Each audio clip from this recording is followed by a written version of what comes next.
Hi, kids. Do you like violence? What's going on, everyone? Ladies and gentlemen, welcome to the Doc Demand Show. We're going to do a quick tech sec real fast. Welcome, each and every one of you. This is Campfire Stories, starring yours truly, Doc the Voice, a.k.a. Doc X Demand, a.k.a. Chef Demand. We're out here doing I don't know what about we do that. best. Now. I'm not sad at all. I'm not upset. I'm smiling, see?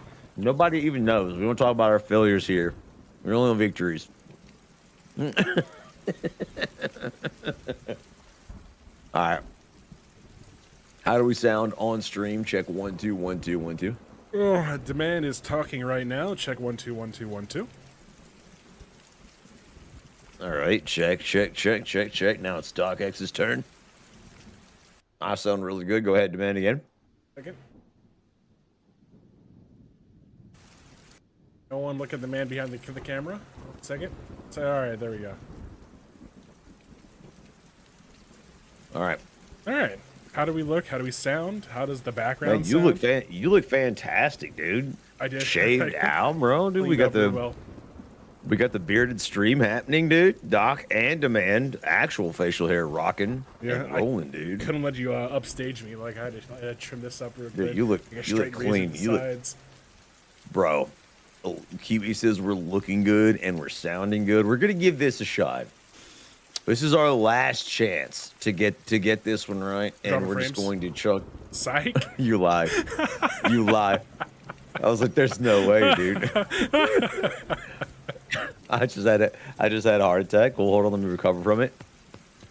Okay, I'm back, ladies and gentlemen. We're gonna try this Campfire Stories one more time. We worked too hard on it to let it go, and this is the it's gonna happen. It's gonna happen. This is interesting, and it's important. We're gonna do this again. Make a video out of it. So without further ado, let's get it before we actually F. Kiwi's really upset in chat. So here we go, Kiwi. Here we go. Ladies and gentlemen, boys and girls, welcome back to another Campfire Story starring yours truly, Doc X, a.k.a. Doc the Voice. We got Demand here, a.k.a. Chef Demand. And today we're going to be talking about a semi-controversial subject. You know, maybe a lot of people, I mean, I'm going to start out asking a question to you specifically, Demand, but also those in chat, anyone who enjoys the creepy campfire stories that we do.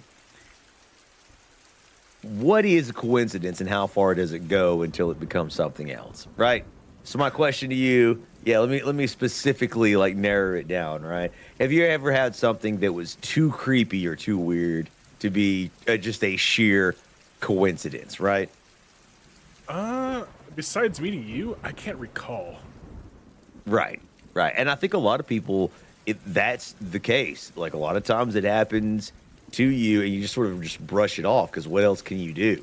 Right?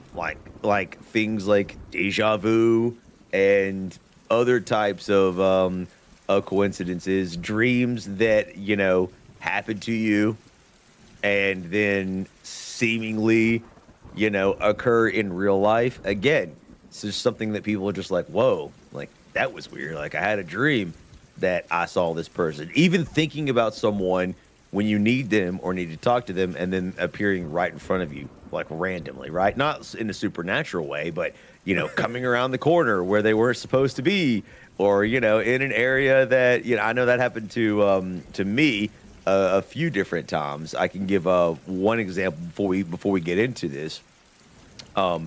One time back in the day, for those of you who are uninitiated in the old school ways, we had landlines, right? Before cell phones were, took over. And the landlines, you would pick up the receiver, right? And you would hear like a dial tone, boo, and you knew you were ready to call somebody. You know what I mean? So you would punch the number in. And I remember on this one occasion, I needed to call my mom. I'd been thinking about it. I was a younger guy. I was a kid. And I was just, my mom was at work and I needed to contact her for whatever reason. I can't remember what it was, right? And I picked up the receiver to dial the number, and I put it to my ear, no dial tone. And I was like, I almost hung it back up, right? Because sometimes, if your power goes out or the phone line disconnects, it just won't give you a dial tone. But instead, I was like, hello? And through the receiver, I heard my mother's voice. And she was like, hello? And I was like, I was just going to call you. And my mother was like, yeah, that's like, I was calling you because I want to talk to you. And I was like, okay, but I want to talk to you. I was like, what happened? And we were both like really, really confused. Turns out on her end, she had picked up the phone to call me, dialed the number, and it never rang. So on the other end, if you, on a landline, you would dial the number, you would hold it to your ear, and it would, you would hear the noise, right? We can maybe put it in post, and then the person would answer. There was never any rings. It just clicked, and it was silence because at the same time, I had picked up the receiver to call her. And there was just this weird moment where we were both like, this is such a strange occurrence. Like, she needed to talk to me. I needed to talk to her at the exact same time. We picked up the phone to dial each other, and we're basically almost instantaneously connected, like through the phone. That's how down to the millisecond it was, right? If she had called me seconds earlier, the phone would have rang before I could pick up to call her, and vice versa. Like, right? If she had waited, but somehow us being in two different places just sort of connected in that moment. And there's a term for this that sort of goes beyond coincidence. And this term is known as synchronicity. Now, the concept, synchronicity demand. Now, the concept was introduced by analytical psychiatrist and philosopher Carl Jung. And he described it as two or more unrelated events that seem meaningfully connected, although they are not necessarily connected by cause and effect, right? It's not something that you can draw a straight line. Well, this happened because this happened. It's sort of, almost a meeting of the minds, or, a providential, universal connection of some sort. And we're going to go over what, this could possibly be as we move forward. But before we do that, I actually have a story that I think is better than my own personal anecdotal story. And for those of you who haven't seen this podcast and watched it before, it's the story of Hugh Williams. Are you ready for this, Demand? Yeah. Who's Hugh Williams? Oh, I'm glad you asked, my good friend. So, on December the 5th, 1664, a ship sank off the coast of Wales in the Mania Strait. Out of 82 crewmen, there was only one survivor, a man by the name of Hugh Williams. Then, on December the 5th, 1785, over 100 years later, on the same day, another ship sank in the same treacherous waters. Only one survivor yet again. That man's name was Hugh Williams. Then, in 1820, yet another ship succumbed to the same fate in the exact same location. Demand 100 crewmen perished in this horrible tragedy, with the exception of one sole survivor. His name, Hugh Williams. Finally, on August the 19th, 1889, a fourth ship sank in the exact same spot. And I know what you're saying to yourself, Demand. There's not a chance. There's not a chance, right? But hold on. This time, there were two survivors of this horrible shipwreck. Both of their names, Hugh Williams. I think, and Carl Jung sort of explains this in an interview, there are coincidences that happen in everyone's sort of everyday lives that can just be explained by happenstance. But I think that there does come a point where you almost see, I don't want to call it a divine order, but some sort of strange connection in life that is almost too exceptional to just be given over by mathematical coincidence, right? Right. Right. So, I mean, I think you have some research and some studies you want to contribute to this, and I think this is the time to do it. Now, there's many different kinds of synchronicities, and I think we'll go over this as we go on. That people may or may not have experienced, and I'm interested in the comments section below if you would like to produce and give us your version of a synchronicity, some sort of strange coincidences. You could do that. We also are live on Twitch, 8 p.m. on Fridays, every Friday at 8 p.m. And obviously, it happens when it happens. Just be prepared for it. And so, yeah, you can comment your stories there, and we'll read them live on our Twitch, aka, and our YouTube. So, without further ado, Demand, give us a little more detail in some more personal, in a more personal sort of story, in a way. So I'm gonna read off. What's the difference between coincidence, synchronicities, and serendipities, right? Right. And so, right. Let me pull this to my main monitor. And I do have a few stories for you. One or two. I'm excited, dude. Well, we haven't even discussed serendipity. Do you have a definition, or you want me to pull that up right fast? Because I have. You have one? Hit me with it, brother. I've got it. So a serendipity is an occurrence or development of events by chance in a happy or beneficial way, right?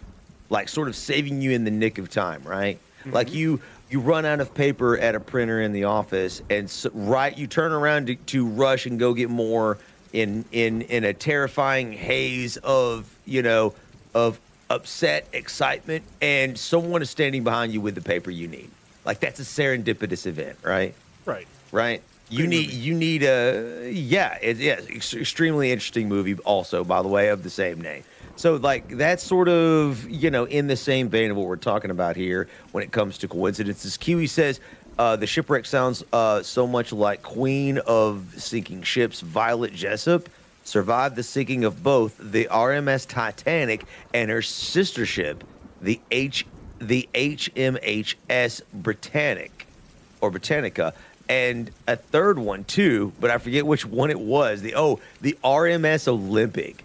So she survived 3 ship sinkings somehow. Like, yeah, it's like I would say that is a good example of a serendipitous event that you were able to survive through happenstance and chance. The sinking of 3 ships. You would think you'd be done with ships after the first one, especially on the Titanic. Right. It was not a happy ending for the overwhelming majority of everyone. Especially Titanic too. Dude, I'm pretty sure she quit working on ships after that. Yeah. After that, you gotta take a hit after your third ship sinks. But Demand, go ahead and read what you've got on this particular subject. So what I have is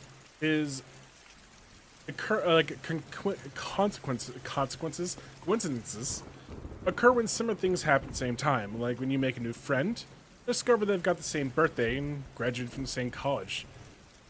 Now we move into synchronicities, which are more in-depth coincidences in my back. Because I feel like they are more in-depth. Yeah, I believe it has some more paranormal pull to it. Right? Mm-hmm. Because I'm going to read you off a little story, right? A little story. I love stories.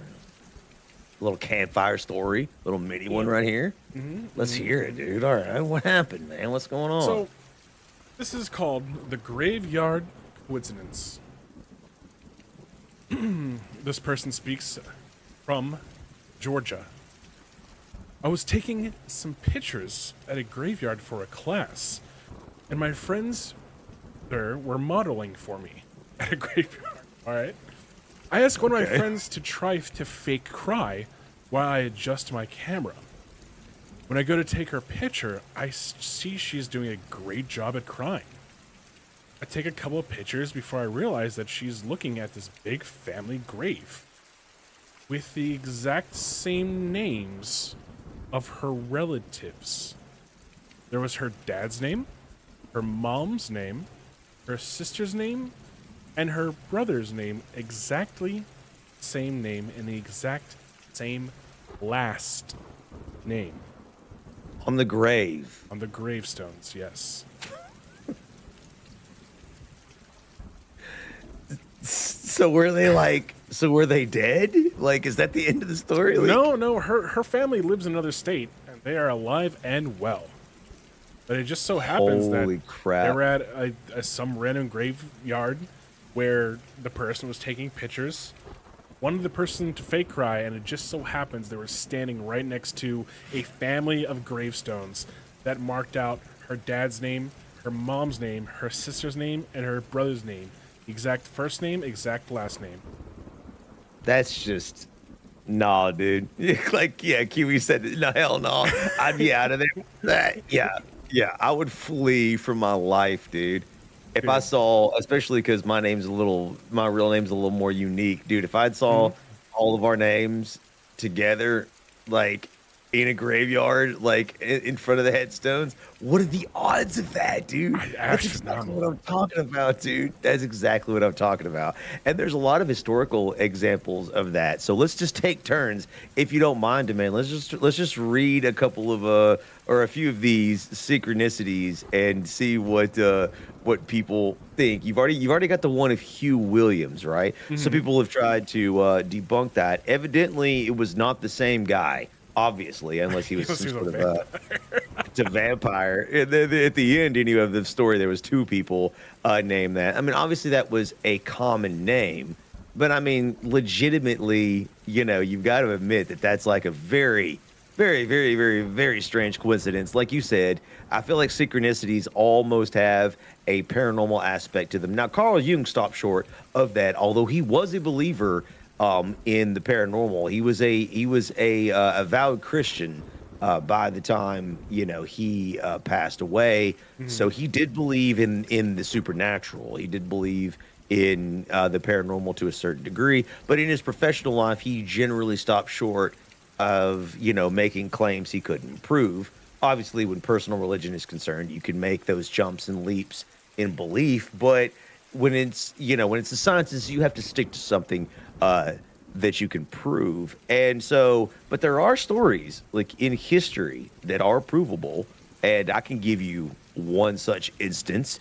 Going back to the ocean, to shipwrecks. I guarantee they're not all this way. Edgar Allan Poe wrote a novel called The Narrative of Arthur Gordon Pym of Nantucket. A very macabre sort of story, published in 1838, which features a scene in which the crew of a ship stranded in the ocean and starving.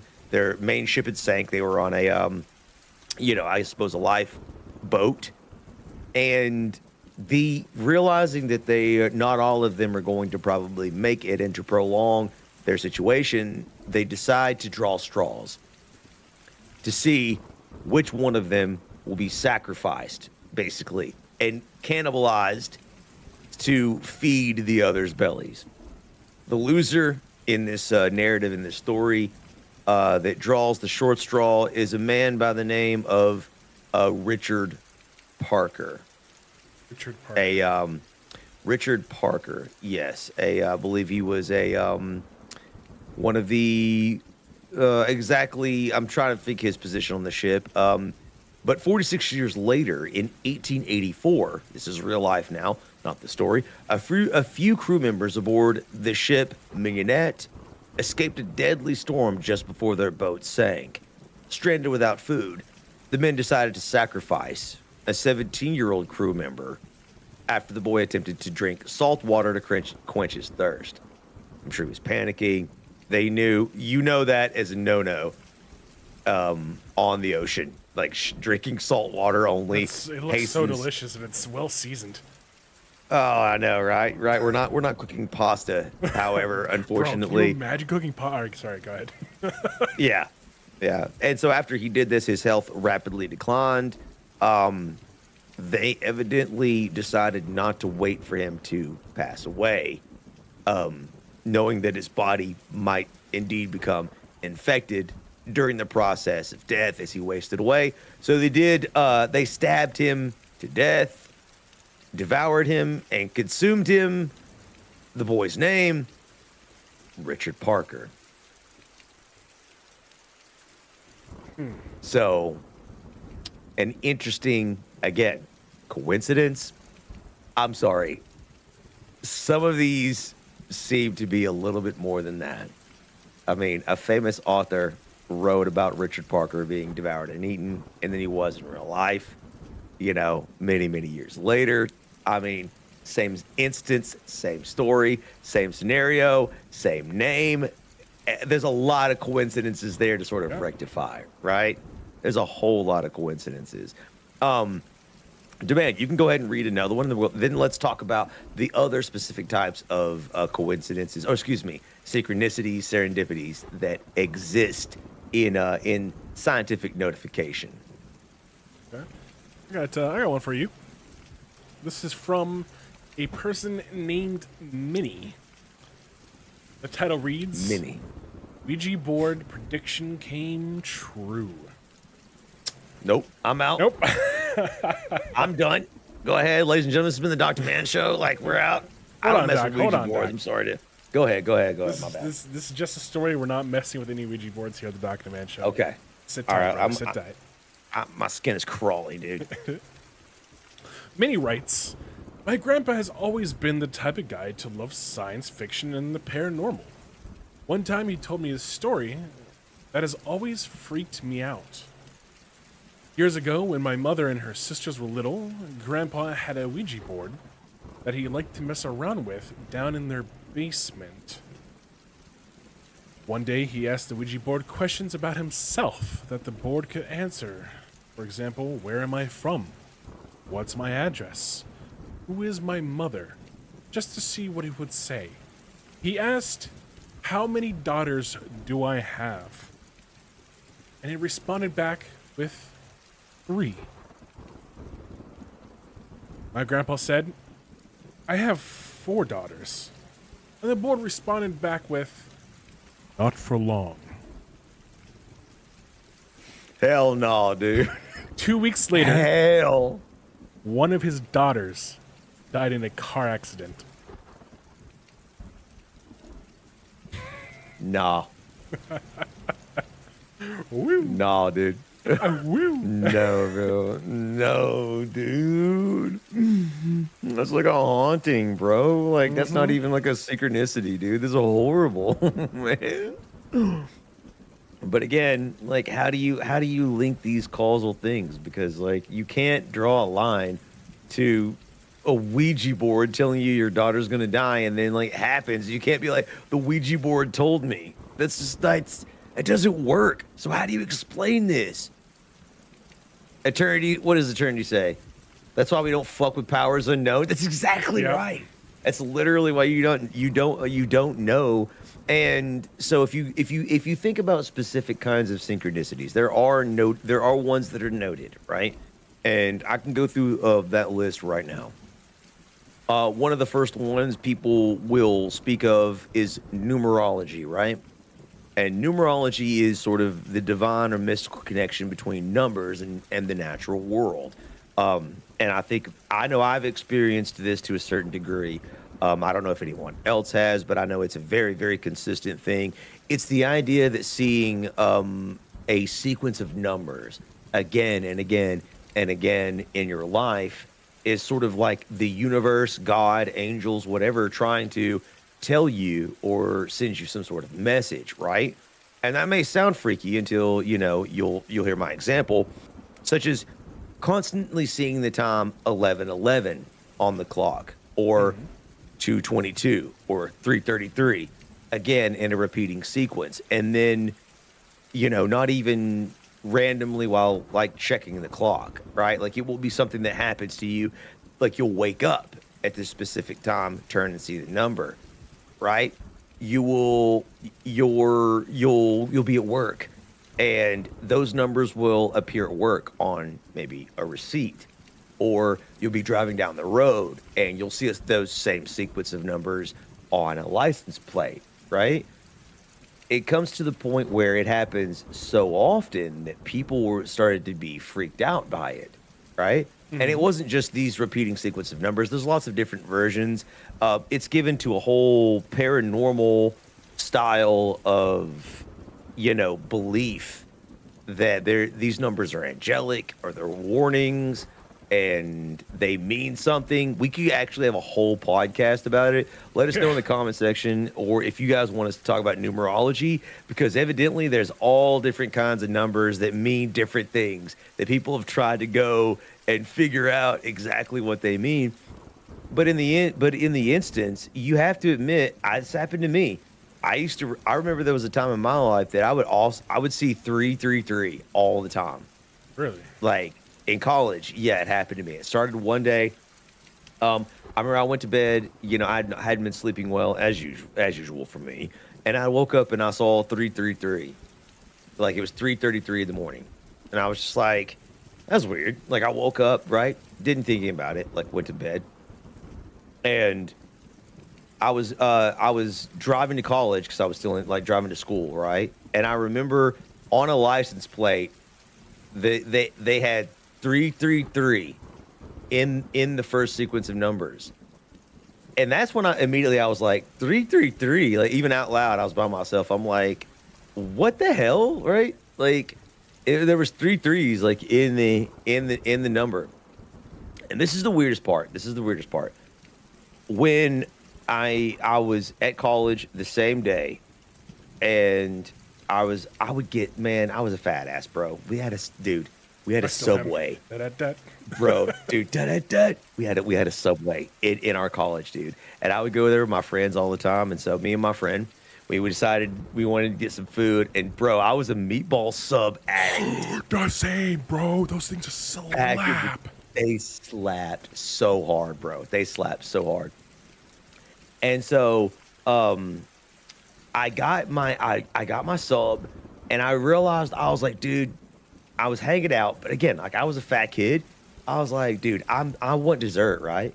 And I remember I ended up getting like cookies. I went back and got oatmeal raisin cookies from Subway are like were my favorite back in the day. Like they were so good.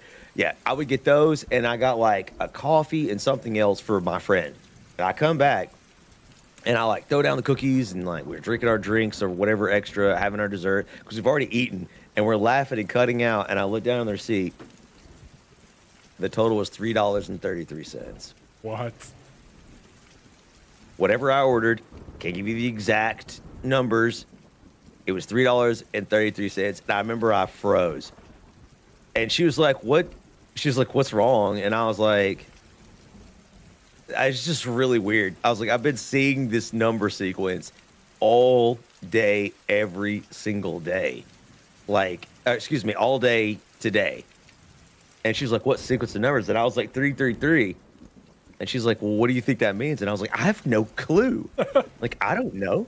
And to this day, I don't know if it was some sequence or some sort of warning or what it was. A Matrix kind of thing. Well, that's the thing, right? Like, we're gonna go over that, here soon, about what we think these synchronicities might mean and what they are, maybe. And we're gonna end with that. But one of the other synchronicities is thought projection or thought projection coincidences. Yeah, I actually have something to back up your story about the number sequences. Okay, let's hear what you got. Yeah, I'm listening, dude. So, one week, Jay is our main protagonist in the story. Traveled to Jacksonville, Florida, my neck of the woods. A city of around 1.64 million people. A lot of people, Doc. That's a lot. Millions. Upon arriving, he checked into his hotel room, which was numbered 314. The next day, he drove his rental car about 75 miles down the highway to his appointments in Valdosta, Georgia. He checked into his hotel room and was surprised to find yet again he'd gotten the same room number, 314. The next morning, he drove back down to Jacksonville, and this time he checked into a hotel near the airport since he was flying back to Memphis the following day. Can you guess what hotel room number he was staying at, Doc? He was coming back to my neck of the woods, so I'm going to be guessing it was 314. 314, yeah. And then Jay went to the front desk and asked the clerk, the strange coincidence. There was a man standing behind him, says, if you think that was a coincidence, I was standing right behind you when you checked into the hotel at Valdosta. What? No, and the same dude was there? The same dude was there, yep, checking into another hotel. So he went to Jacksonville, Florida, a random hotel, to Valdosta, Georgia. Then from Valdosta, Georgia, hotel. He went back to a airport hotel, and the guy that was standing behind him at Valdosta, Georgia, was the same guy that was standing behind him at the airport hotel.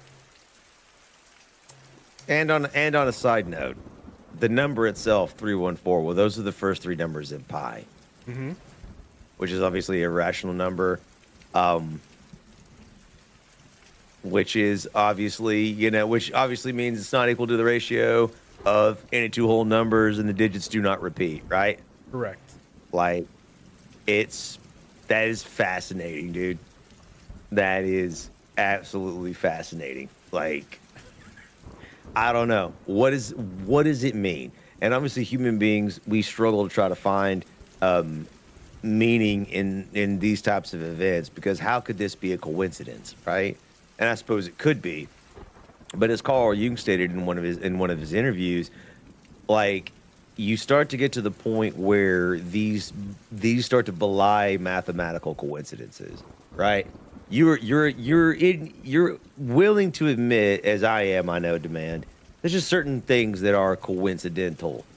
But after a certain amount of time, you start to defeat the mathematical probability. Correct. That these things are just it becomes almost paranormal. And I honestly believe we can sense that. Yes. I really do. But one or two things we'll shrug off. As things continue to happen, as coincidences continue to pile and mount up, it starts to become, we start to become aware of it in a way that potentially we weren't paying attention before. One of the other specific examples of synchronicity is thought projection coincidences. Basically, an event where you think about a friend and then maybe receive an email or a phone call from them the moment you're thinking about them, right? Having a conversation about specific events or topics just before encountering the exact same scenario or information elsewhere, right? Like having a conversation with somebody saying, you know what, Demand, the weirdest thing happened to me the other day, and it involved this guy and this person and this event, and then leaving that scenario and then seeing those people and a similar event occurring, right? Or, the thought of, man, I really needed to, and this happens a lot of times with people in their work offices that don't always see the same people. They'll say something to the effect of, man, I really, really need to talk to such and such, like right now. And then they'll come around the corner. And what do they always say? Well, this is a serendipitous event. This is a coincidence. But like, that's a pretty unique thing that someone you need to talk to or that you desperately need to interact with sort of almost in a way miraculously appears right at that moment. And I think a lot of us have experienced those events like in our lives. And I feel like the longer you live, the more this becomes sort of something that often occurs. I know my family has a joke. My father would always talk about when we would drive to Cherokee and, places of the like, he would tell stories as we were on our way up, like to the, to meet our family. Right. And I remember, and my father would say, matter of fact, there's the guy I'm talking about right there. And he would be standing in front of us. Wait, we're What? effing, or I am. I'm not effing at all. Okay, just gonna reload. We are not effing. I have 0 dropped frames. Connection is steady. Every version of everything froze on my screen. I'm having to restart YouTube it. down? Okay. Question mark. It doesn't show down for me. I have not dropped a single frame. What's up, Eternal? Yeah, who else? Anyone effing? Anyone effing? It's back. Okay. Not you. I'm Maybe green just. across the board. I swear to God, this story is cursed. We're gonna keep moving. Yeah. So there's that, and we can Which cut is that not part out. So frozen there's for that. me. Okay. Good. I reloaded. We're fine. We're fine. So, anyways, my dad would tell the story, and it happened multiple times. My dad would say, anyways, there's this other guy. It was another trip, right? That I knew. He used to be like my old school professor, this and that. And then my dad would be like, he would turn as we were driving and be like, matter of fact, there he goes right there. That's him. And he was like crossing the street. It was old man. Obviously, my father was an older man at this point in time. And I remember my sister and my brother and I were like, how are these people appearing as he's speaking about them? Like, it was such a strange coincidence, dude. Yeah, my dad's like, yeah, we used to laugh at it. And even now to this very day, my sister and my brother and I will still laugh because if my father speaks about somebody, they will randomly appear almost as if serendipitously as an example. It's the craziest thing ever. One of the other synchronicities that can be sort of tracked is symbolic encounters. Now, I don't have a lot on this one. Basically, seeing a specific animal, a symbol, or an image, not necessarily a number, repeated at that seems to relate to a current situation in your life. And you know what? Correct me if I'm wrong, and I don't have any basis for this to say this. Maybe people that believe in such things can explain it to me. I honestly believe this is where astrology came from. Oh. I actually, this is my conspiracy theory, right? I'm ignorant about astrology. I believe that. I believe that serendipitous, synchronic events happened in people's lives, and through symbology and through the sort of repetition of things, people began to draw lines where maybe they were or they weren't trying to connect the dots into some sort of paranormal, astrological levels of coincidence. And you got to admit, I mean, I don't necessarily am a believer in astrology, obviously, right? I tend to attempt to be, for the most part. I have my beliefs, but I attempt to be very, very skeptical of supernatural things. However, if you read astrological things, sometimes, on occasion, they tend to be creepily, eerily correct. If I'm being completely honest, there's times when I'm like, man, these are dead on. Now, I'm not saying that that's not a sheer coincidence, but I'm saying that if you get into it enough and you read fortunes and things of that, and I do on random occasions. I have friends that believe, and they'll send them to me because I'm a Sagittarius. They'll say, hey, look at Sagittarius today. I just want to say some of the ones have been so creepily accurate that it almost, sort of gives me pause. Yeah, go right ahead. Yeah, look yours up right now. Tell me what your astrological fortune is, and see if it relates to. And again, it isn't always as accurate, but at the same time, sometimes I feel like the astrology has sort of a synchronistic effect. Go ahead, man. Mine says All your right. planetary alignment is favorable. You will not burn any rice today. Okay.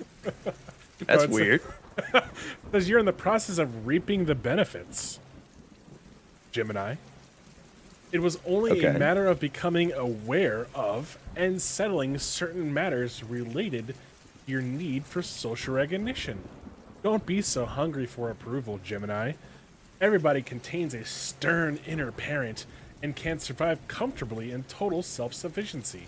In fact, it's your greatest strength. Interesting.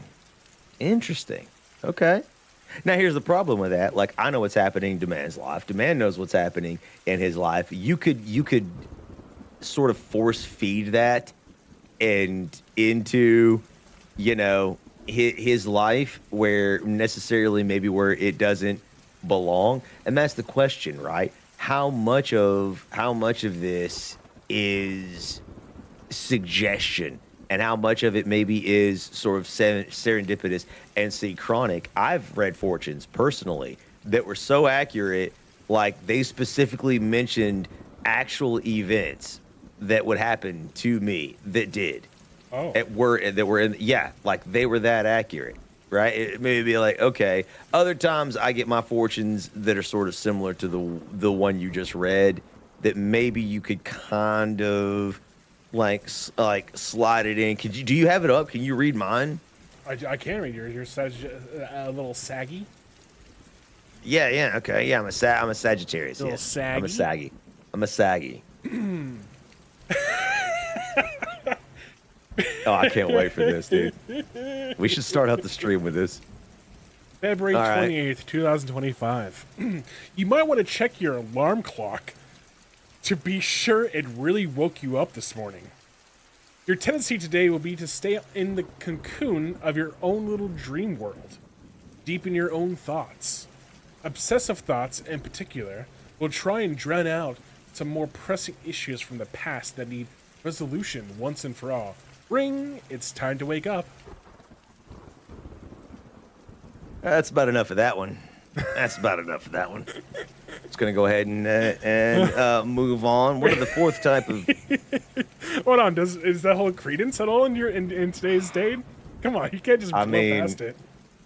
Dude, my alarm went off and I didn't hear it today. Yeah, I didn't hear it. My wife had to actually come and like wake me up, and she did. And I mean, I don't know. I don't know about any of the other stuff. That legitimately happened. So that's my conspiracy theory. Feel free to correct me. That's my point. It's like sometimes things happen that make you wonder, that give you pause, right? Mm-hmm. One of the other synchronistic things that can happen are dream synchronicities. Having vivid dreams about an event that later happened in real life, sometimes with very, very striking details. I know this has happened to me before. Like, I don't know if it's happened to you, Demand. Have you ever dreamt something that came true, that became, you know, something that seemed like a dream, but in the end was reality? Anyone in chat too? We'll read I those mean, out. some of the dreams if you ever I had wish it. were reality. Yeah. Yeah, none of the Jennifer Aniston dreams. Thank you very much. I'm talking about something that seemed to be a natural occurrence in your dream, and then it became reality in real life. I've had that happen to me as well, like in the past. That something that seemed like so realistic, and then, you know, almost like word for word, conversation wise, and I almost didn't remember that it happened, to the point that it sort of felt like deja vu, right? Like it sort of came up on me in a strange way, that I was like, wait a minute, where have I heard this before? And then I realized, oh, I had actually dreamt this, you know, a day or two before, or whatever it was. So those sequences can happen. Eternal says, I got my first sleep paralysis ever a couple months ago. It's terrifying. No way, dude. I'd love. Yeah, if you want to tell that story, dude, we'll read it, man. Like, legitimately, just type it out. Like, we'll 100% read it. And even sequences and things like that, people will find synchronicities and things like sleep paralysis, because they will view these events as warnings, almost portents, right? That these creatures or whatever they seem to be, that visit, you know, are sort of trying to warn you in a way that, and obviously all of this generally defies logic. You you end up in a point in time where you're just like, well, this can't be real, which brings me to another one of my stories. And this story is known as the miraculous exploding church incident. So, in Nebraska, the town of Beatrice, on March the 1st, 1950, a church exploded around 7:25 p.m.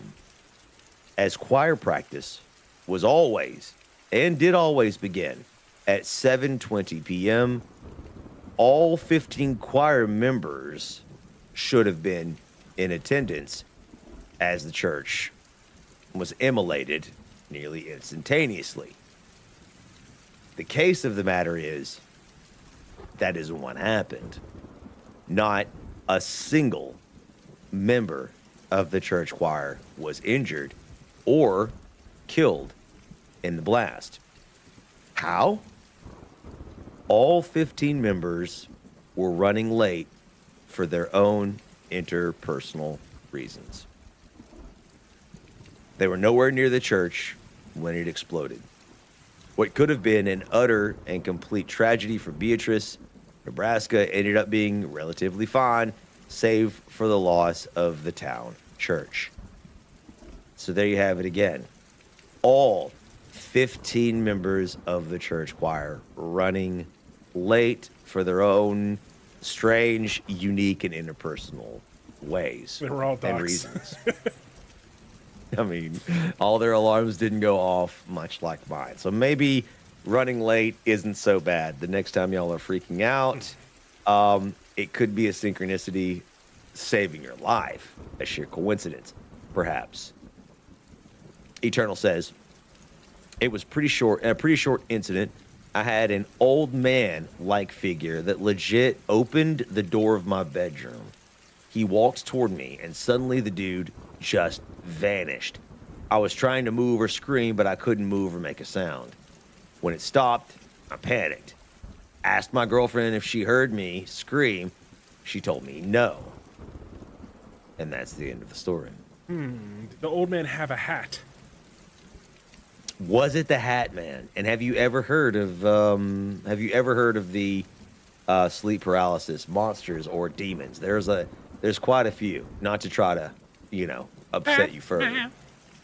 But there are a few. Was he wearing a hat? I'm interested to know that. Yeah, right. I'm very curious because I've been to the Shadow Realm a few times Yeah. when I took Benadryl, and let me tell you, the Hat Man makes frequent rounds in the Spider Realm. You could stop that right now. Eternity We says. play dominoes on the weekends. Eternity says it could make a non-believer think twice. That's a crazy story. Yeah, it's all of these stories sort of make you. It gives pause, right? It just sort of makes you just think like, I mean, that's almost too much. That's almost too much to believe, right? Like you could take the another historical event, the Lincoln and Kennedy assassinations, right? Everyone has almost heard all of these, right? Surely you have. The sort of strange coincidences between the Abraham Lincoln and Kennedy assassinations. Both presidents obviously shot in the head on Friday before a major holiday while seated beside their wives, neither of whom were injured in the incident. Both were in the presence of another couple, and in each case, that man was also wounded by the assassin. After both assassinations, there were loud and insistent claims that the fatal shot came from a different direction. Both were succeeded by vice presidents named Johnson. Andrew was born in 1808, and Lyndon was born in 1908, both of whom had 13 letters in their names and 2 daughters. Both assassins had 15 letters in their names. Booth shot Lincoln in the theater and fled to a warehouse. Oswald shot Kennedy from a warehouse and then fled to the theater. Both assassins were in their turn assassinated by other shooters who both used Colt revolvers and fired only one single fatal shot. I mean, Oh, Doc. I have a story from Anonymous. You got another personal story. I'm listening, dude. Yeah, What else we got? this is a story someone sent me in Discord. I don't know if that person wishes to be anonymous or not, but I'm gonna assume that they want. So that's what they messaged me. They said, "My great grandmother saw her late husband and told her they'd be together again soon. 2 days before, she was diagnosed with terminal lung cancer." Wow. Also, the man had a hat. Let's go, man. Tell the man says hi. Because I think he kind of I'm not much of a believer. I think he had a hat and white hairs, reaching near his mouth, loose hair. So you see, this is the strange thing. This reminds me of. Have y'all ever heard? And I'm gonna digress ever so slightly. When people are on psilocybin, shrooms, right? Okay. MDMA, other kinds of psychedelics, drugs that affect the brain chemistry. Oftentimes, they'll go to a place that is eerily similar to every other place. You know, they will go to an area, they will see the same types of creatures, the same feelings, the same messages, even. Like, these creatures will often speak to them, give them messages. They'll have the same vibe, to the point where it honestly makes you wonder, is this a real place, right? And I get the same vibe from people that talk about sleep paralysis demons. You know what I mean? Like, why is it always eerily similar, right? One of the most popular sleep paralysis demons is called the Old Hag. I don't know if anyone's ever heard of her. We've talked about this numerous times on Campfire Stories. But it's an old, yeah, it's like an old witch who's like very, very small, and she typically crawls up onto the bed, and then she will sit on your chest. You have the sensation of not being able to breathe. Sometimes she will choke. She has choke you. She has a malicious sort of intent and vibe, and obviously when you come out of sleep paralysis, she's gone. And there's a lot of, like, you know, physical, mental explanations as to why you feel that way. You know, some people say that, you know, when you stop breathing, when you start having these sleep paralysis episodes, and it's you feeling as if you're choked. The question is, why does so many people see an old hag? Why do people see the Hat Man? Why is he always old? Why is he wearing a hat? Why sometimes does his eyes glow? Other times he's just simply a shadow, right? Like, that's strange to me. I'm not saying one way or the other. So he made me think about a German from the Hunter Bloodthorn. I'm pulling that up now. Demand if you can do that too. Germ. I'll send it to you. I don't know. Okay. Yeah, I'll send it to you. We'll do it live. What were you gonna say? Yeah, we're gonna do it live. So, as a person who has consumed such things as delicious, yummy B++s and Cambonians and things like that, those are all shroom variants. Very legal in Florida if you have up to 5 pounds of wet agriculture rules. And so, it was with Chef A, Chef B, Chef C, right? I'm not going to give out their names because, you know. Sure. Understood. And we all had shared experiences within the same realm, if that makes sense. Like, there would be times when all of us would see the same thing. But there'd be also times when we would each have separate existences outside of that, right? Right. And so Chef A and I were hanging out back in his garage, and we were looking at Chef B, and Chef B was just wailing into a trash can, just everything he's ever eaten was into the trash can. And Chef chucking A, it all. Yeah, and just chucking it all. Chef A and I were like, that's weird. Let's go inside where the AC is. So we went inside, but later on we find out that Chef B was fighting back demons that were trying to get out of the trash can. What? And then all four of us saw a hovering red light that looked just like a helicopter, but it made no noise, no engines, no nothing. And it just hovered. And it was like maybe 10 feet away from the ground from us looking up at it. It had multiple red lights, and it looked kind of like a weird helicopter. And we all of us saw, yeah, like a drone, but like gigantic. It was very close. And we all had this exact vision, the exact same understanding. All of our descriptions were linked up, right? So I believe that we all shared, when you're on mind-altering substances, you have the potential. Yeah. That's just like the theory of when women get periods in workplaces, their systems sync up. Yeah, they link up like biologically, right? Which is very little understood, but still something that is a noticeable effect that does happen. I mean, that's fascinating. Like, I sent you the picture of potentially what Eternal Sorcerer may have seen. Have it pulled up. Was this him? Eternal?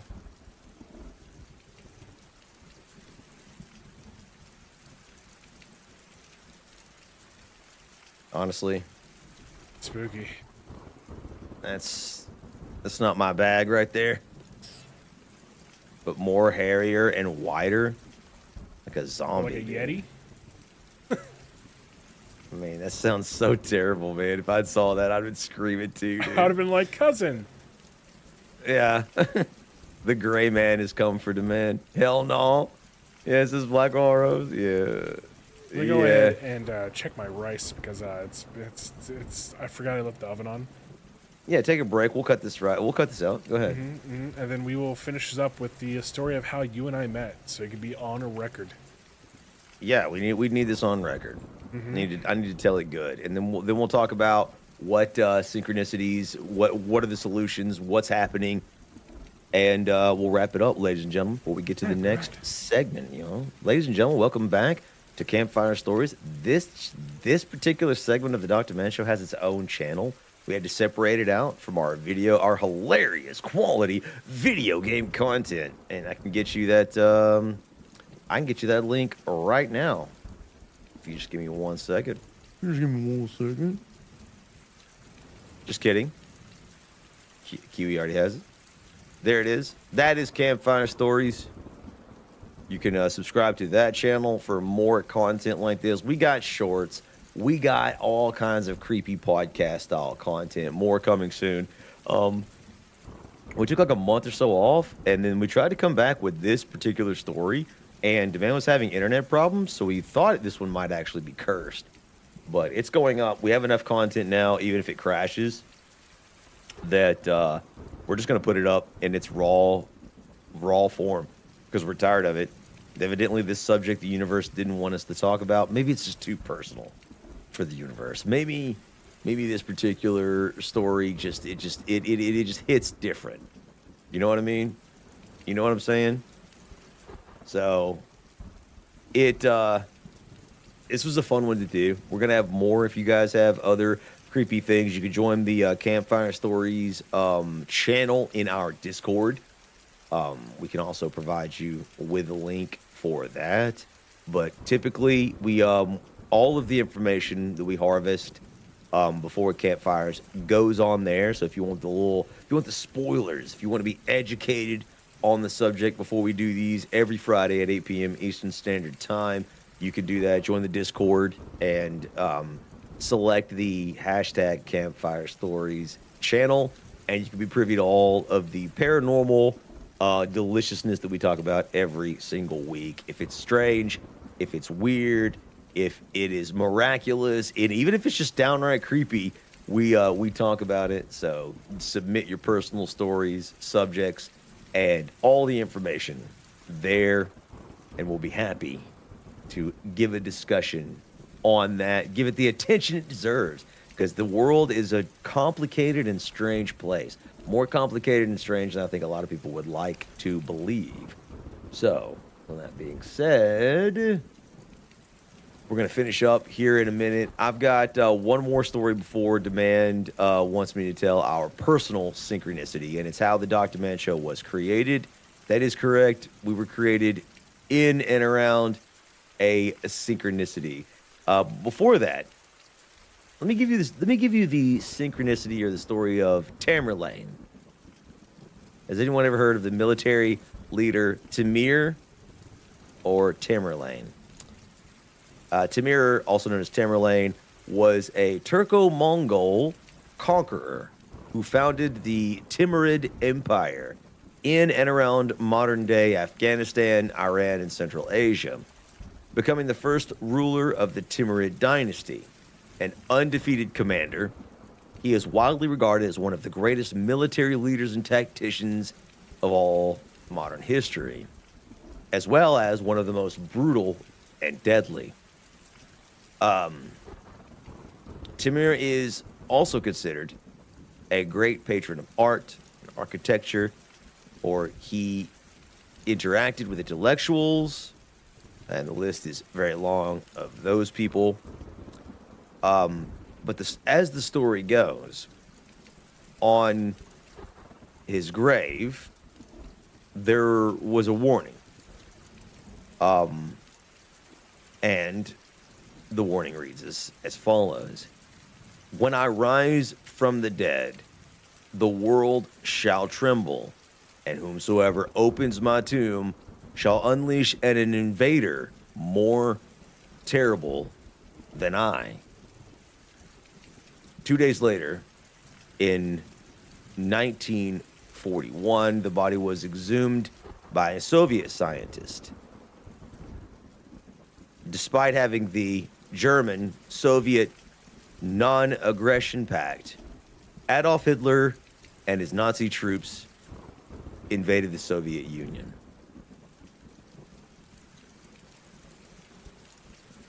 I'm sure just a coincidence, not a curse, not a synchronicity, just a quinky dink. just a coinky dink, right? Just a coinky dink. Might want to leave cursed tombs alone. That's all I'm saying. I don't say much to man. Just might want to leave the cursed tombs alone, dude. We don't need Hitlers. We don't need Stalins.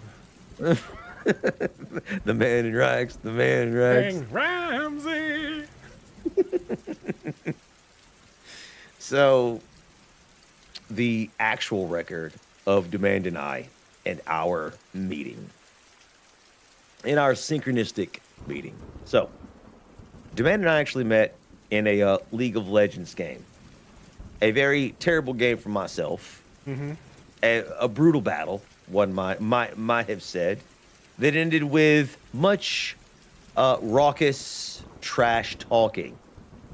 One gentleman on the opposite team, not only as Demand, selected another person from the other team to verbally assault, as is the way of League of Legends players. That man was a man named Doc X 33.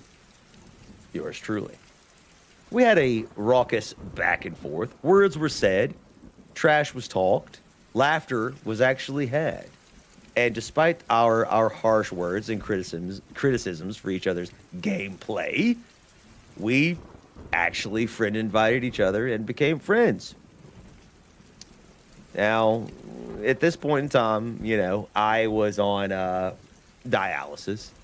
I was mostly unemployed, but I was instructing martial arts and sort of doing my own thing, right? I had my friend started a martial arts studio, and I had trained with him many, many years in the past, and we decided he wanted my help, like basically managing, running the thing, teaching as much as I could in the capacity that I could, right?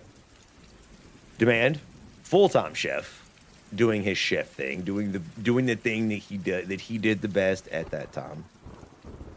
And so we would play games off and on, back and forth, until we realized, we actually had a lot more in common than we originally believed. We linked up in Ventrilo back in the day, got in voice chat, talked to each other, and we actually became Yeah. Despite the fact that our lives were going in separate directions, yeah, the Law Factory was what the channel was named. That was Mord Deal's idea. Shout out Mord. We became friends, like really good friends, and we laughed and we cut up. We played League of Legends together, other games, or we would just sit and chill and kind of talk and hang out. And since that day, actually, nothing much has changed. And around this time, we both decided, you know what? We were streamers before. He dabbled in it. I dabbled in it. Like, why don't we give it a shot together? Yeah, I love streaming. He loved it, but it's just like it's so boring to stream alone. You just Yeah. don't, especially if you don't have any viewers. We know how that we know how that is. You just no one to bounce your ideas, your thoughts of. What are you supposed to do? Just keep rambling into the ether like by yourself. Most people don't even try. They just like AFK and just play games. It's so boring to watch. But we knew Demand and I could bounce off each other. That was our strength. So it's like, dude, why don't we start a stream together? Why don't we, like, let's do this thing together. Yeah, two handsome men. Thank you, Blackwall Rose. Yeah, like we decided let's do this, in a joint effort. And it was around the same time that we would just start to get to know each other a little bit better. And I remember Demand was the first one. He was just like, dude, so what do you do, guy? And I was like, well, I've been sick. I've had kidney failure, and I believe at this time I'd had my transplant. So I was recovering from that, and I was being more active in martial arts, really helping my friend, train his students, teaching them the Filipino martial arts. And I was like, well, I'm sort of between jobs right now, but this is before I became a voiceover artist. And I was like, I'm, sort of just doing my thing, and help my friend. I run a martial arts studio with my friend. I, help him with the day-to-day activities. Sometimes I teach. Lots of times I teach. And he was like, that's like really fascinating. I'm like, well, what do you do? He's like, well, I'm a full-time chef. I'm like, that's absolutely crazy, dude. He was like, yeah, man, I teach, can I say that? Can I say where you Yeah. worked? Yeah. So he was like, I work in Universal Studios in over there towards Disney World. Because obviously he's from Orlando and I'm from Tennessee. I was like, that's absolutely crazy. I said, I know a guy. I said, I know a guy that actually lives in that way that actually worked over there. I said, I'm not sure if he was a chef or not. I said, but he was actually one of my martial arts instructors.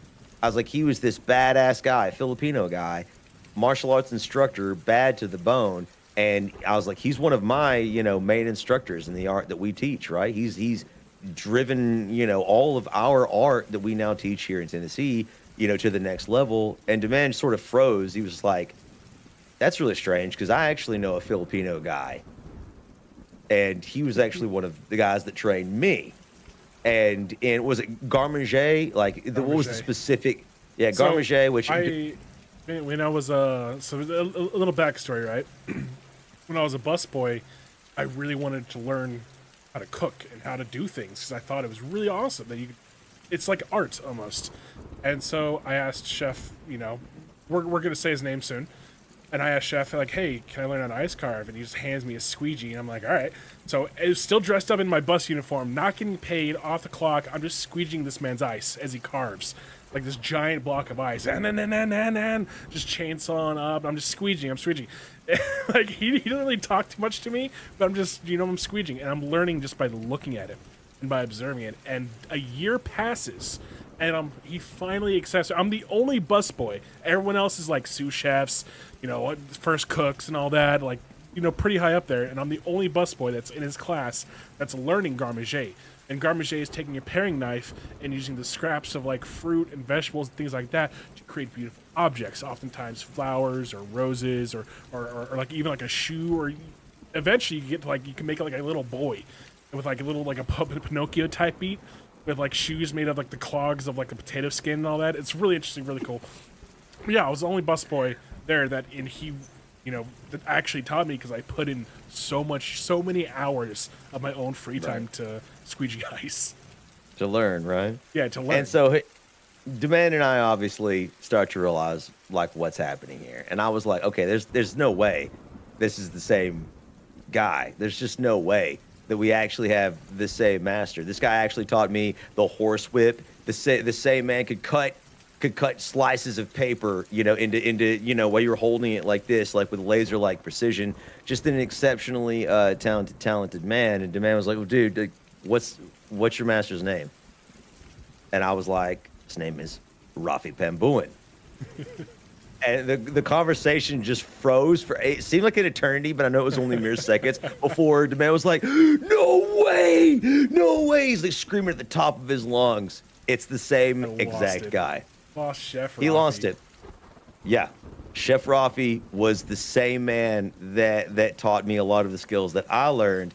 At the same time, he was teaching Demand the same skills that he learned. Two different arts, two different disciplines. We knew the same man. And we were just two smack-talking losers playing League of Legends. But our like, talk about, the 7 points of Kevin Bacon. Our lives were inexorably changed by one man who taught us both completely different skills. And it was just that, it was the moment where I was just like, how are we connected in that kind of way, right? And I mean, that is our own personal synchronistic story here. That was a synchronicity that joined us together in a way that there's no cause or effect here. That there's no reason that could have happened. How is that we came to know each other in a strange and intimate way, sort of before we ever really knew each other. Yeah. Right. And I'm glad we finally recorded the story, because I mean, that story is. It's true. It's 100% true. And it's so strange that we could have met the way we did and yet been so closely related, separated by like 1 degree. Like 1 degree. At any given time, I could have gone to see where Chef Rafi worked. Because, I mean, he invited us to come down multiple times. And we never did, to that area to meet him and just hang out with him. And I could have met Demand. He could have... He inquired more about Rafi's art. Like, he could have learned and gone with him to any of the seminars that we were at. It could have seminars. Oh, he holds a ton, dude. Like, he teaches his family martial art, which is what we learned. Is called Pambuin Arnis. If you guys want to look it up, you could do that. This story is 100% legit for those of you who cast dispersion or doubt upon it. But it's just something really unique, and I feel like that it's strange how closely a lot of us are related, and how sort of our lives sort of sync up in ways we possibly can't imagine, which brings me to the final point here that we're going to talk about. How is this a thing, right? What constitutes a synchronistic event is obviously subjective. We've talked about a lot here. Some of those you may disagree with, right? Some of the stories we told, you may not think that they're synchronistic. Perhaps they're just, sheer coincidences. The idea of a synchronistic event sort of depends heavily on personal meaning and interpretation. What one person sees as coincidence, someone else will see as potentially divine providence. Well, let's start off first about the psychological connection. Explaining that. Carl Jung, who popularized the concept of synchronicity, believed in what he called a cosmic consciousness. The idea that human beings are connected to a higher power or some sort of universal consciousness. He believed that this connection could be achieved or enhanced through meditation, prayer, and even contemplation.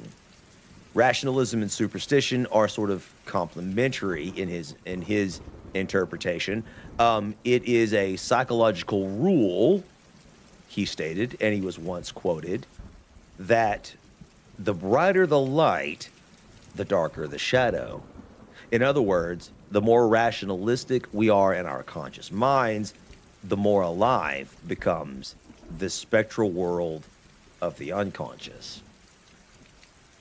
So, in sort of in a psychological manner, the things that we don't understand, the more that we sort of push them away, the more that we try to hold on to our sense of rationalism, our sense of fact versus fiction, and the more we try to delineate between the two, the stronger the subconscious can become, and the more prevalent those things can become. That's why you have a lot of people who are very scientific, very rational people that end up sort of believing in the supernatural towards the end of their life, because by that time you can no longer deny the coincidences and turn a blind eye to see things that seemingly have some sort of order, some sort of message, some sort of ideal, or some sort of line tying us all together in a way, perhaps a consciousness, perhaps through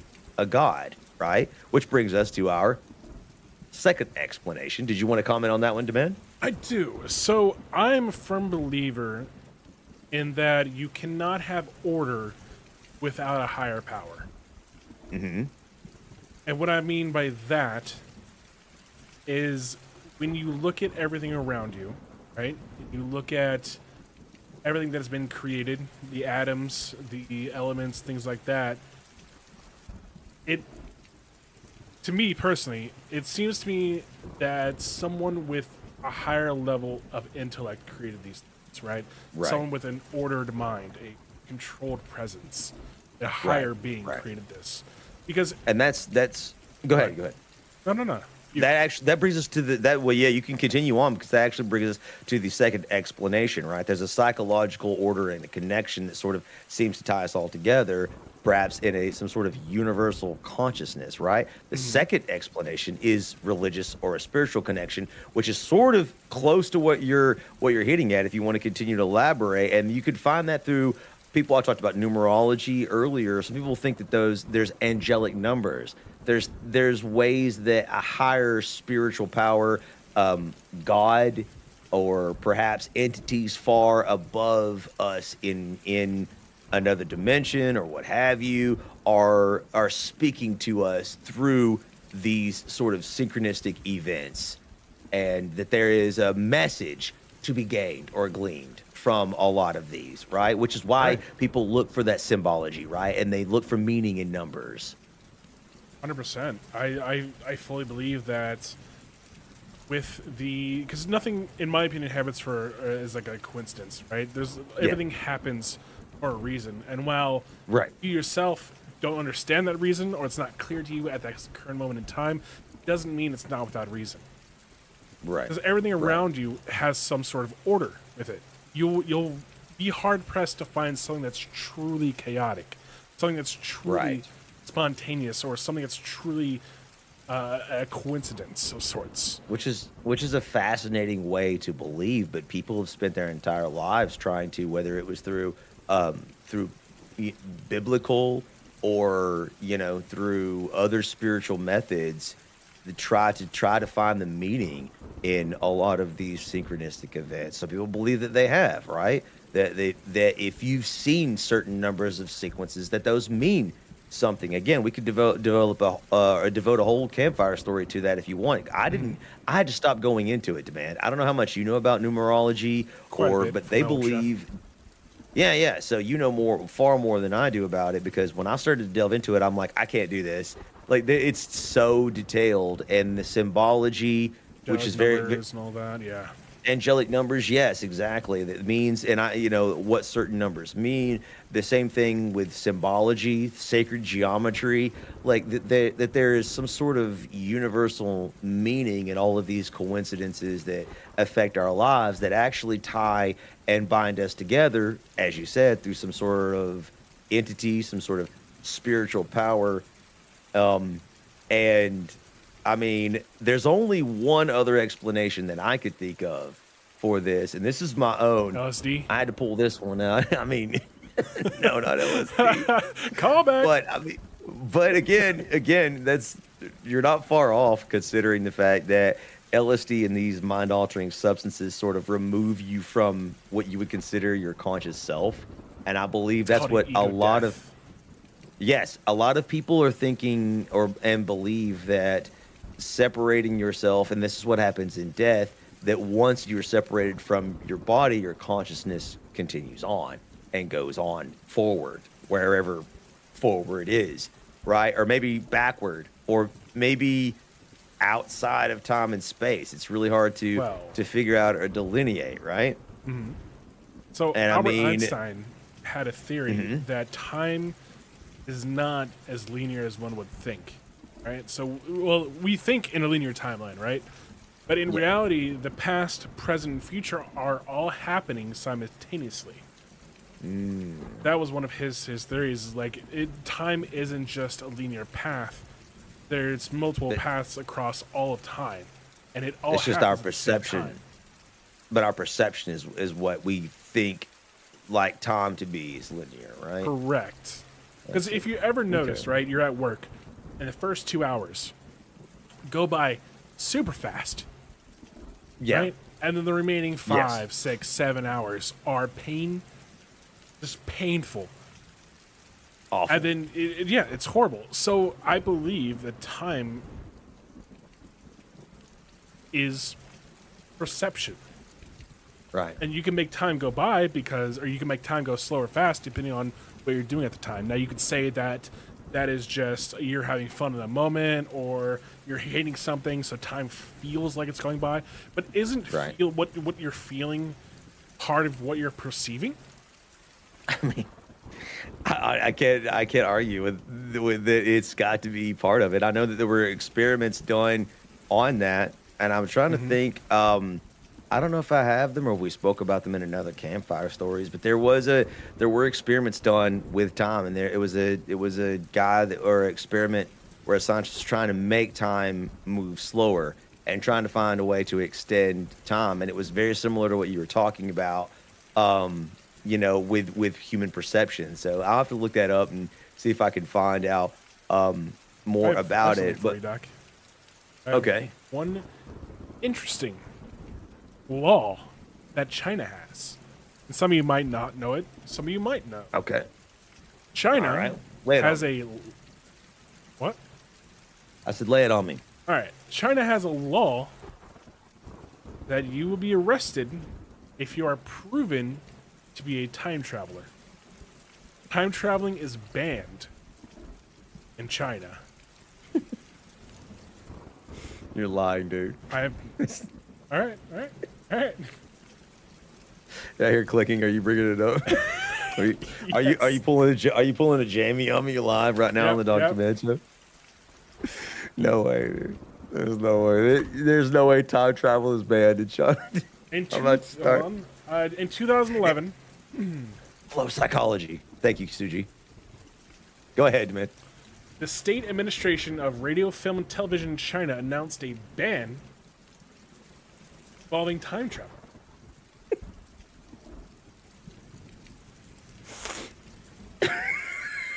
So not only are you not allowed to time travel, you're not supposed to show time travel. You're not supposed to talk about time travel. You're not supposed to, in any media, any form of media, Chinese government has banned time travel. That is fascinating. Yeah, Suji brought it up. It's called flow psychology. Basically, the state of optimal human experience is characterized by intense focus, enjoyment, or a sense of effortless action. So I can't even go into that because even the Google AI explanation is very, very difficult. We'll go into it again another time. Flow psychology, look it up. It's your experience of time and the study of such, which is evidently probably banned in China, as we just found out. Yep. But the last, this is my own sort of idea about what this could be. I couldn't find anything on it specifically.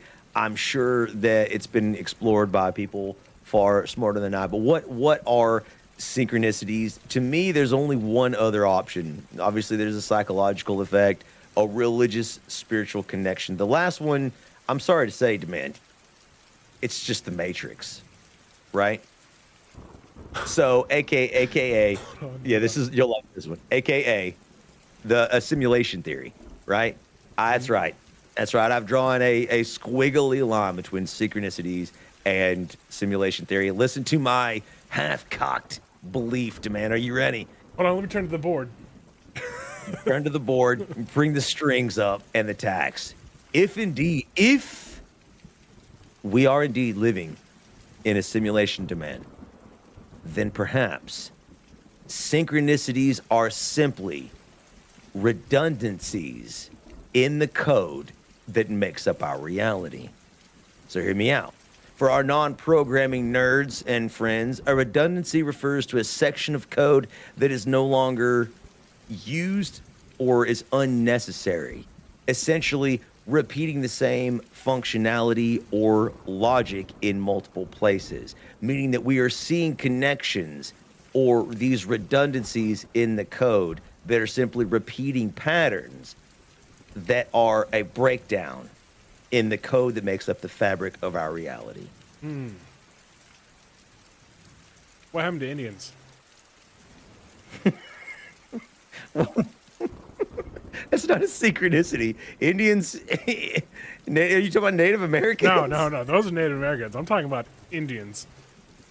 What do you mean? What happened to them? I feel their code broke down somewhere along the line.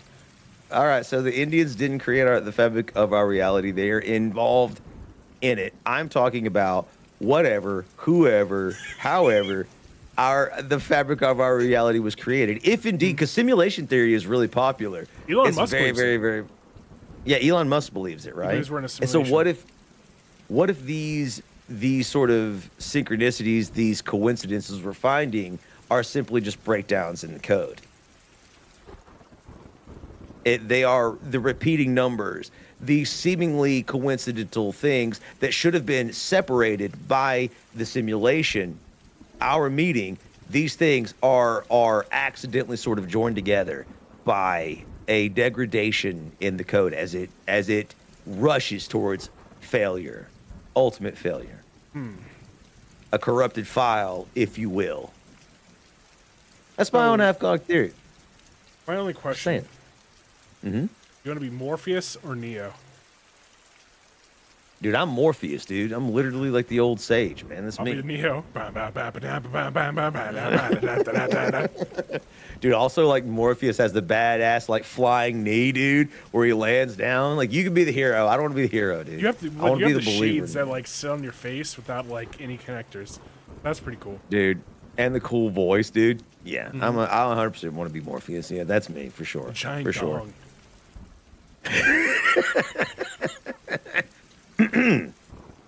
So while many people do report experiencing paranormal synchronicities, as the ones we've mentioned to you today, as the ones you've potentially experienced yourself, obviously there is no current scientific consensus on the explanation of the phenomenon, and we're unlikely to reach it, as if we're unlikely to find the solution, is what I'm trying to say. Being the fact that these things seem to occur outside of our control, right? Like these things sort of happen again coincidentally, like almost seemingly as if they're ordered by something or someone, or again a breakdown in the code. They seem to be out of our control, because I can't just wish you here, right? I can't think about somebody and have you appear in front of me, and that's actually what Carl Jung's whole point was. The synchronicity But I'm can't just be knocking on your connected door by right cause. now. Dude, yeah, then synchronicity, like we have superpowers at that point in time. Synchronicities like cease to exist. We have powers, but that's the thing. It's like we can't cause and affect these things a lot of times. They just sort of seem to be happening outside of the bounds of our control and our reality, and that's where we're going to leave it. Man, you got a final word on any of this, dude? Uh, I like that. I like that. That's what it feels like when a synchronicity happens. yeah. We'll clip that. It's just, We'll clip that. for Jesus Christ. My battle cry. That's a good battle cry, man. Ladies and gentlemen, this has been Campfire Stories. Thank you so much for tuning in. Everyone that caught us live on Twitch, on YouTube. You can follow us on Twitch, twitch.tv/Dr. Man Show, and on our YouTube. Links will be provided. You can subscribe to that. We go live tentatively at 8 p.m. Eastern Standard Time every Friday with more campfire stories. We'll see y'all the next time. Without further ado, I believe we're going to switch to a game. Or, yeah, Demand, you got it loaded up? I buried my friend in an unmarked grave. Oh yeah, Doc. I have it. I have it downloaded. I don't have it loaded up. Hopefully, we don't have to compile any shaders or anything like that. We'll figure it out. If we do, you know, my rice, Doc. Just to let everyone know, my rice is just very, very al dente, just ever so slightly. But I think I have to boil like a 4th cup of water, put that in my rice, stir it up, and then put the lid back on it to fully cook it all the way through. That sounds good. We're going to take a pause, and we'll be back here momentarily with a some sort of video game action. Back to the Dr. Man Show, comedy duo gaming, as you've been used to. We'll see y'all next time for Campfire Stories. Until then, everybody hang in there. What's up, Arif? We'll be right back, gentlemen. Demand, what do you got for him, baby? Make sure you rub your happiness.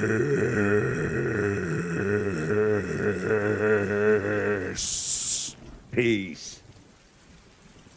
How do I end the stream?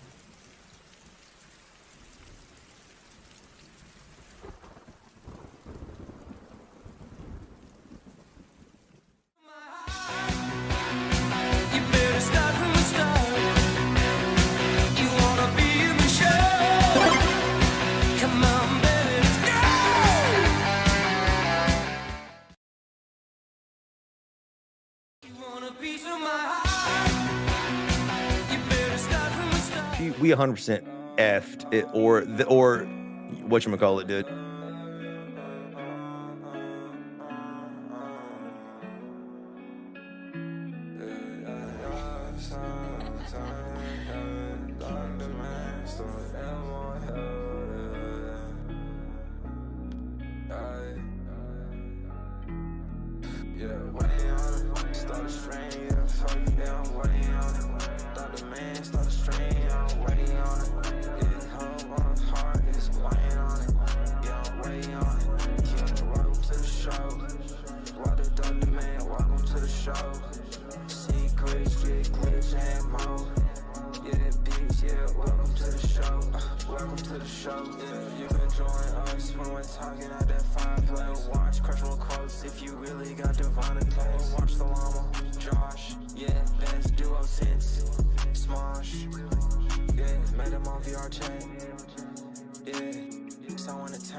Time, Dr. Man, so am I held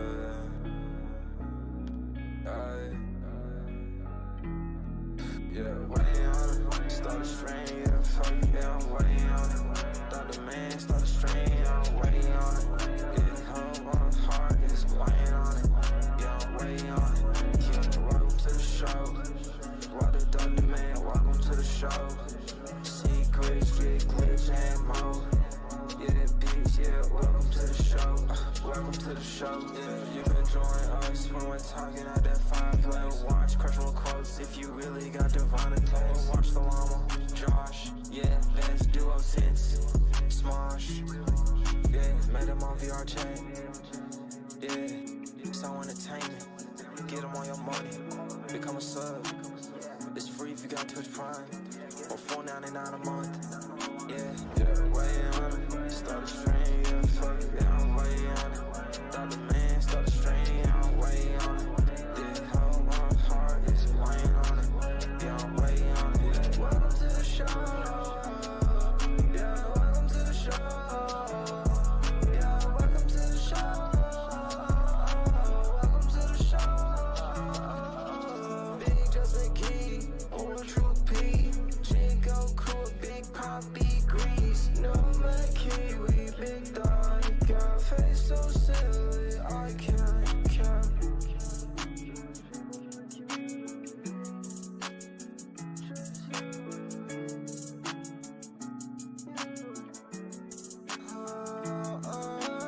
Yeah, way on it. Start a stream, yeah, fuck it, yeah, I'm way on it. Dr. Man, start a stream, yeah, I'm way on it. Yeah, how my heart is weighing on it. Yeah, I'm way on it. Make sure you enjoy the stream, please. That's all I ask of you. These niggas are cool, man.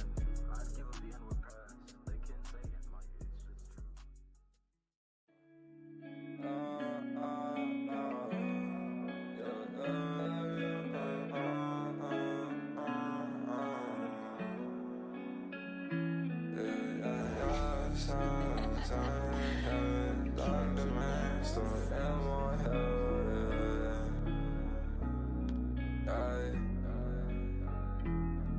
Yeah, way on it. Start a stream, yeah, fuck it, yeah, I'm way on it. Dr. Man, start a stream, yeah, I'm way on it. Yeah, how my heart is weighing on it. Yeah, I'm way on it. Yeah, welcome to the show. What the Dr. Man, welcome to the show. Secrets, get glitch and more. Yeah, bitch, yeah, welcome to the show. Welcome to the show. Yeah, you can join us when we're talking at that fireplace. Watch crushable quotes if you really got divine taste. Watch the llama, Josh. Yeah, best duo since Smosh. Yeah, made them on VR chat. Yeah, so entertainment. Get them on your money. Become a sub. It's free if you got Twitch Prime. Or $4.99 a month. Yeah, way on it. Start a stream, yeah, fuck it, yeah, I'm way on it. Dr. Man, start a stream, yeah, I'm way on it. Yeah, how my heart is weighing on it. Yeah, I'm way on it. Yeah, welcome to the show. Yeah, welcome to the show. Yeah, welcome to the show. Welcome to the show. Big Justin Key, or True P. Jingo crew, big poppy grease. No man kiwi, big dog. Got face so silly, I can't count.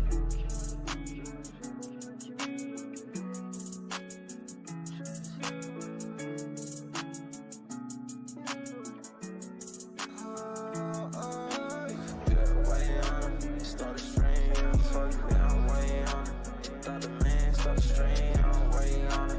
Yeah, how my heart is weighing on it. Yeah, I'm way on it. Make sure you enjoy the stream, please. That's all I ask of you. These niggas are cool, man. I'd give them the N-word pass. They can say it, Mike. It's just true.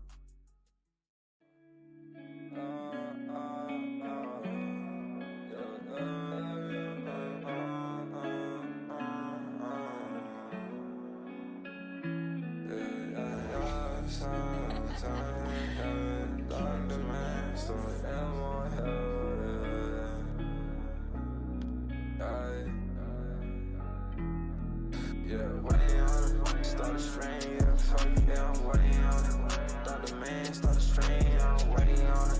Yeah, how my heart is weighing on it. Yeah, I'm way on it. Yeah, welcome to the show. What the Dr. Man, welcome to the show. Secrets, get glitch and more. Yeah, bitch, yeah, welcome to the show. Welcome to the show. Yeah, you can join us when we're talking at that fireplace. Watch crushable quotes if you really got divine taste. Watch the llama, Josh. Yeah, best duo since Smosh. Yeah, made them on VR chat. Yeah, so entertainment. Get them on your money. Become a sub. It's free if you got Twitch Prime. Or $4.99 a month. Yeah, way on it. Start a stream, yeah, fuck it, yeah, I'm way on it. Dr. Man, start a stream, yeah, I'm way on it. Yeah, hoe on hard, it's weighing on it. Yeah, I'm way on it. Yeah, welcome to the show. Yeah, welcome to the show. Yeah, welcome to the show. Welcome to the show. Big Justin Key, or True P. Chico cool, big poppy grease. No my kiwi, big dog. Got face so silly, I can't count.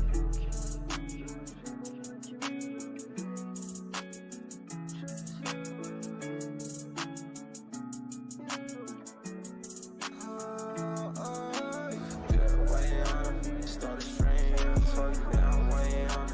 Dr. Man, start a stream, I'm way on it. Yeah, hoe on hard, it's weighing on it. Yeah, I'm way on it. Make sure you enjoy the stream, please. That's all I ask of you. These niggas are cool, man. I'd give them the N-word pass.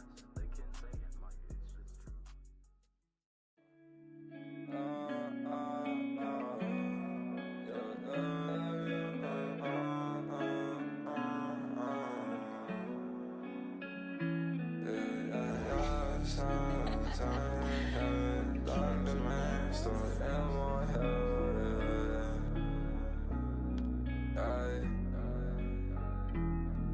Yeah, way on it. Start a stream, yeah, fuck it, yeah, I'm way on it. Dr. Man, start a stream, yeah, I'm way on it.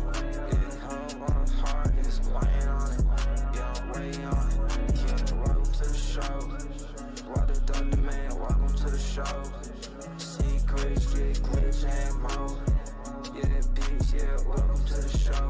Welcome to the show. Yeah, you can join us when we're talking at that 5 watch crushing quotes if you really got divine taste. Watch the llama, Josh. Yeah, that's duo sense.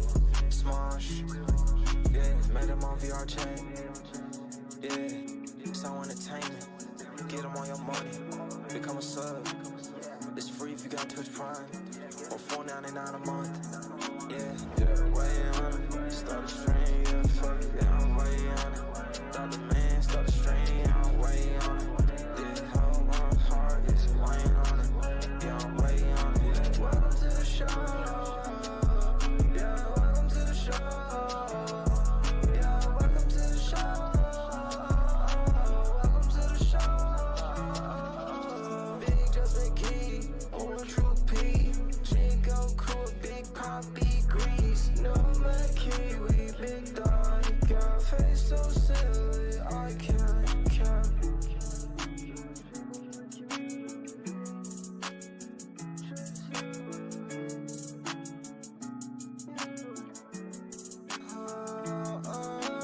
Yeah, way on it. Start a stream, yeah, fuck it, yeah, I'm way on it.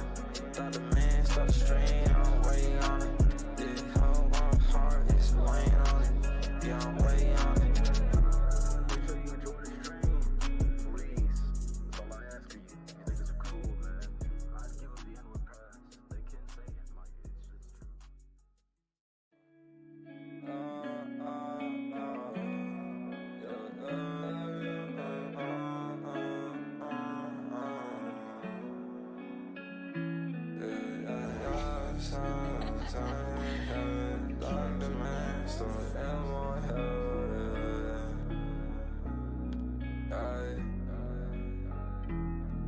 Yeah, way on it. Start a stream, yeah, fuck it, yeah, I'm way on it.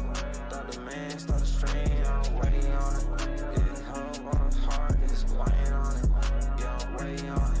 Yeah, welcome to the show. What the Dr. Man, welcome to the show. Secrets, get glitch and mo. Yeah, bitch, yeah, welcome to the show. Welcome to the show. Yeah, you can join us when we're talking at that 5 watch crushing quotes if you really got divine taste. Watch the llama, Josh. Yeah, that's duo sense. Smosh. Yeah, made them on VR chat. Yeah, so entertainment. Get them on your money.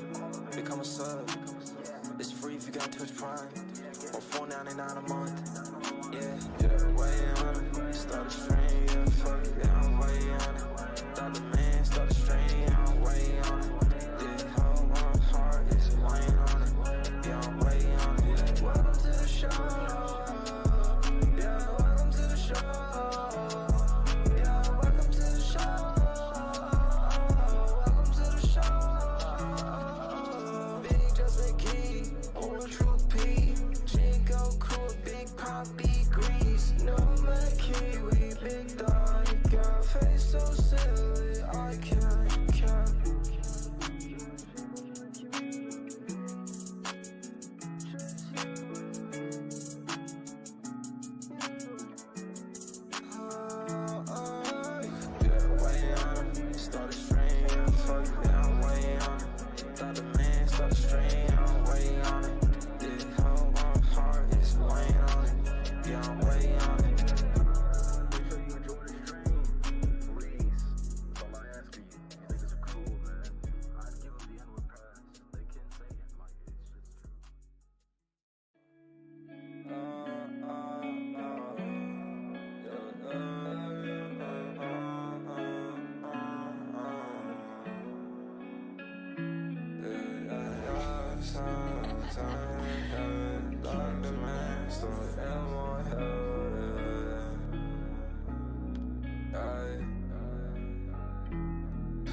Start a stream, yeah, fuck it, yeah, I'm way on it. Thought the man started stream, yeah, I'm way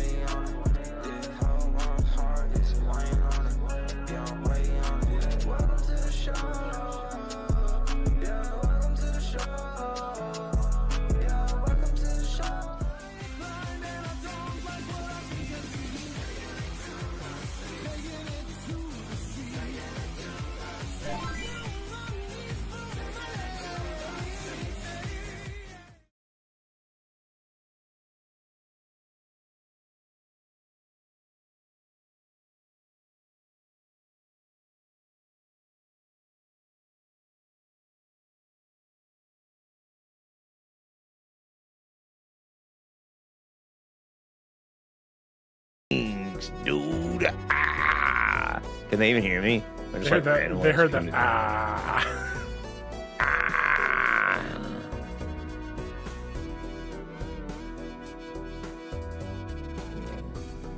The shaders are also my favorite part of QB. What's up, everybody? There's no shaders. Hopefully, Arif is still here. Much love to you. Eternity loves peace and happiness. Suji, Blackwall Rose, Eternal Rose, all of y'all. Much love, much love, much love.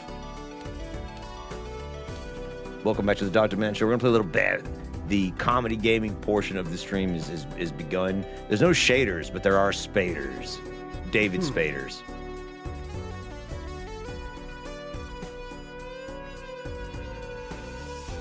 Bloop. Bloop. We're talking about. All right. This game is Balatro, dude. What do you mean? You've heard of this game. It was one of the games of the year last year. We're going to be going through them, dude. Are y'all excited? Cyberpunk 2077 or with The Witcher? Much love, Arif. Hey, we'll talk. Hopefully, we can talk to you soon. Wait, what? Nice cock, Arif. Oh, Cyberpunk played Cyberpunk 2077 or The Witcher? what do you mean? Well, One or the other? yeah. Which one? Uh, Are you tuning The in to stream? Witcher. Yeah, I'm watching.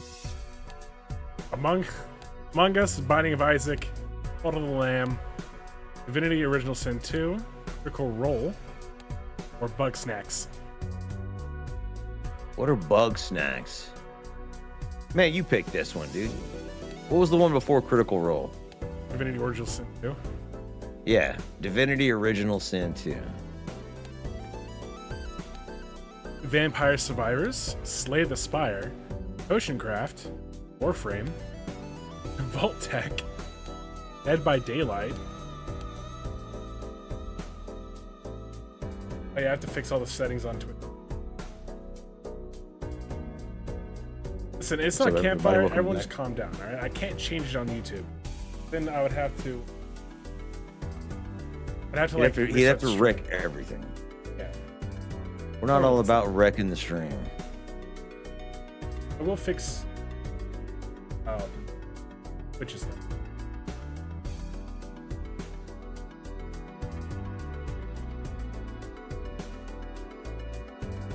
Balatro.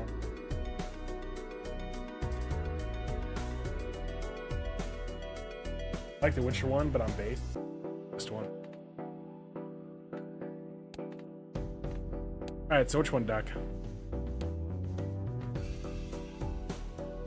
Vampire Survivors? Witcher? Yeah. No, I like The Witcher, dude. Oh, well, the Witcher's for the spades. We're doing the clubs. Oh, we're doing the clubs. Okay. Yeah. Vampire Survivors, dude. These are games that I know about. I mean, Yeah. there's Vault-Tec. There's Fallout, but Nah, it looks stupid.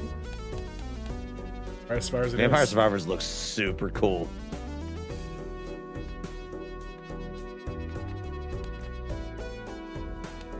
Day of the Diver, Stardew Valley, to the Gungeon, 1000 Resist, Civilization 567, or Rust.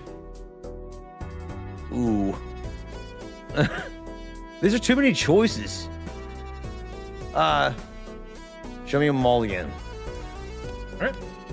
Day of the Diver, Stardew Valley, to the Gungeon, 1000 times Resist, Civilization 7, Rust. Rust. Rust, Air says Stardew or Civ. Wait, if it's Stardew or Civ? Alright, Stardew, man. Civ look like. Yeah, I'm just throwing them out of here. Like, I didn't realize I was gonna have to like choose all these different Stardew. games.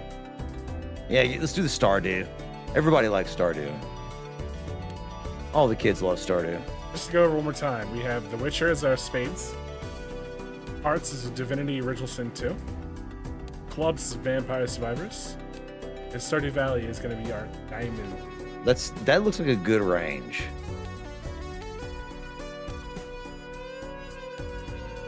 I've never played this game, Doc. I mean, neither am I. We're about to learn together. Hello there, my name is Jimbo. I'm here to help you learn how to play. Is his name really Jimbo? It goes down chips to defeat that be blind.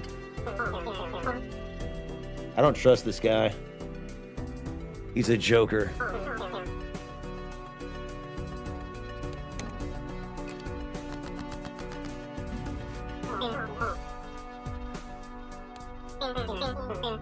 Programs and basic chips. I can't read. I hope you're getting all this. See your poker hands, and I'm really not run info. There's no way we lose this, right? Can we play against other people? I want to see the look of crushing defeat on their faces. Cards also earn some shifts. However, we're just. Let's select up to 5 cards and play.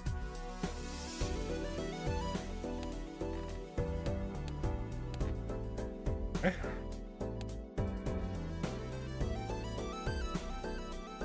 I got a pair. Have anything else?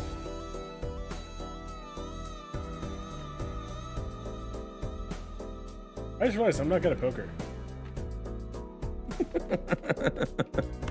This isn't about poker, isn't it? Like, isn't Yeah. it about like? Yeah, I have to play. Don't you have to like shoot? Don't you have to shoot somebody in the face if they like? No, that's the Wild West.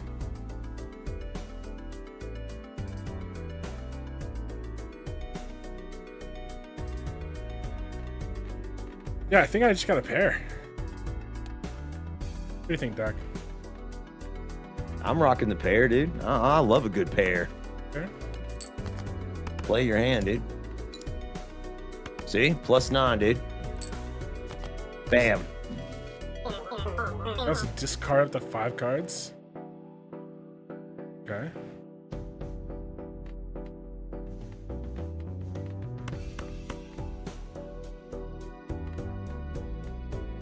Yeah, you can end up having, you're looking for a...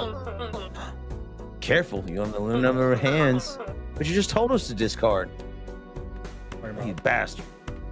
Play my 2 pair. Play him, dude. We're dominating, dude. We had 0. Our opponent had 0.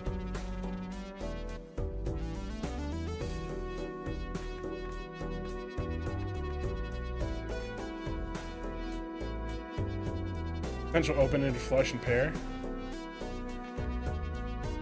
Yeah, I'm gonna go, ugh. I need a 4 or 9. Those are worth a lot, though.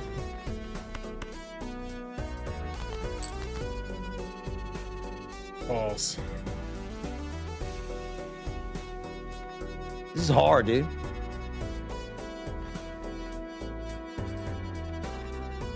You know what? I'm gonna try for the higher end. I did not mean to play that. I have I'm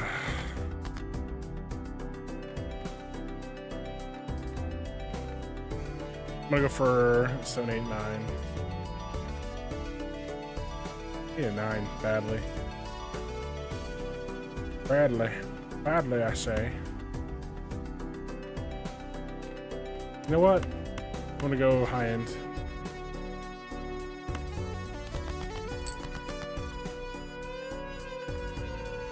Boom, boom, boom, boom, boom. Can I go even further? Can I just play all these?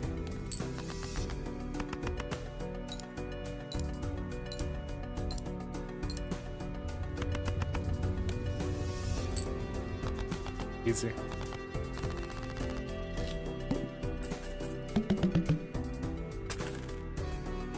$3. Are we losing all of our money? That's the whole Dr. Man Show treasury. $3. Like,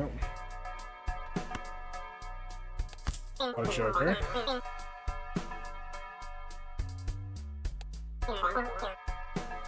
Hand you 5 joker cards at a time. All right. Now buy the other card from the shop. So you can buy cards from a shop. I just bought the tarot card. The carrot card. Tarot. Oh, the tarot card. Tarot. Carrots, whatever. No, it's tarot. Tarot card. I don't know, bro.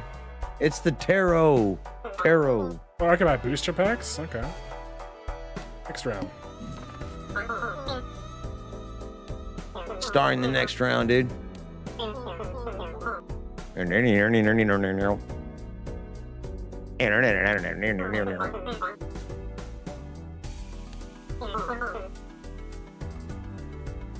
I guess I'll do the big blind.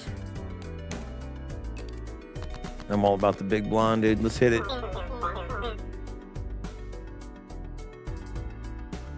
You're right. Mm-hmm. Look at the 2 cards in your hand and press tarot. It's tarot. Tarot, Doc. Tarot. You're ruining the game for everyone. You're ruining it. That's just life, Doc. Sometimes you win, sometimes you lose. Sometimes you seem to lose. I want... discard all these. Ooh.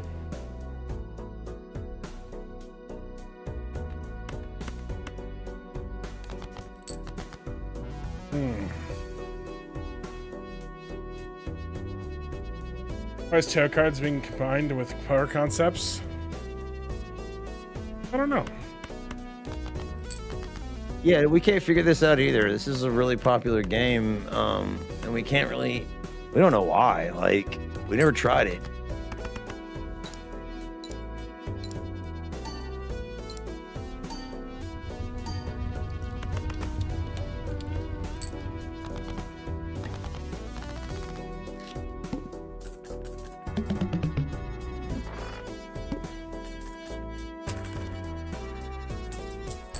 Give me that money.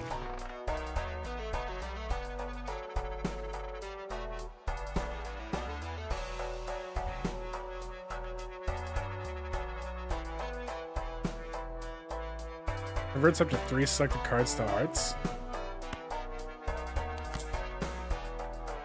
Level up 2 pair. Move my back.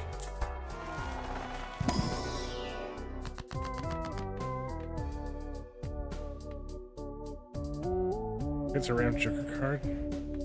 Yeah.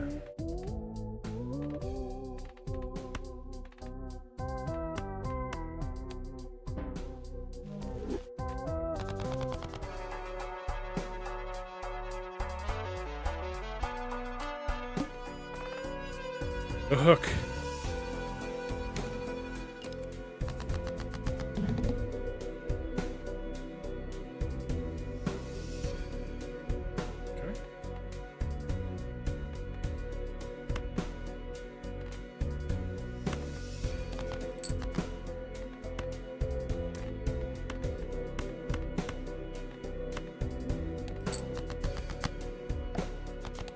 Okay. Okay.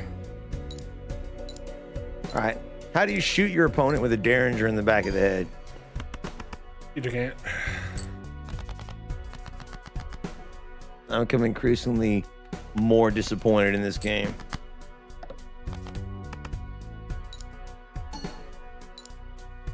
If you guys wanted a big laugh from a game, try Dead Rising. It's so stupid. I'm all about big laughs. Is it on Xbox Game Pass? I'm looking. Why is this game like one of the highest rated games still? Name correctly. It was literally nearly Game of the Year last year.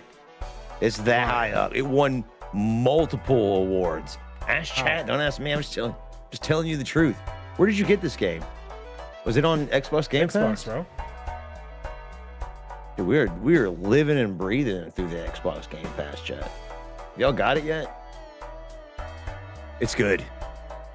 Aim correctly, Cesarif. What does that mean? Do you have to aim in this game? No.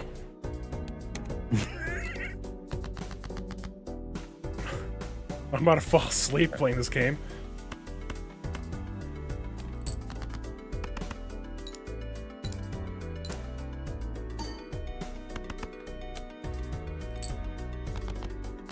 Oh, the Derringer.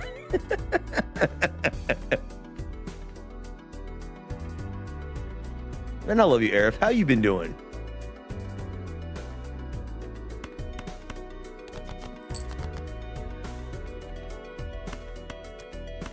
Tell us how you been.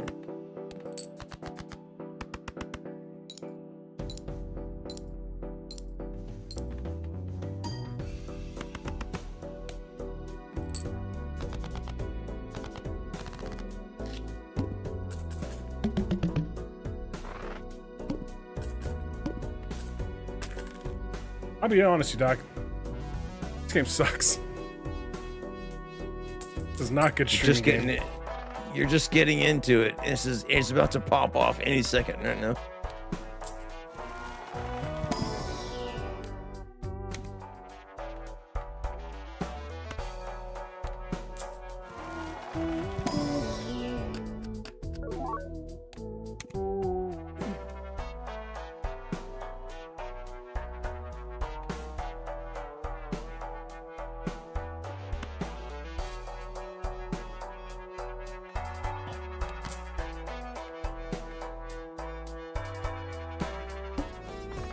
It's a special card game. Special ed, you mean?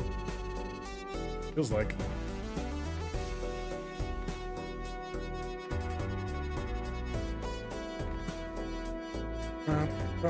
Four, five, six. Dude, why didn't you play Warhammer Rogue Trader? It's literally, it looks like it's a mix between I have that game. it looks like it's a mix between XCOM and one of your space sim games. So it is not kinda. It's Baldur's Gate. Yeah, that's a much better example than what I gave. That's a way better, more succinct thing that you just said than what I said.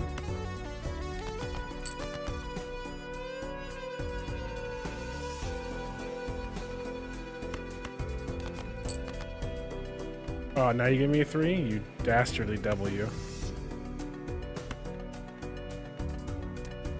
By the way, I finished all Silent Hill 2. You watched the entire live playthrough. What did you think, Rose?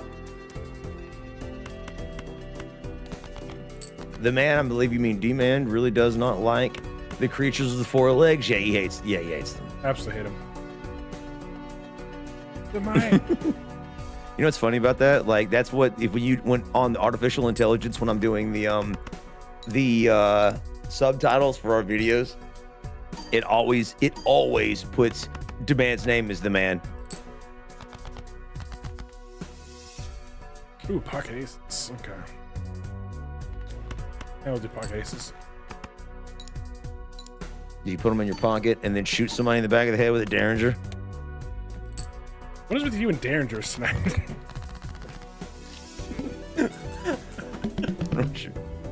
Why do you want to shoot me?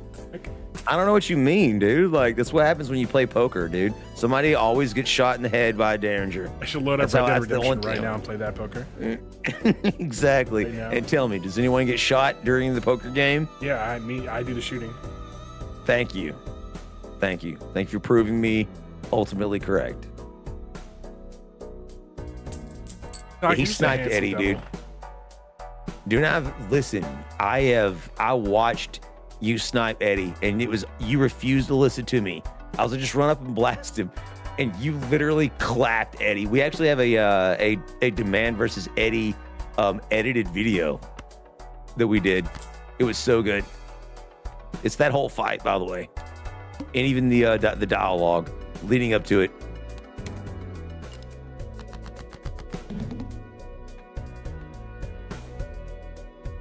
Okay. Remove these from my hand, please.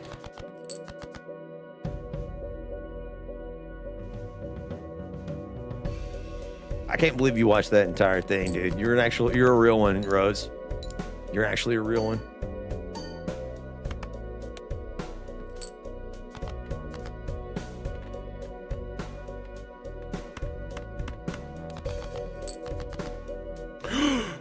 Ooh, mama, that's a fat mama jamma.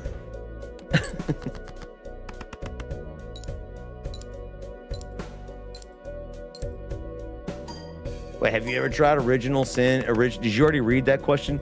Eternal Last? No. I didn't see Have it. you ever tried Divinity Original Sin 2? That is a co-op game we can play right now, Doc, if you have it. I do have it. I bought it when we've already started playing it and then we quit. All right, load it up right now.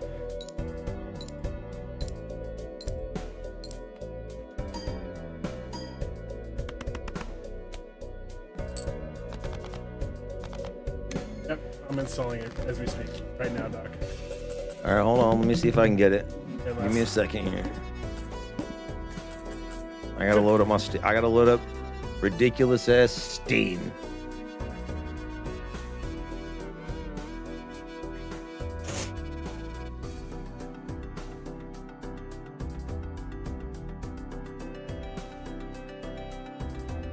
Play online with people if you want. Yeah, but people scare me. Your first hand around is a single 6 destroy and create a spectral card. First hand around only has one card. If the first hand of round has only one card, add a permanent copy to deck and draw to hand. You can copy a card. Is this like Yu-Gi-Oh? Do I scare you? Demand never fears. I was a chef for over a decade.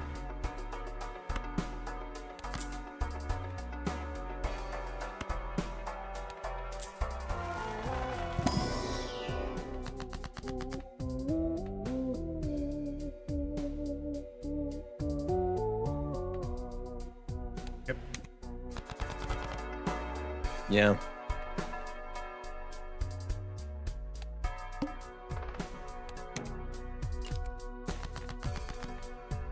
Okay, I downloaded it. That was an open invitation. I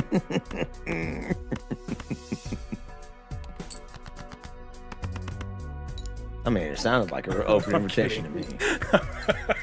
Yeah, I mean, it sounded like. I tried to sound as serious as possible for a second. Yeah, don't be mean, dude. I'm sorry. I'm so sorry. We're sorry. We're so sorry. Have you seen the episode of South Park, Eternal? So sorry.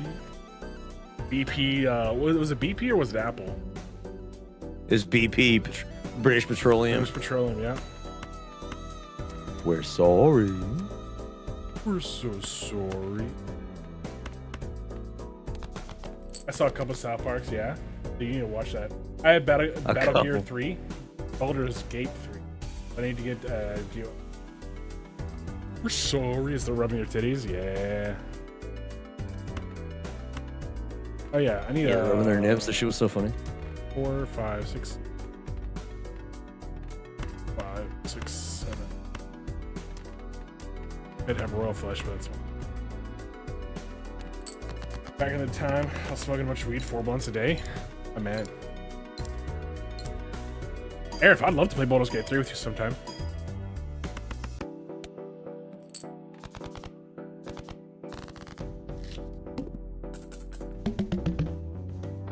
Games. Well, how do people stream this game? Is anyone enjoying this? I'm actually enjoying it because I'm just waiting until time passes so I can make another Derringer reference.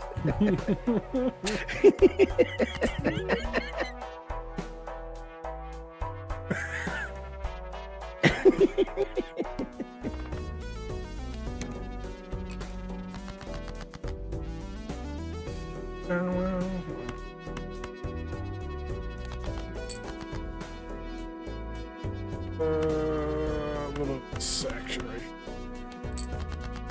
Aim straight, Doc. Straight. I need to watch Young Guns again. This is making me want to watch Young Guns.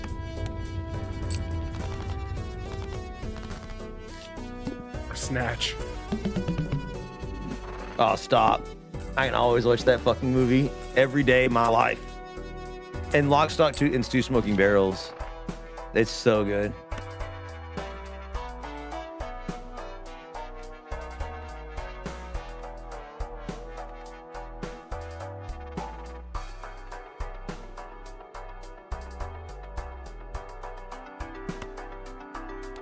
So I'm leveling up my red card. Escaping all of these. I love it.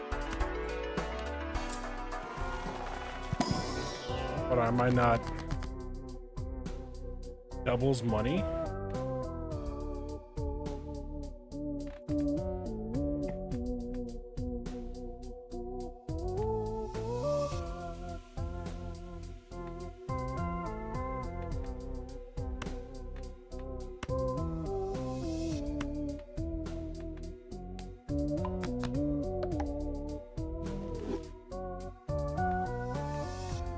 Doubles money.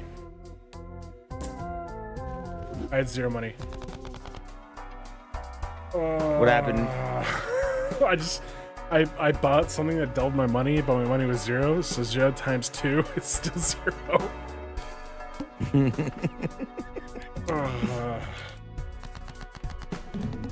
Is that how math works, dude? I don't like that shit. Oh, I can't use hearts. Hey, Doc and Man, what series should I start next for y'all? I'm thinking about mouthwashing. Yeah, dude, mouthwashing is good. Mouthwashing is exceptional. I will say that our roast of that in particular one, like, cause we have to keep up the roast, my guy. You know what I mean?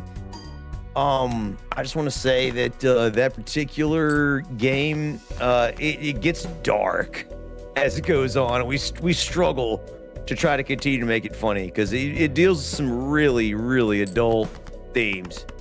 So I'm not exactly sure how it turned out between us. We tried to keep it we tried to keep some levity, but there towards the end we were both like, God. I don't know if I played Digimon in this game, I think. Oh my God, dude. Eternal Sorcerer Wretches even getting those words chokes the words out. Dude, I'll load a Digimon. Don't. I saw that game installed, brother. Yeah, Rose. It was really good. We had a good time. We should have done an edited video for that one. That one's on me. Demand at least got the. I see now, like Demand's carrying the stream. Like, if you're watching these and other people are watching like our full live streams of stuff, like we need to do more. Like, we need to do more short versions. Do y'all want to watch us play some duo games, Demand and I? Like, cause we could probably get through some of those in like 2 streams. Like, no joke. We've got a couple loaded up from Xbox Game Pass. We've got A Way Out. We've got Plague Tale Requiem. We've got Brothers: A Tale of Two Sons. So we've got games, huh? No, you both got parts to play. You guys do amazing at both. You do. You're a skill. Thank you. We're trying to be, man. We're really trying to be. Going crazy. I didn't get what I wanted. Sad. We got a bunch of other games. Please. All right. I'll do. I'll rock a pyre. 2 pyre. Doc, my work prepped 500 ribs, 20 pork, and 6 brisket. Please end me like old Yeller. I have no energy. Grab the shotgun. Listen, man. I refuse, my brother.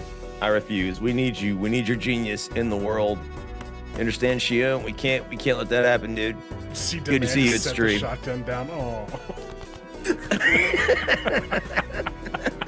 Not today, old friend. Not today. I pat you on the back. Work You're to like, do. yeah, we still got work to do.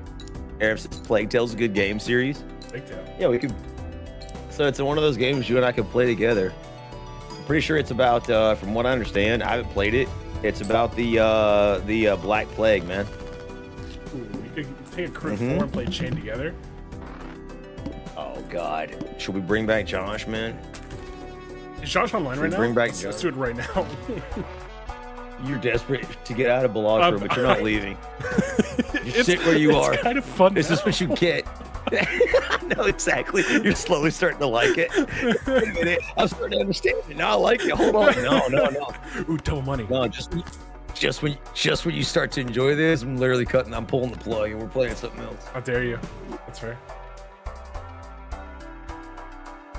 Ooh, increase hand size? Yeah. Sure.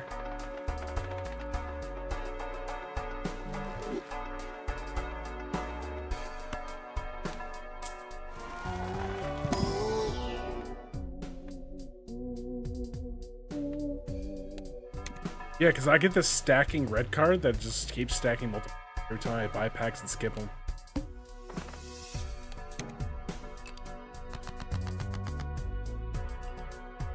Yeah, someone message Josh to see if he's online. Eternity was. I want a better hand. Eternity, not Eternal, was here a minute ago. Did y'all ever finish Dragon Age? Did we? I don't think we did. I think we quit. It got really just like Avowed. We got as far as we could on Avowed, and like we just fucking punked out because it just takes I mean, you can be playing the easiest mode in these games, just drag the dialogue, and the dialogue is bad. On top of all that, dude, it's so bad. Straight flush, read and weep him. I see that. It's disgusting. You've been on the low end. How did you? So low straight flush is still fucking. So flush. Dude, this game's. I hate this. I hate this fun. Game of the year. Game of the year. I'm seeing it. I'm seeing it, Doc.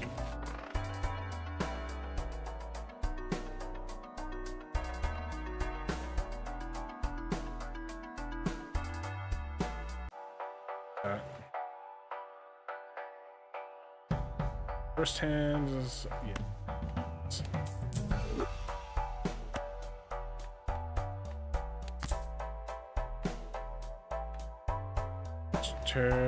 Planet cards. What did Shio say? Hold on. 1 second, Shio and Rose. Excuse me. All right, we sponsored the biggest curling event of the year, and my boss forgot to buy more bussy bins and cooking trays. Bro, we have nothing to prep things in. Dude, that sucks, dude. How long is the curling event happening? Also, by the way, LOL at the curling event, dude. I can't believe that's actually a real thing. Y'all really like curling over there. It's not a joke or a meme. There's literally people that have like little flags of the teams and stuff, dude. No, wait, it lasts 2 weeks? Y'all gonna literally watch dudes slide rocks across the ice with little brushes for 2 weeks?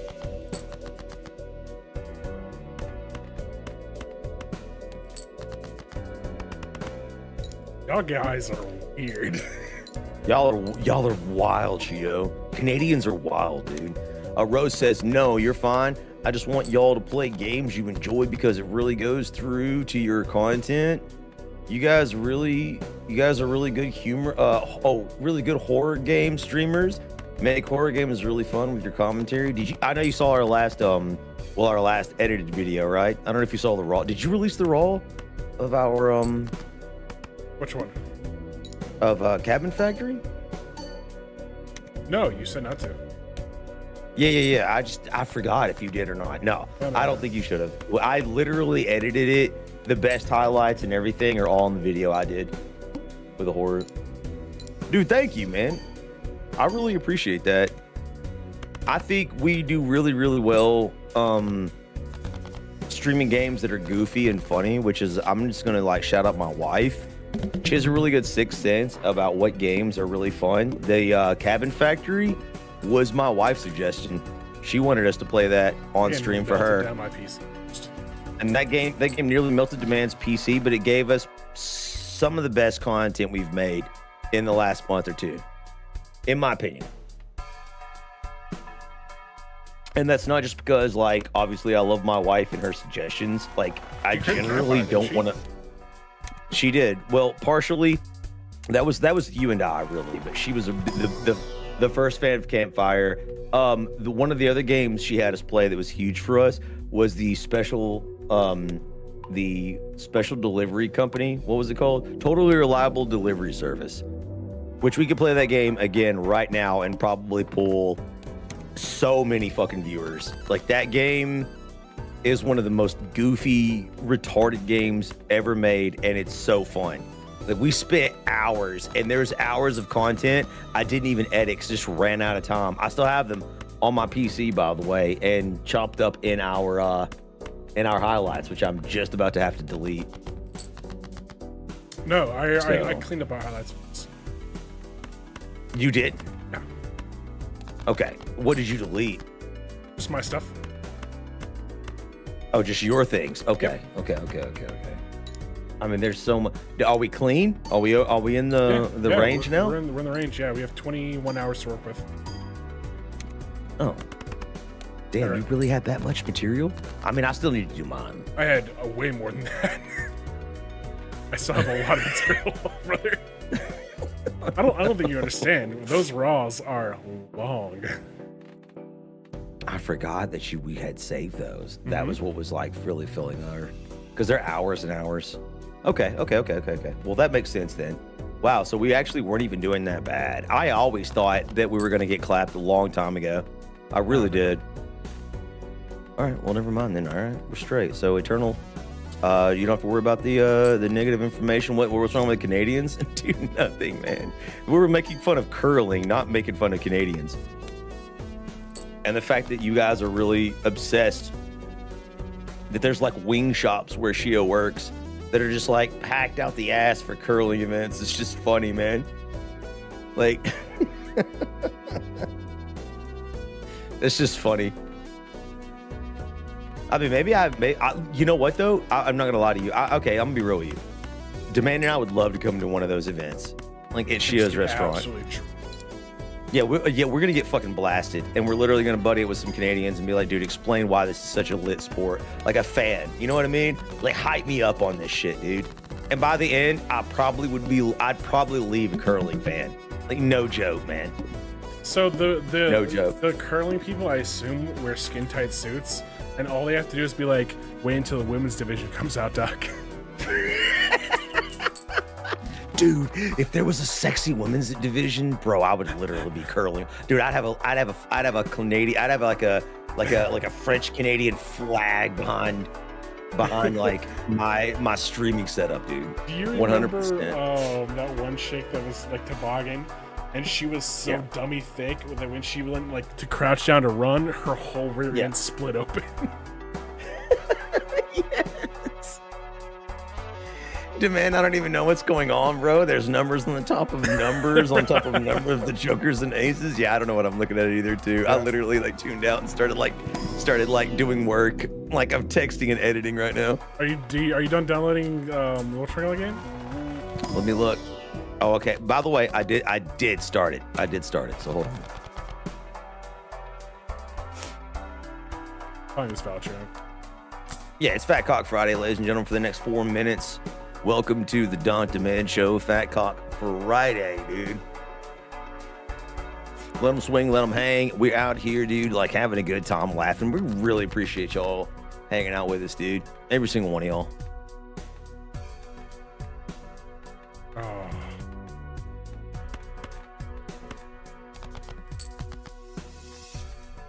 Thank you. Yeah, and we're trying to Balatro. Like this game came out, was one of the games of the year last year, contenders for game of the year. I don't think it won, but it freaking won like 4 or 5 awards. I know. I'm almost positive. Like it was huge. And Demand, all right, you've been playing a little while. You're a little more addicted than you were. Why is this game so good? Why was it shit before? Tell me about the transition. Tell me your story. Fiction's a hell of a drug. Addiction is a hell of a drug, dude. It's a card game. It's numbers. I mean, the autism, it's got to be dragging straight out of you. Oh, right dude, now. my autism, dude. All my neurons are firing right now. Dude,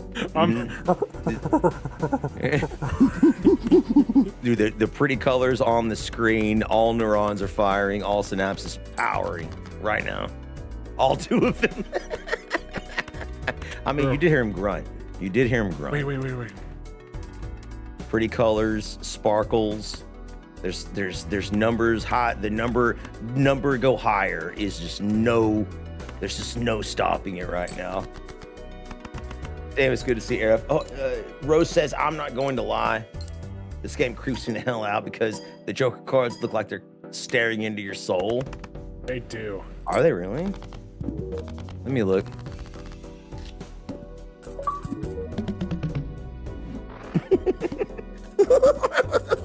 I'm the Joker, baby. Demand. Say the N-word. You know you want to. Nigeria.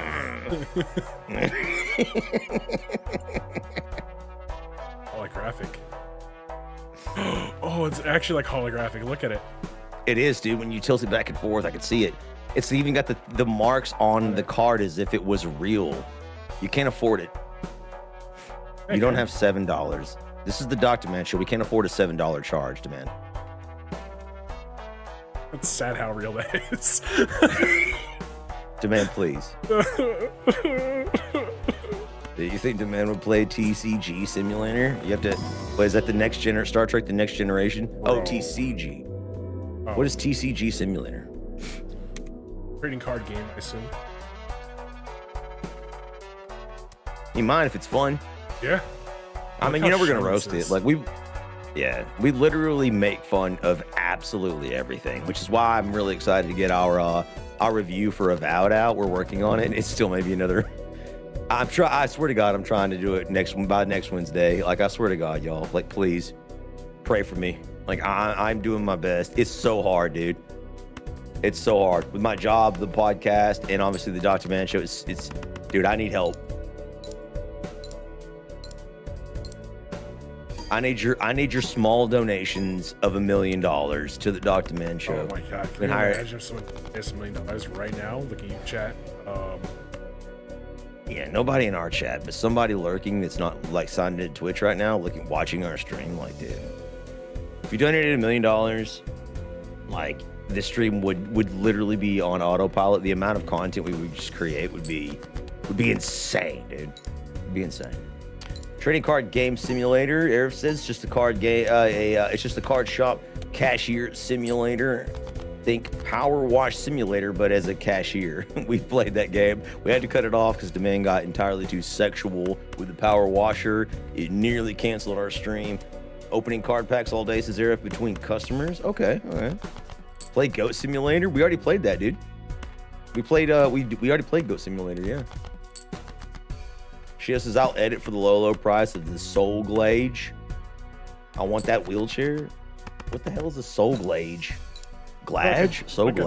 Like a Dark Souls like weapon. Soul Glitch. You'll never get it unless you defeat me, Shia. Dude, and I am a high level boss, dude. You hear my voice?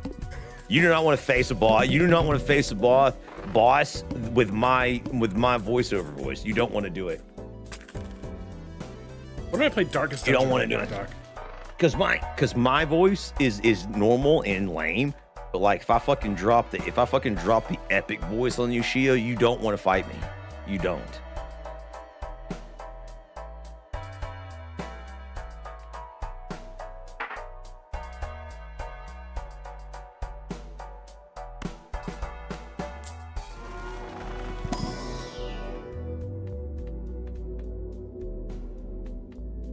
Shio.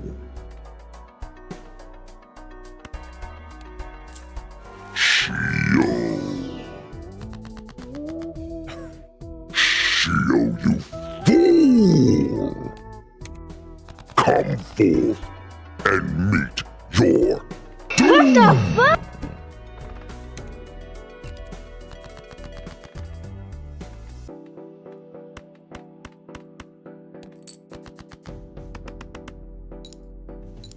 I told you.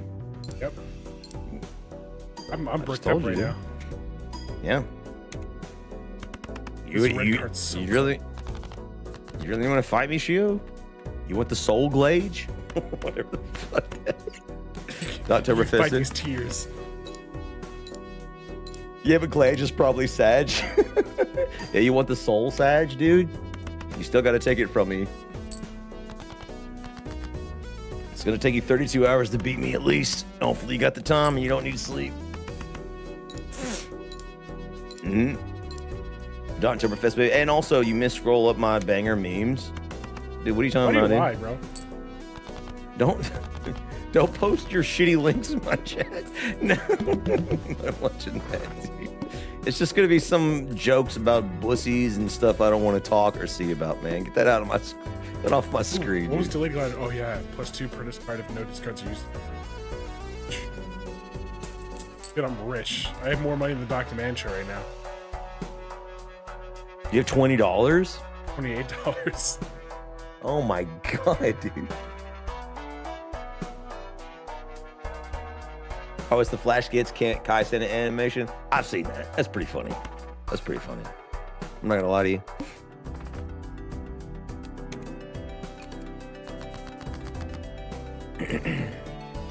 All right. I'll tell you what. Keep doing what you're doing. We'll play Divinity Original Sin. You know what? I'm Let's about to see. load Fantasy Star too. Yeah, or I can play 100 Heroes. Eternal Sorcerer, are you going to be available on Sunday? Do you want to play? That's community game night. Okay, We need to relegate. Yeah, we don't really need to play community. You can't do it. Stop. If you want to play, we can find. How many other people can we find to play Original Sin Divinity on Sunday for a community game night? How many spaces are there? Is it 4? I don't know. I'd have to look into that. Yeah, Eternal Sorcerer. How many people can play the game? You're in. We'll find 1 or 2 more, whatever we can get. If you have the game, we'll load it up. You think Josh's llama would be down for Divinity Original Sin? I don't know. Maybe he probably would. It depends on he's got a really strange schedule like now. Like he used to be able to stream all the time, but he works like he works days.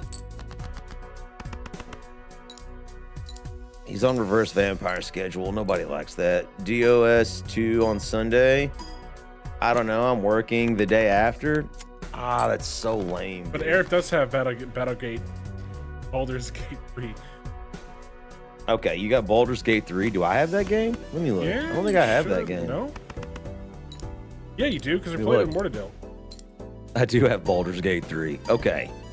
We might do Baldur's Gate 3 then. If Arif wants to play that, we'll do Arif, me, you. How many people can play that damn game? What's the playroom? You photo like a What the hell cheap is this? slut suit. You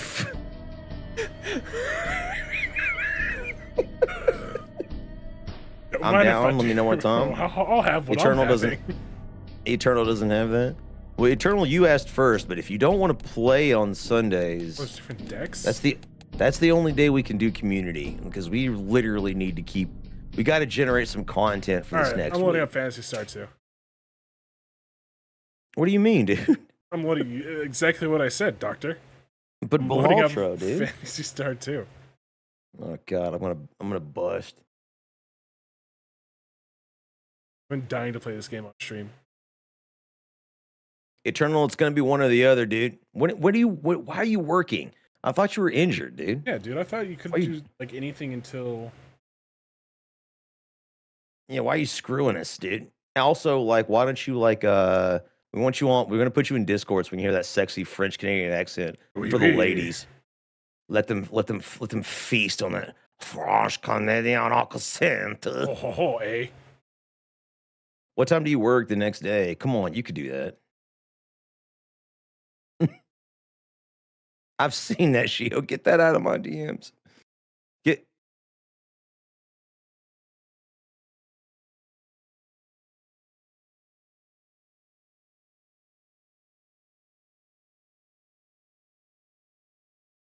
Load content.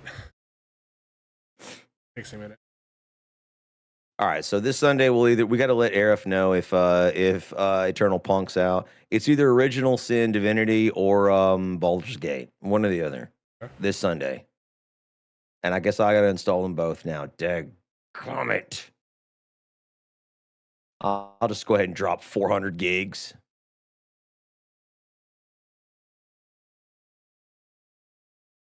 Sure. Game capture in flight. Afternoon delight. Afternoon delight.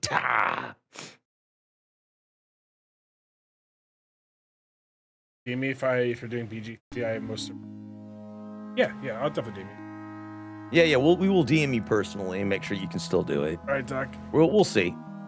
Eternal may pull through.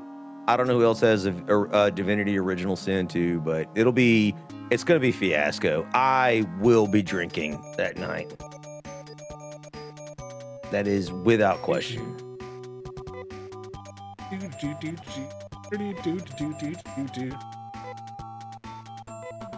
Tell me this is not a banger, dude.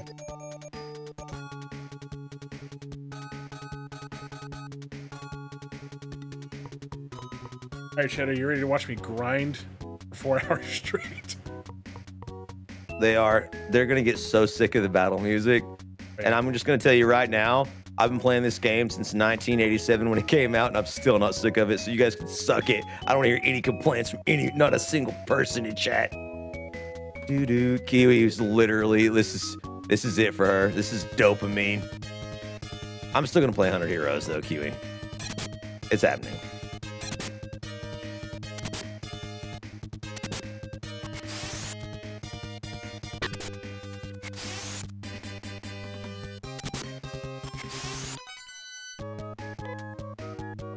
I love this, greatest night ever. Let's do this.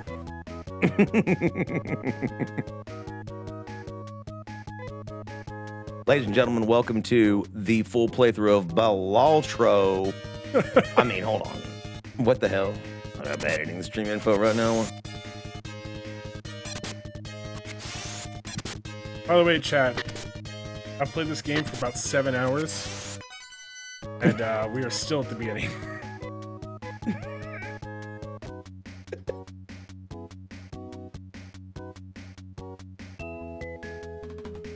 I don't want anyone to spoil the ending, so I'm literally putting no spoilers on this one. Yeah, because I haven't played this game. Yeah, Demen's never played this, which is like, this is literally like trying to spoil Lord of the Rings, but I'm sorry, like, you better shut the fuck up, dude. Dude, these games are not XD. This is Phantasy Star 2, dude. Doc, you hold the knife. No. Dude, she was so hot, dude. This is where my redhead fetish came from. This and Red Sonja. Ooh. Yes. Red Sonja and this, dude. But I like cat girls. I mean, and Nee is your girl. Nee is your girl, dude. I've meaning to play it. It's in my library. Okay, so like I am one of the OG fucking champions here. If I will bestow upon anyone who has beaten this game without any of the maps, because every fucking dungeon is a maze. If you've beaten this game, this RPG, without the maps, without cheating, I will bestow upon you the title of JRPG Master. You have to beat this game specifically. This is the hardest JRPG in the history of them all. Fight me on it. And I'm not going to go into detail. Like, it's just it's an era style game. It's the most difficult. There's nothing more difficult in its age. Now, like and you now can't or use ROM hacks since. either. You just have to beat a raw dog. No. Yeah, so the criteria is this. Because criteria is this. This is the worst than that, dude. Be quiet, Eternal. Okay, so this is the criteria. I'll give it to you. You have to beat this game without looking up any of the maps online. And there's no reason you should, because the truth is you should just memorize them. The problem is, it's the most frustrating part is the camera will go, when you get attacked in the dungeons, the camera will sort of go, it will recenter. And it's like, it throws you off. And every dungeon is a labyrinth. Now, you can go online and look up all the maps to see where they go and where all the stuff is, right? Demand has not done that. I wouldn't allow him to, and he wouldn't allow himself to do it because of pride. Yep. Right? So it's very, very time consuming and annoying. And most people simply just cannot handle the amount of time it takes to devote to doing it. But to me, it's the most important part, because a lot of people don't know this. The game was so difficult when it came out that in the instruction booklet, it came with the maps to all of the dungeons. That's how difficult it was. Like Sega was like, you can't release a game like this for children. It's too hard. It's like every maze is a labyrinth. You get attacked every 0.2 seconds when you walk forward. Like, it's too much.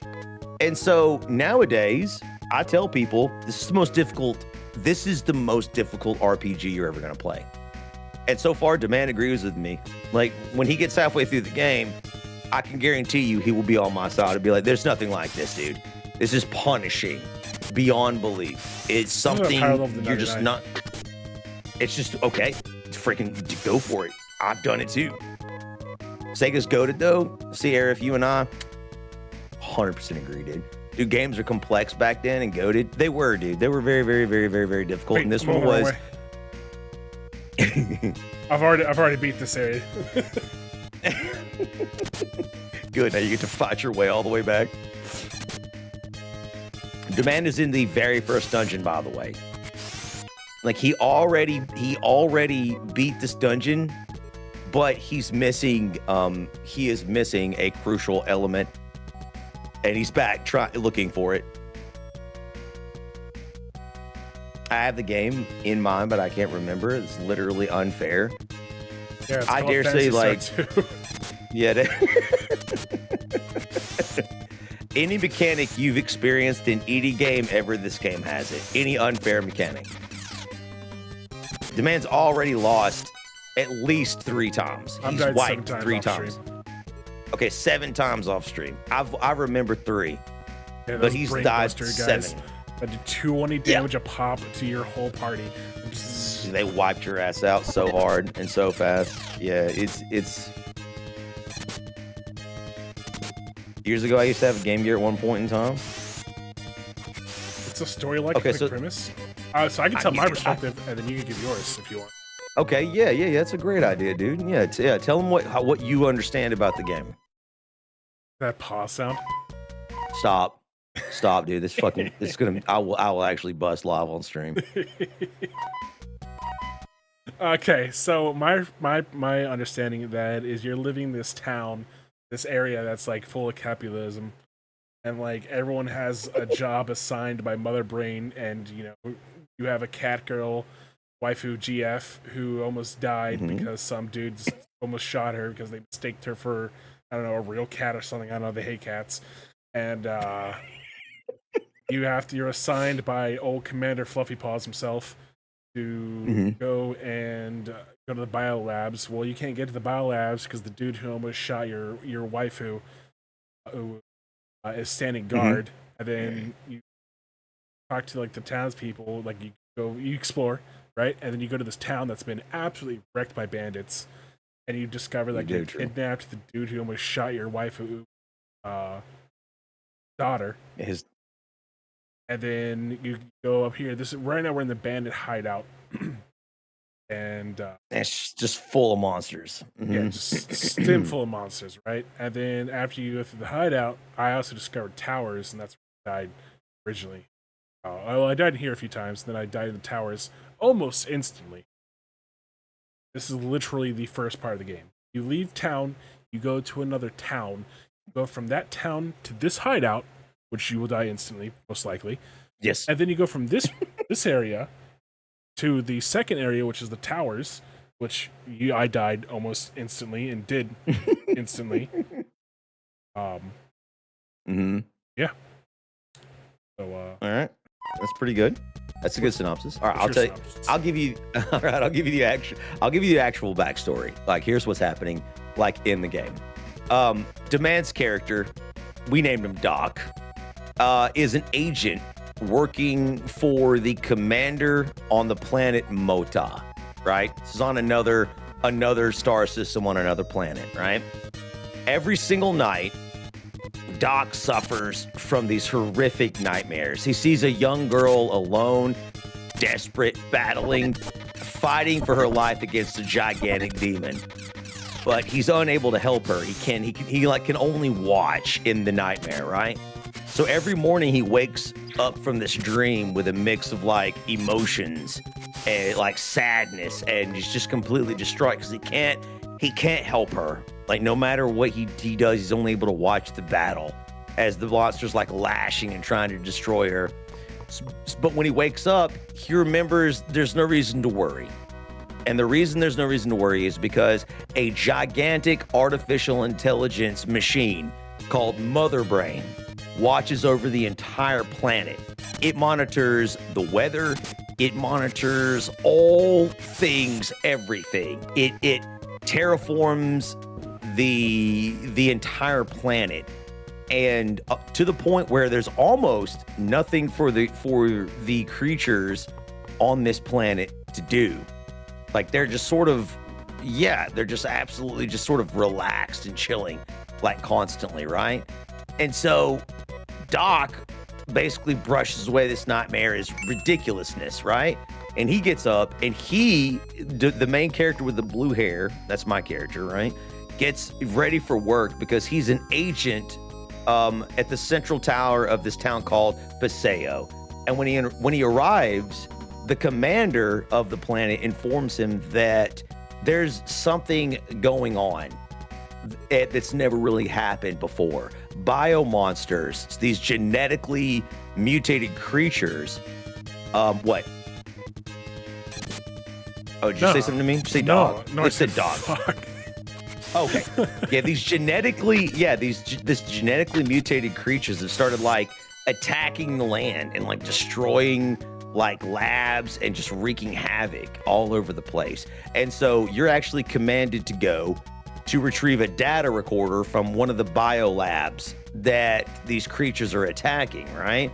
And this lab is responsible for these genetically mutated creatures that are rampaging, and Mother Brain's not supposed to do that.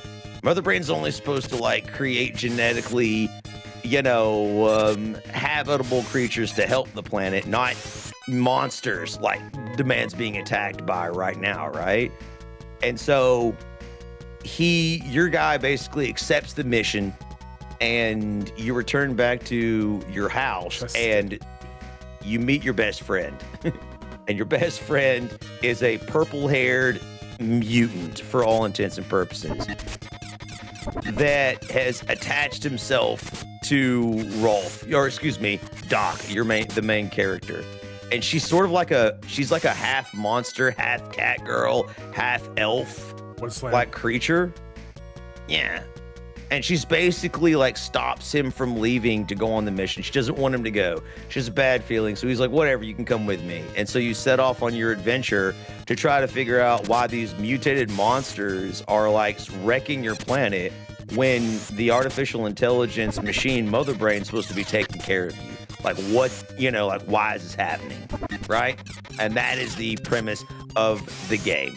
And so you end up going on side missions, and that's where Demand is right now. Like he's headed towards the biosystems lab to get the data recorder to figure out why these monsters are rampaging all over the planet and in random areas, and they're breaking out, crushing and destroying everything, right? Because they shouldn't even exist in the first place. Like, why do they even exist?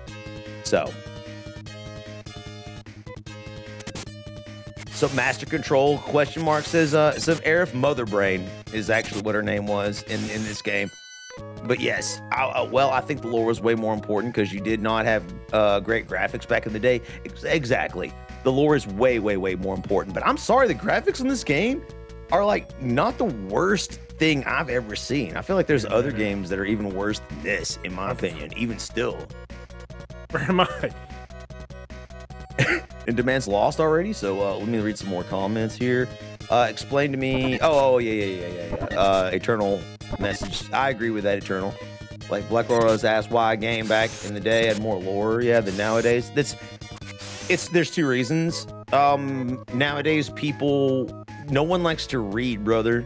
Like if you literally put a whole bunch of dialogue in a game, they just like freaking skip past it. Back in the day, I just want to let you know, Duck. My favorite RPG game, and I might know this game, is Planetscape Torment, and there is a dick ton of reading. A dick ton of reading, yeah. And people just aren't willing to like get into the lore like as much. But you're right. Like I think Eternal Sorcerer is still correct. I think the reason is like back in the day, you didn't really get into the lore because you just like. You rely so much on graphics, dude. Like they're much more interesting than they were back then. Like the story mattered. That engulfs you into the game itself, right? Like you became my main character. You're this agent you know, who was trying to figure out why these monsters are rampaging all over the land all of a sudden when, you know, Mother Brain has always taken care of her people for like hundreds of years. I think it's been maybe even thousands, right? Like, and you don't really know where she came from. You don't remember. It's all that shit's sort of lost to time. And this story really does sort of resonate where technology and this game is so old. But the story still resonates in a lot of ways. If there was any game that needed a remake, this would be it. Like, this would be the story that I think we need to really need to bring back to life. If there was any way, maybe through voice artistry and better art, maybe you could do that. I don't know. Arif also agreed with Eternal. Visual effects were less good. True. You could almost say they were worse. She says I'd smash you to recreate that gene pool. Shut up. Gross. Am I stuck in the Kiwi? I turned up my microphone ever so slightly. You sound fine to me. It's your gate, man. Oh yeah, I fixed that. Okay. All right. You're good now, she says. Okay. Okay. I'm referring to Tron. Was wondering if it's a similar concept. So it's similar. It's similar. Yeah. Like, I'm not gonna give away any spoilers but it's similar. Oh, spoilers. Yeah, there's no spoilers here, dude. You're so far away from anything that's going to push the story forward because, like, you're on this side quest right now. I can't. I have to decide. This is not a side quest. It's the main quest. I have to do this to get the guy out of my way. Isn't that funny? Like, back in the day, there were no side quests. You just were forced on these diversions. But the problem is not the problem. They did this for character development, right? I'm going Nowadays. You're a mad lad. Stop, dude. You seriously need to go back and buy some stuff, dude. You remember what happened the last time? You got wiped out, brother. Don't do this. It's too late. Where's my dynamite? Who's that? Who holds it? Oh, you have both dynamites. Okay. You're dynamiting your way in. So a recap. We are the first city you come to in this game. You're gonna get wiped out again, dude. It's gonna be so embarrassing. So also, by the way, you didn't save it, so you're literally gonna have to go back and get that dynamite all over again if you die. You're actually being crazy right now. If one thing goes wrong and you get killed, you got to go back and get that shit. So the first town you come to is destroyed and it's wrecked, right?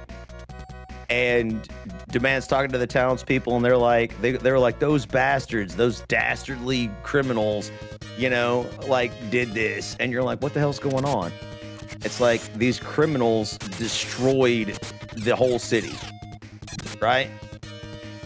And you're trying to figure out what the hell happened. Yeah, the whole city's wrecked. It's not worth it. Don't do it. He's doing it. Chat, he's literally taking the whole game. You're literally have to watch him do that shit again when he gets killed. Yep. So so before that you go back to your house after you've done a little bit of exploring, and you meet you're another character. So all the characters in this game show up at your house. They just knock on the door. And it says it every time. It's like someone knocks on the door and you answer it. It's just like someone wanting to join your party. And you meet this blonde-haired guy who we named Demand. And he's ex-military. And his family recently got murdered. His wife and his daughter got killed by monsters. And so he leaves the military and joins your group for revenge. And that's literally his backstory. Mm-hmm. And he shoots. He doesn't do magic. He has no magic. He has no techniques. I think technically there's a knife he can use way later into the game, but he basically shoots guns. That's all he does is blast. No, the downside to not save scumming. Yeah, this is what's funny is I've done this so many times. I've been arrogant like this, and then you feel great until that moment where you realize you may get wiped, and then suddenly panic just sets in. Knife tracks for Demand. Oh, you. So you pick up this guy, you pick up Demand, and you set out back onto the journey into this city. And while you're on your way, you run into a madman. That's what they call him. And he's basically a murderer, and he tried to kill. Well, hold on, I'm about to tell you. Okay. Yeah, so you run into a man named Darum, and he blocks like the pathway, and he tried to kill Nee, your girl, basically. He tried to murder her like months before, like destroy her. And again, she's like some sort of genetically mutated freak, right? Like you're kind of just like confused about her backstory. But anyway, she's like, you know, some sort of biological combination of monsters and humans. So that's also why she levels faster and is like stronger than your other group, by the way, which is so badass, dude. I'm sorry. That's so freaking cool, dude. But they run into Darum, and he's basically a killer, and you decide to go back the other way, right? And when you go to your first town, you find out the place has been destroyed by vandals, by a criminal group, and that their hideout is based in that first dungeon Demand went to. And so you go in there to sort of investigate like why they attacked the joint, and you find two things. You find dynamite and you find a note. And the note basically explains Darum's backstory. And it's like you find out this syndicate or whatever kidnapped Darum's daughter, and he's the one running around vandalizing and destroying. He like sort of turned to crime, right? Like after his daughter was abducted. Like he was a good man, and the next thing you know, he's just like, you know, running around, looting, pillaging, destroying cities, doing like all this stuff. He basically lost his mind and went crazy, right? But like after his daughter got kidnapped. If Mother Brain was so like so strict and things like that, like why did it bandits? Like why would there be need for strife? Well, that's exactly the case. It's slowly happening, and nobody knows why. Oh. It's literally our job, the blue-haired guy's main job, to figure out why this is happening. Like they're like, why is Mother Brain going crazy? Like, why is this happening? Right? She's always. I swear, I'm gonna spike my controller into the ground. No discrimination, dog. Just saying. Yeah, Doc. That means my wife. So the note also says that Darum's daughter is being held in the facility where Demand now is right now, like on the top level. And so we take the dynamite that we found in the criminal side out, and instead of using it for terrorism like they were going to, we blow up the door to this building, and we start like running in to create like this daring rescue mission. So we're here trying to find this guy's daughter and save her, right? Because this guy, not only is he blocking our path, he's like destroying cities, like he's just like rampaging with his vandals and his group of like murderers. Because I guess he misses his daughter. I don't know. Like water. Yeah, they actually ask for a ransom of 50,000 meseta or gold or whatever currency you want to use. What is it in Final Fantasy? I can't remember. Gil, that's it. He wants 50,000 gil. In this game, it's meseta. Yeah. Ooh. So, all three of our characters basically decide, hey, let's blow this place up and rescue the girl and save her. And that's what Demand is doing right now. And this place is called Nito Tower. Although you would never know, because back in the day, they didn't even tell you where you were. Yeah, I have no clue where. You said that's the first time me hearing that city. Yeah, Nito Tower? No, the first city, Polenta.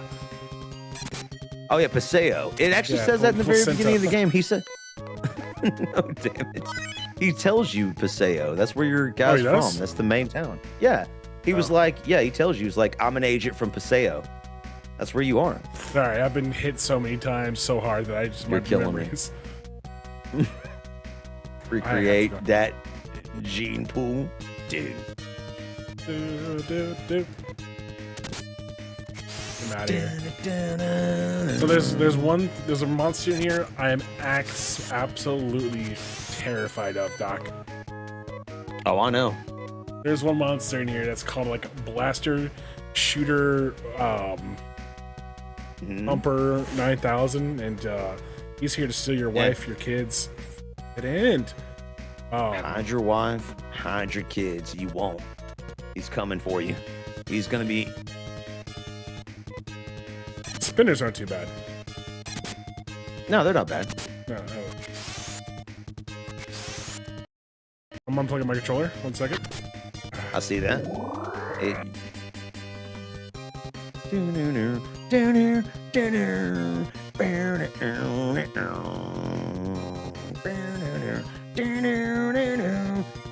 Dr. Man Show. You detected my controller? You see? I need you to detect my controller, please. Why did you detect my controller? Oh, I know why you're detecting. I'm dumb. Hold on. 1 second.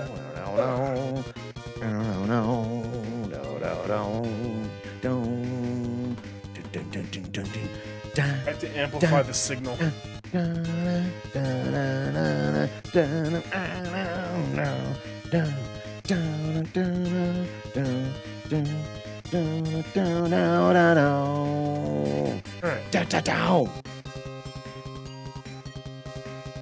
Bye.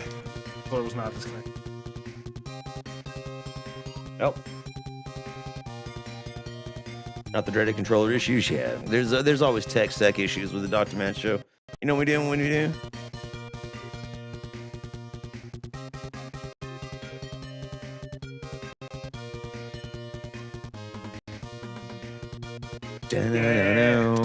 He's back, baby, and we attack.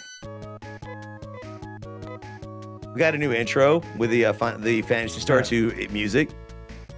Do you guys want to see it? Yeah. You've already seen it, man. Get out of here. Get out of here. You're fired. Thank God. Yeah, I want to. It's only in Discord. You have to join the Discord if you want to see it. I can put it in general. Toby is close. He is free from the streaming hell. Spit kill. Yeah, I'll put it. You know what? I'll put it in general. I got a new Phantasy Star 2 intro because we have actually all new intros for the Dr. Man Show. I'll put it next. Nice. Sorry, I came. What did you get? Empty balls. Da-da-da. All right. There it is. Whew. It is in the first. Yeah, it is in the. It's the first video. If you guys want to see the brand new intro. Every battle, I get closer and closer to finding those blasters. Dog I'm did your terrified. voice and say, "Riddle me this, Batman." I know. Hopefully, it wasn't a kidney stone, Shio. No one wants to nut a kidney stone, and I mean nobody. Do you think people with giant penises have an easier time with kidney stones? No, I don't. In fact, no one actually really knows what causes kidney stones. You know what I mean? Obviously, it's like a piece of like calcium, but it's like, why do they form? Like nobody. Part of it is probably genetic. Some people are predisposed. They do not. I have confirmed.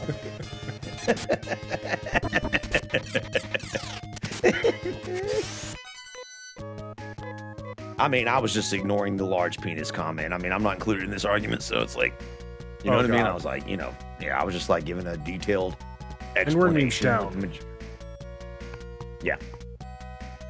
I'm sure it does. I think so. A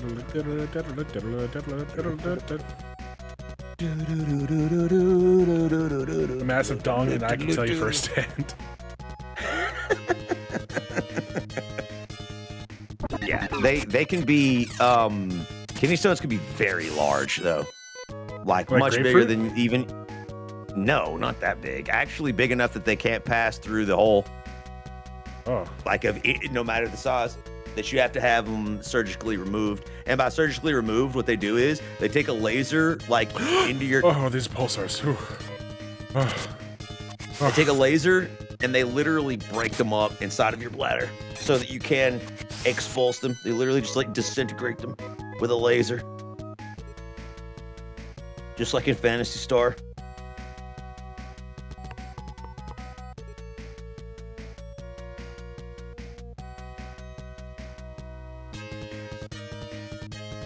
I do have a wheelbarrow. I technically, whenever I need to walk long distances.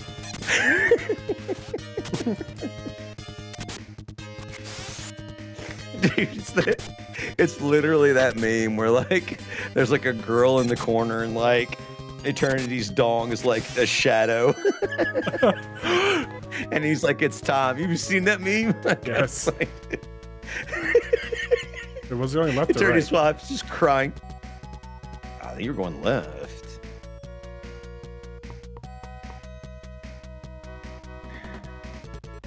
Third floor is scary. I mean, yeah, you're on the 3rd floor now. Now it gets legit. Let's see if you can handle it. I take a hit. Yeah. I mean, Monomate heals what, 30? 20. Do the math. 20? Okay. Res doesn't res, it's a heal, chat. Those of you who don't know.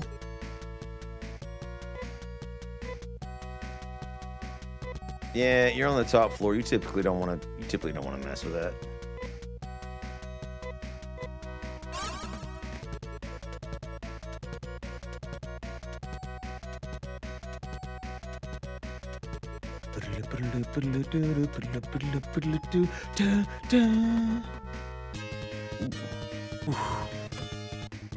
Every time I hold my Every breath. every battle is a every single battle you're like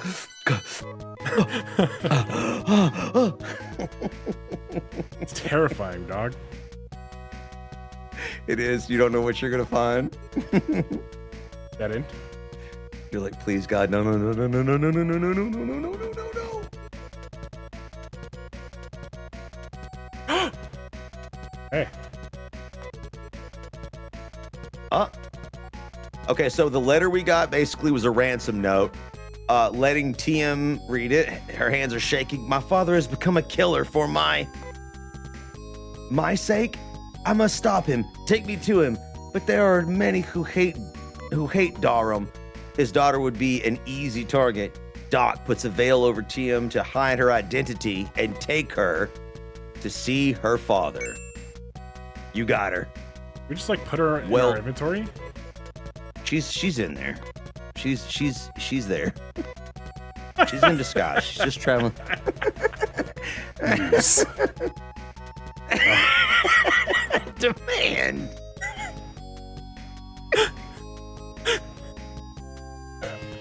I'm sorry. I'm so sorry. I'm crying right now.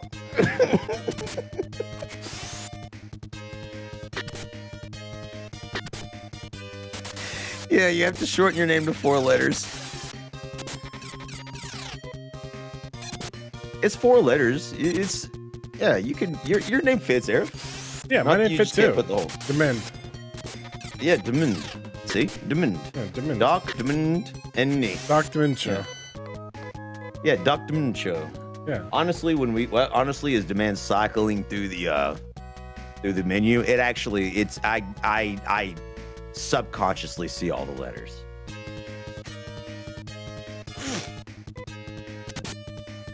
Oh God. God, can you imagine Oh, I just stuffing wouldn't. your cock Oh. down that thing? Oh, you're right. All right, that's good, man. That's good. That's enough. No, you're right. You wouldn't. I misread that. I misread that. Yeah, that's how brains work. Yeah, I wouldn't know. Ours are barely functioning, as you can tell. Died like potatoes. The man's like, phase 5.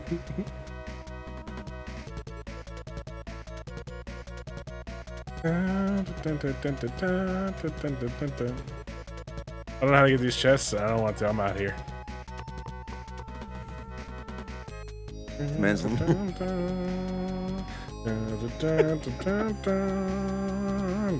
you could just warp pipe out of here. Yeah, but You I could want, escape I want pipe. pesetas. You don't get no pesetas here. I do. I got, There's only mesetas. Yeah. I want the the national equivalent of the dong. Now you're talking, Demand. That's right, Arif. When you address me, you'll address me as Sir Master Dun. Sir Master Demand. Dun. All caps on demand. Yeah, give us the all caps treatment here, chat. I love that dancing dinosaur. Wait, where am I? Setas. You're getting attacked. God, that's so annoying. Dude, I'm just knifing the shit out of them, dude. Did you buy me 2 knives? I'm about to. That's why I'm trying to save up money. Oh, you trying to get them? You trying to get that money? Oh man, this is such a banger. Ooh. Where's that? Where does this one lead, man? Oh no. Fit in? Maybe the other direction. Doom, doom, doom, doom, doom, doom. I wonder if I do like this. Hey, can I cheat the system? Might. No, there's no cheating the system. System is uncheatable. This game is invincible. Haven't got an encounter yet. This is not working. It's literally in your mind.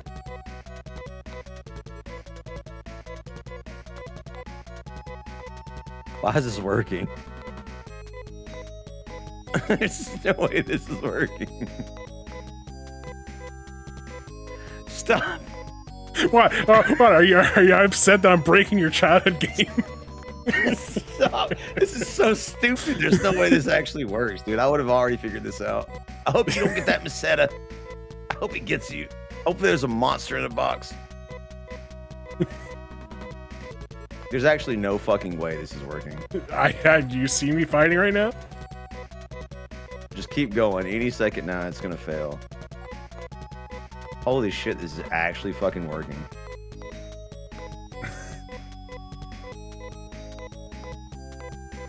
I mean, you're only screwing yourself, man. You're never gonna be able to beat the bosses and...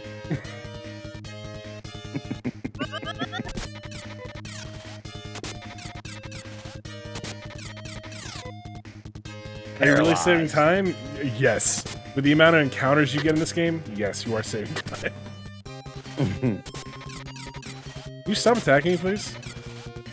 You're me, because I warned you. I warned you before.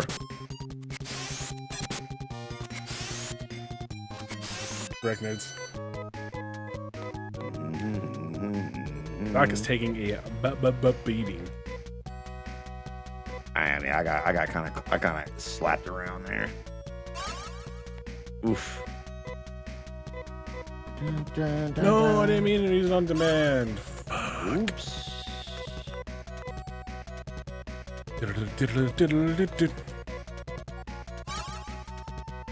I'm back. Oh shit. Again, I mean, yeah, he's saving time by doing that, but he's just screwing himself later on because he's gonna need every level and Meseta he can get. Like that's the problem. Because watch when I jumps. don't do it. Yeah. Yeah.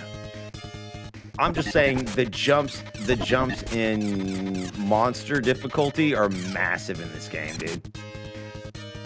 They're massive. And so you need, like, when demand hits the next level of creatures.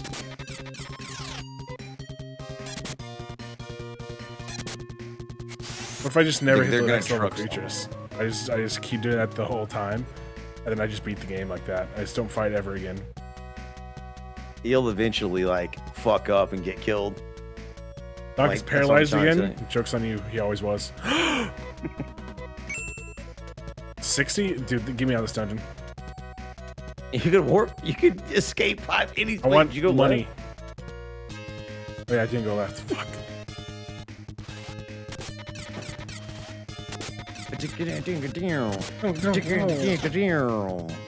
hear that in my nightmares sometimes.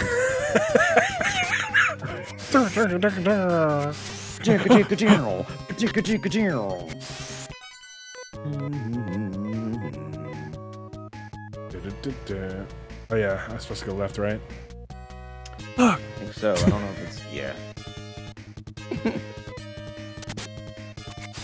That's the reason most people can't play this game nowadays is because of the enemy encounters are just cranked up to it like 11 and a half.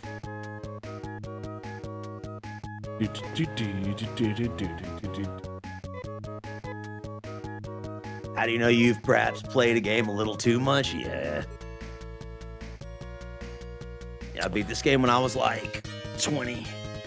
I still hear the Final Fantasy like battle like. Oh no, that's Pokemon. Yeah, that music.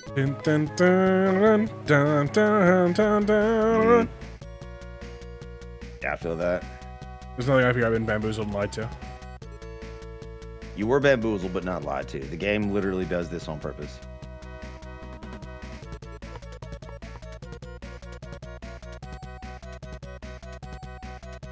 I'm trying to get back into Pokemon again. I can't.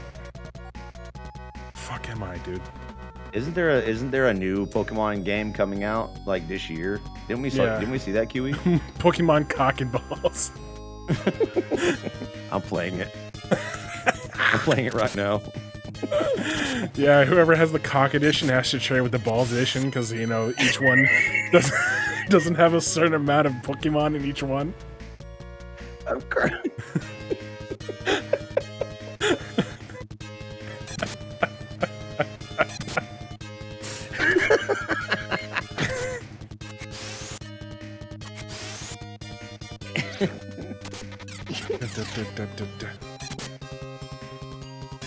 Why would you go with Pokemon Balls edition though? Like honestly, Dude, why would you not go with Cock? Yeah, Clearly Cock edition. There's no. I leveled up. Doc leveled up. it's huge. And then don't forget, next year they're releasing a Pokemon Tate and Grundle edition.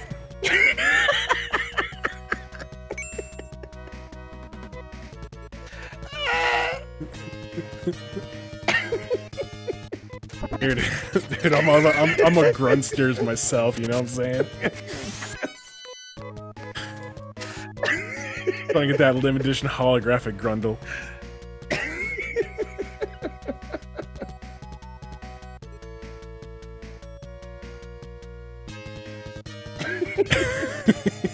So fucking stupid, dude.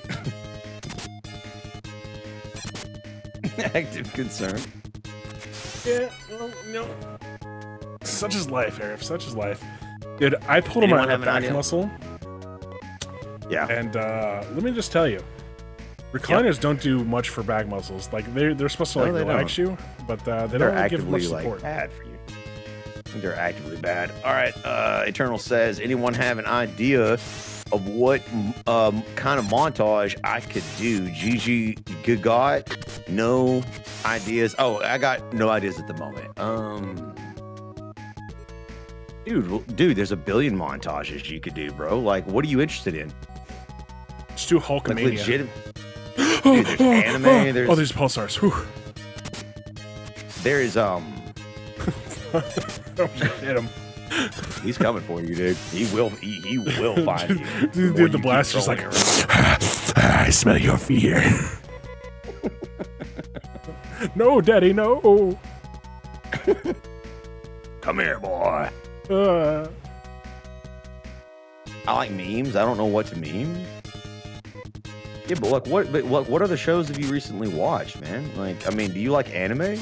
You know what'd be huge right now? Anime edits are just crazy popular, dude. That is true. But What also, you could meme Taylor Swift at the Super Bowl. Yeah, you could do that. That would be Yeah. a funny meme. That's topical. You can also could meme meme like ice you could- raids. You could meme Zelensky at the White House today. That's the hottest topic. That's all over my What feed happened? everywhere I go and Twitter. Zelensky met with Trump and obviously we don't talk about politics here, but this is like current event shit, right? Volodymyr Zelensky met the president of Ukraine, met with Donald Trump and JD Vance, and they basically got into a fucking fight. Like an What? argument, like a verbal tiff. Yo, Who won the dude, that would tiff? be hilarious. Arguably, like Trump and JD Vance, from what I hear. I haven't watched it yet. So, but You watch it evidently live they on got stream? into it. I mean, we could, but we don't cover that kind of stuff, man. Not on this channel. Oh. If you want to do reaction kind of shit, like, you know, we'd have I just to want to do watch do it. somewhere I don't want to react. This is to it. video game shit. Yeah, well, we can watch it anytime we want to. Like, you and That's I true. can. He's We can removed watch by it all. security from the White House. Get fucked. Yeah, he threw him out of the White House, dude. Yeah, meme that shit, dude. This shit is so funny. Yeah, like, I mean, he was basically like, from what I understand, disrespectful, et cetera, and they got in a fight. Fists were flying. No, I'm just kidding. That would have been awesome. Dude, that'd though. been awesome. Like, dude, I bet JD Vance. He's ex-Marine. JD Vance would Yeah. would pile drive that man. Yeah, Also, I'm JD Vance's twin brother. yeah. The man JD actually Hammer. looks like JD Vance. JD Banhammer, dude. Yeah. Yeah. But it is what it is. If you want to meme something, dude, like that's topical, that's current event. You could meme that, dude. That would be hilarious. Is it, like, why did he come over here? Isn't he like doing like a war or something like that? Well, yeah, he's trying to. They're supposed to try to be in peace talks with Russia and Ukraine, so they can try to end the war between Oh. Russia and Ukraine right now. Why don't they just sit And both of so- them in a room and just, you know? Because they currently cannot agree with terms. That's why. And so Trump's already talked to the Russian Prime Minister Vladimir Putin, obviously, and this is Zelensky's chance to talk to Trump, but in front of the cameras, I guess Zelensky had beef and wanted to air it out, and it got aired out quick, dude. And again, that's not none of this is politics. I'm just telling you exactly what happened. So if Okay. you want to do that, Eternal Sorcerer, that'd have been. Yeah, it's currently memes. Like, I don't, like, again, I personally would stay away from politics, but if you want current event shit, like, that's hot right now. You could meme that. Where was I heading? Heading up here? You're headed up, yeah. I Okay. think that may be a circle, but we'll see. Oh, I am incorrect. Ooh! There's a bit of a language barrier there, so that didn't help. True. Oh, What I want to know is, like, I haven't seen what it was the yet. final straw? Like, did Zelensky just You say, have to like, watch oh, it. fuck you? Why did he sound like he was from Vietnam? I don't know. That's good. We're done.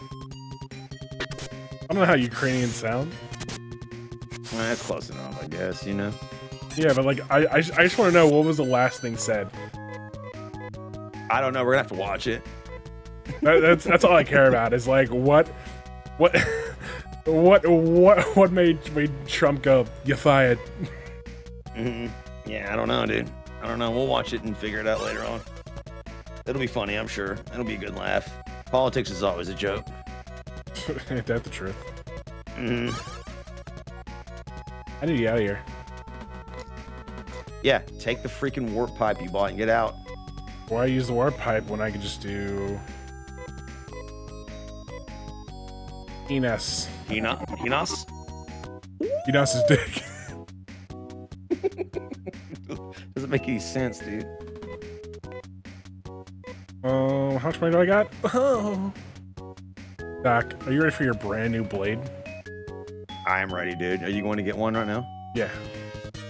Hell yeah, dude. I'm so excited. It's in one of those And that- videos.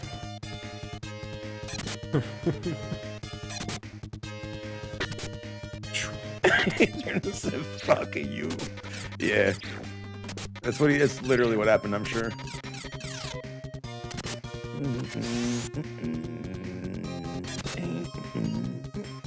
What was did Zelensky's like? Did he go with bodyguards? Like, I mean, people always have security. I don't know. I don't know. We're just gonna have to watch it. okay. Because I have so many questions.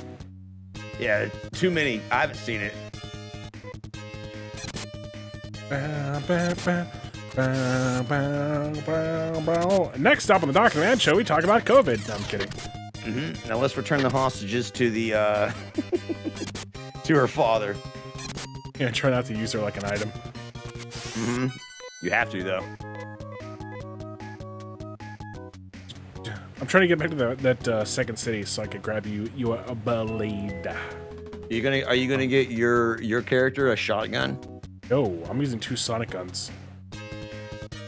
I don't think a shotgun does that much damage compared to like 2. You are fighting amoebas and other questionable bacteria. That's what I used to call my dick in high school. Questionable bacteria. Yeah.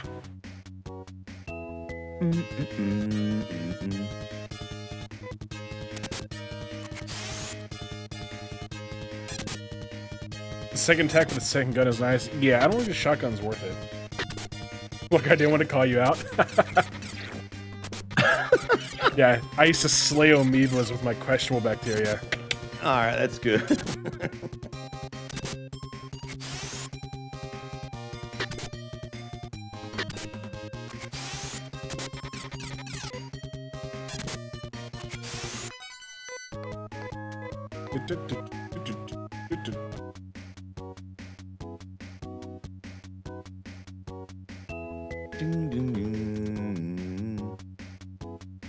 We're almost there, man. Shortcut it. I think I'll have one to shortcut it. Focus. Oh, never mind. These guys are easy. Just get one shot. Naya's like, get the fuck out of here, dude. When I go down here.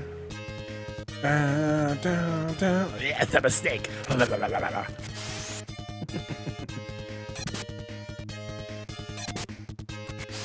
No. King Cobra. How the hell did you level up off like 4 XP or whatever you just got there? What? Yeah, you know. Mosquito. I just want to know how, like, why didn't nobody do anything sooner is what I want to know. Like, why is there so many, like, to the point where you're tripping over monsters? Like, why didn't anyone see, like, the first monster and be like, hey, we should probably do something, guys? Well, you guys are like hunters, so it's like not everybody else is weak, dude. Like, it's been so long, Mother Brain's been taking care of Where are all the everyone. other hunters? There aren't any. Like, that's what I'm saying. You realize that? People are weak. Mother Brain's been taking care of these people for like 1,000 years or whatever. But why did we become hunters if there's no need for hunters? You know what I'm saying? Because you're the exact Fuck out of my way, you you're little shit! Sorry, go ahead. you're like the last of like the people that are security. Sorry. And let's be realistic, you suck, man. Like, I know. you're not good at this. Like, nobody is. Like, there's still military and stuff like that, right? So, because I mean, obviously things aren't perfect, even in a society where an artificial intelligence takes care of everybody. Like, when you started fighting the monsters, you're getting your ass kicked by like flies and shit. Like, you're not good at this. Hold on, can I sell her? You can't. Come on, bro. Doc, you know what I have to do. You can't sell TM. She's a human being, man. Yeah, well, she's currently in my pocket. Go ahead and hit that little save skis real quick. Don't do this to man. Don't do this. Slavery's been abolished on Mota. Slavery's been abolished, man. Don't do this.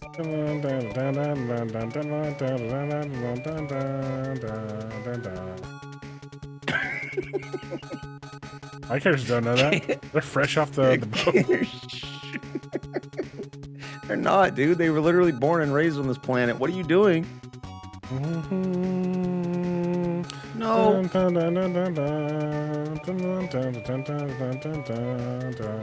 Oops, I sold the knife instead. Oh, thank God. No. I confirmed slavery abolished in Final Fantasy. I mean, in Fantasy Star 2.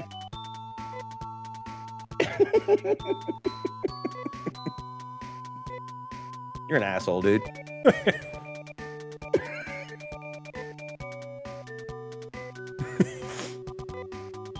A small, little small key. No? You're useless. What kind of pawn shop are you? He's literally like, I can't sell something I've never seen before, or I can't buy.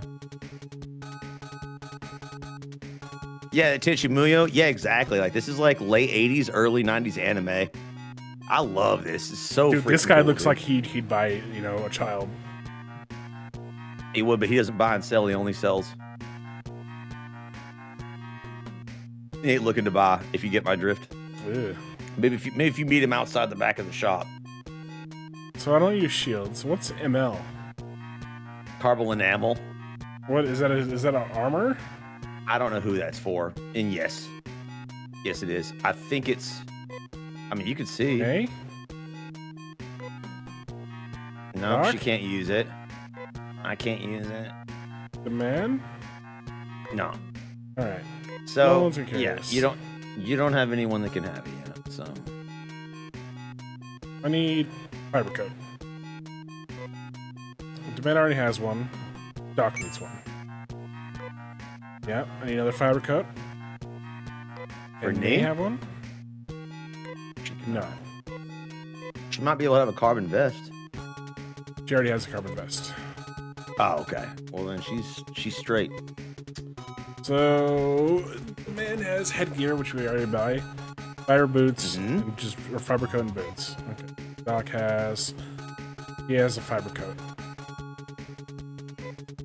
I have 2 fiber coats now. Hold on to it, man. So go to the main tower and you can store your items in the main tower. And then just hold on to it. Somebody else might need that fiber coat. Fiber coat.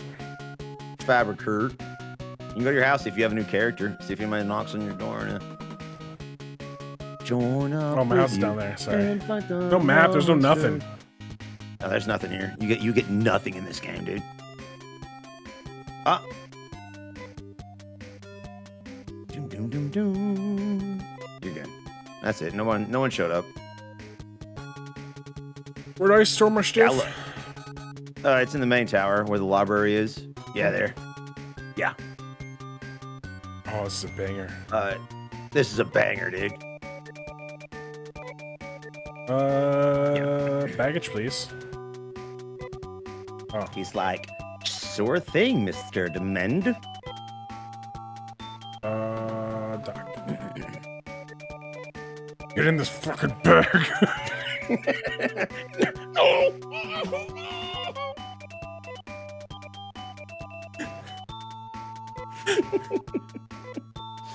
We meet Durham and we're like, if you ever want to see your daughter again, she's in storage. Yeah.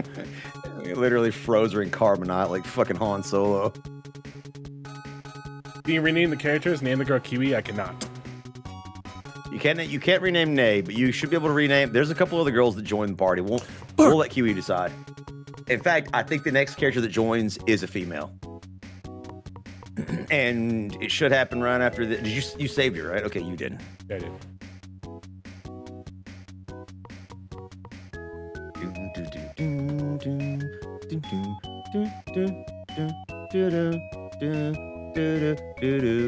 Okay, here it is. Are you ready, Demand? Yeah. There he is, the killer. What's TM doing? Oh, there she is, dude. I'm going to meet my father. Don't go anywhere. Hey, girl, give me your money or I'll kill you. I have nothing to give the likes of you. Why, you? Ugh. What the fuck?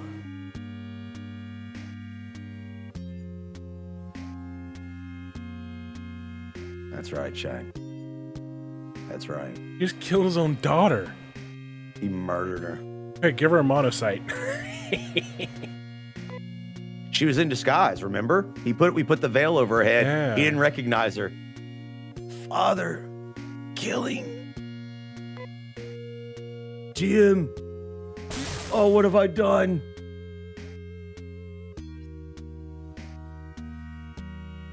This is just one of the many tragedies which have come to pass as the world falls into turmoil. Someone must save us. Yeah, he blew himself up. All right. Bitch, that's his name. New section. Let's go. Yeah. Do I get to town? Oh, these guys are easy. Okay. Yeah, they are. You're still good. Dun, dun, dun, dun, dun, dun, dun, dun.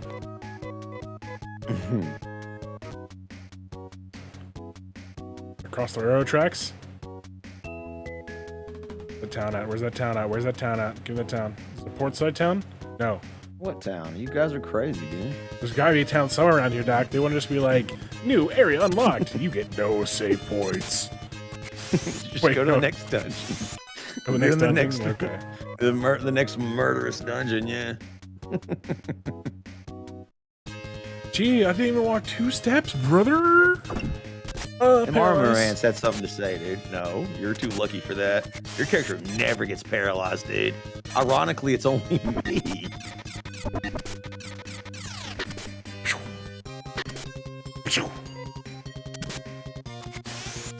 Cut him in half. Good job. Hmm? Seriously, gonna be another town? Are you flipping flopping my knobber right now?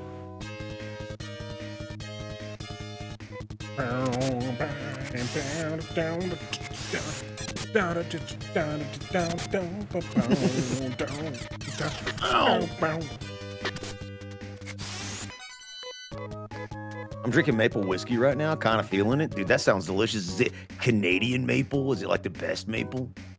We've had some. We had a friend. We had a friend from Canada bring us some for Oktoberfest, the very first one. Adultery. This town is called This town. Opta. Mm-hmm. Southern part. Uh-oh. Okay. That's what we need. This is what our mission was, to go to the biosystems lab. The piano teacher. Yeah, if you want to learn to be a musician, I suggest we do that, you know. The biosystem lab is controlled by Mother Brain. It cannot make mistakes. Stare me. Cures your scars, and Moon Dew revives your soul. Funny, my Strange shit revived creature? right now. Wait, Hey, what? what's Mother Brain? What is this guy? Dun, dun, dun, dun, dun, dun, dun. What happened to the last Kiwi? We don't talk about that. What do you mean? Kiwi, every time I name someone Mm-hmm. Kiwi in my games, she steals all my shit and then leaves. I'm not gonna say that one of the girls in this game does that to you because Oh, I don't fuck no. remember. No. Ooh, armor. Yep. Welcome to my shop. Fiber cape. We got fiber gear, dude. She already has a sil ribbon. Yeah, she does. You have a fiber coat. Brand new stuff, dude. I love games. And you get to new towns and there's new shit you can buy. You have sandals and carbon vest. I can probably get you a carbon. You can see if she can weapons. use the carbon gear. I mean, Weapons it's are no more doubt an important. upgrade for somebody. Yeah, we'll see what we got. Bars. Silent shot. Serum bars, dude. Yeah, and silent shot. Nay. Serum bar, dude. Ceramic bar, whatever. Mhm. QE Pro Rogue. Yeah, I'll come back later in the game, not to rejoin your party, but to take more shit. Yep. True say. Why wouldn't you? Oh, you just got a massive upgrade, dude. Let's see if I can Knee's sell. gonna literally chop it up. What is that for 0? There's nothing there. They just didn't program the thing to take away the extra little option brick, you know, back in the day.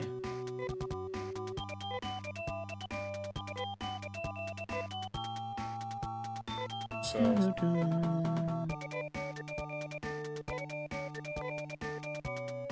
Those Doc has.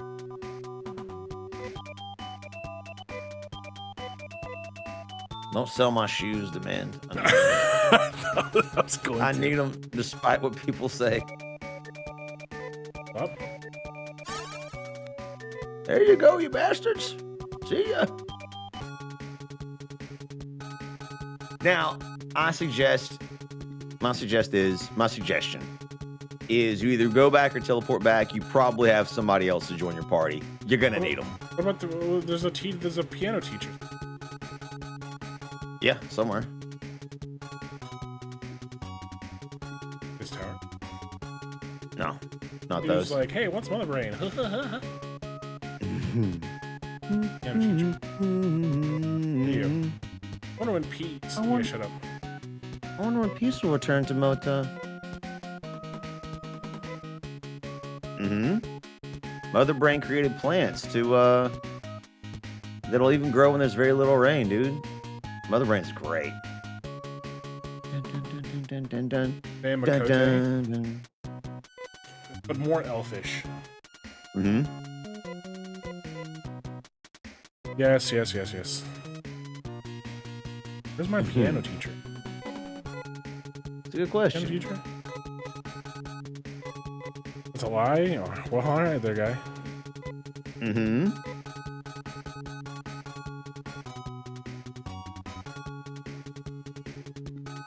Oh, I wanted to talk to the old man in, like, the bushes. It's too late now. You'll never see him again.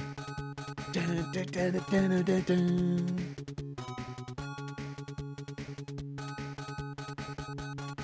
Careful. I actually careful. can't. This game sucks.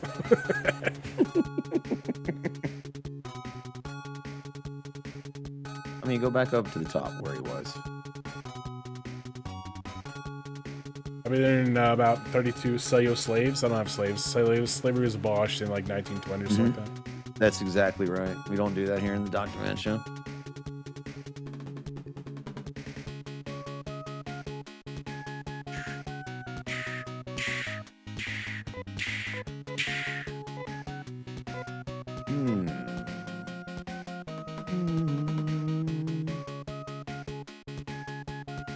I'll try one more time. Hey, what?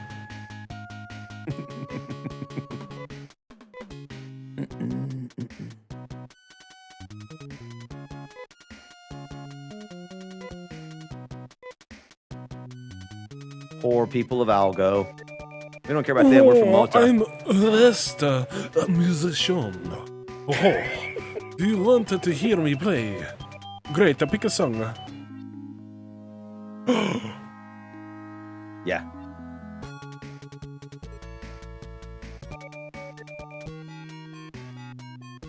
Yep. This is a banger. There it is. That's the banger.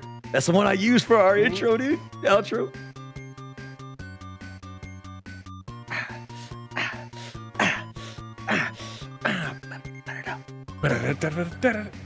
Ah.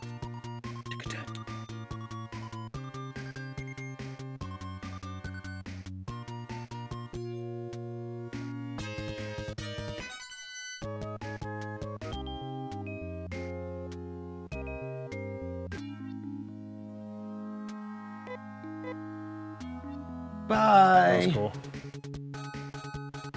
Super cool.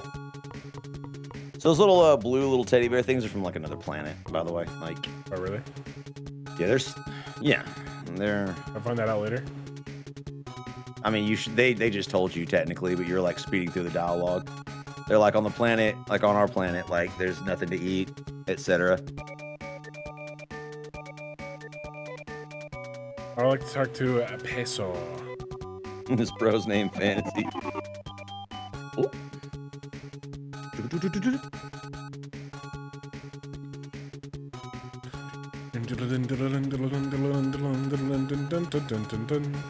That's true. Are remixing it? Yeah. There's a knock on the door. Look who it is, it's Kiwi! I'm Dr. Amy Sage. I heard that you were seeking to solve the mystery of the Bio monsters. Will you be? I will be glad to assist you, though I'm not much of a fighter. That's not Kiwi, but I mean, you know. But I can heal wounds. Give me a new name. Is she gonna leave and take my stuff?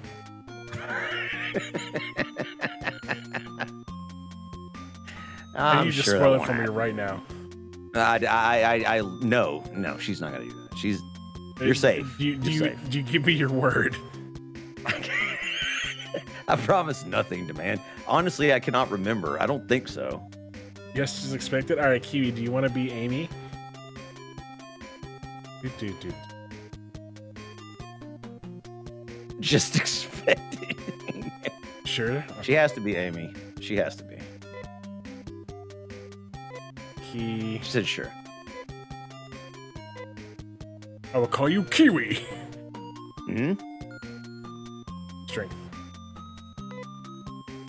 Yeah, Doctor she's from the normal a. home, specializes with healing wounds and curing poison, not strong in battle. Mhm. Ooh, you're level 1? She's a healer. Ooh. Yep. Best of luck with that.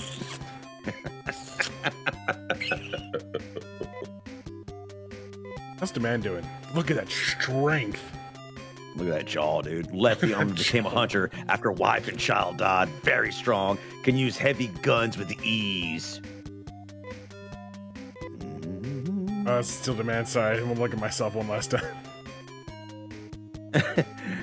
Doc, lost parents at age 10, healthy, and has a broad range of knowledge. Yeah, I'm a jack of all trades. What do you want me to do? I've got some knowledge here. Nay. Nay means the human who was not a human. Lithe and agile like an animal. She hates carrying a heavy load. Don't. Demand. Come on, man. Come on, bro. Demand.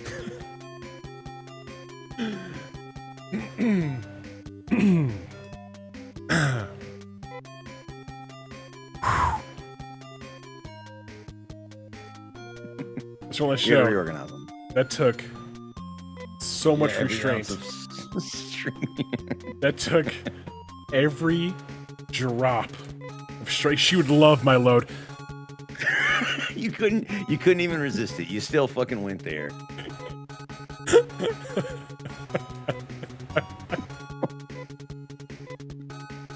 Dun, dun, dun, dun, dun, dun, dun, dun. Dun, dun, dun, dun, dun. All right, what you got on me, Kiwi? Fuck off. She's got a carbon Scalpel. suit. Got scalpel too. Scalpel. And she's a doctor. Okay, so you need probably grab you fiber, the chest here, and grab you headwear. Waiting for you to give me stuff to take. You get nothing now. I can't breathe.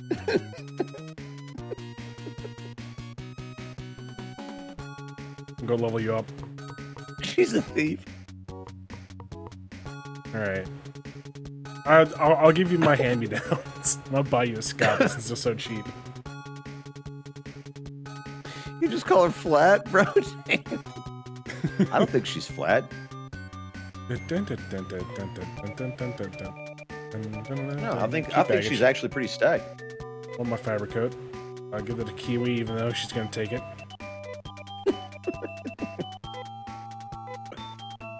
You leave the central tower like what? Where did Kiwi go? Right? Oh, the thing you hear in the distance is like, bye, loser. You hear the escape pipe sound effect?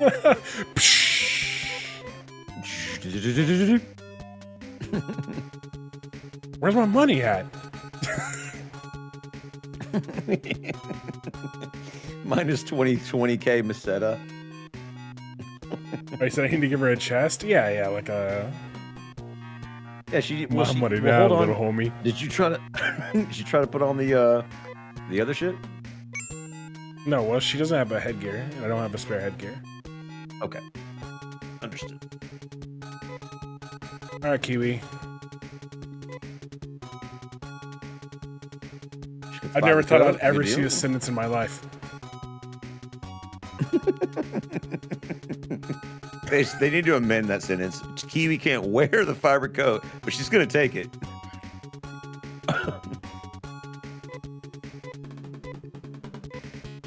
I love how the Dr. Mencho lore has already made Kiwi the thief in any game we play from now on. Yep.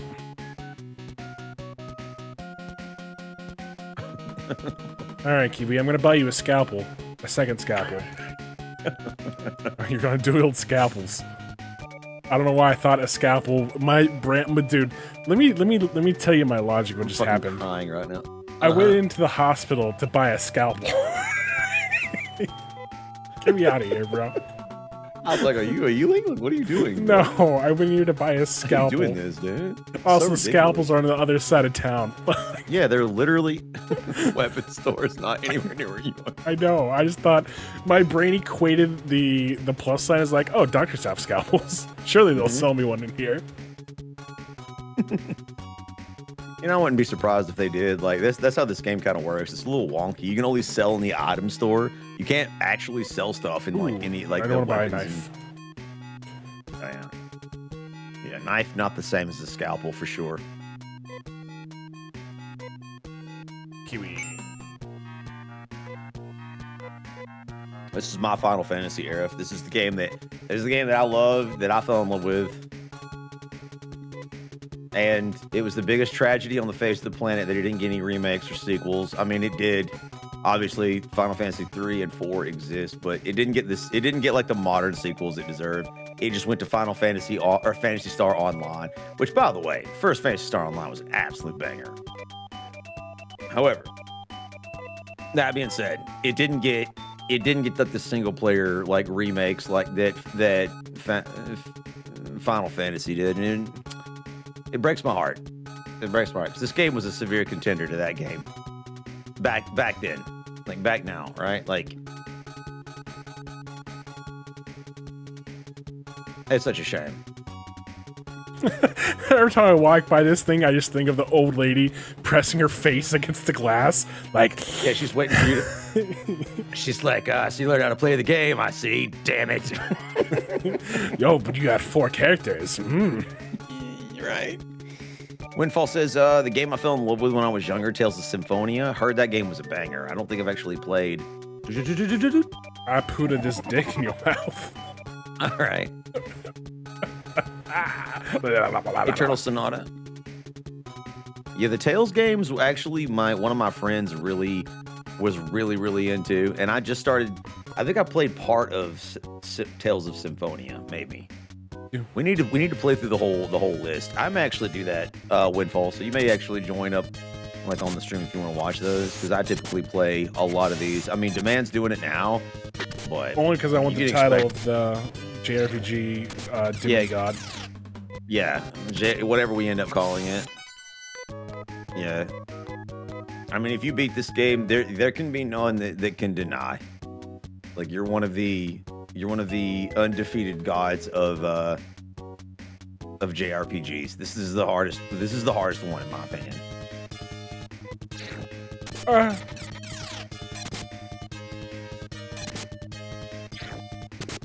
I don't know, so you beat fear and hunger. Dude, Demand needs an upgrade.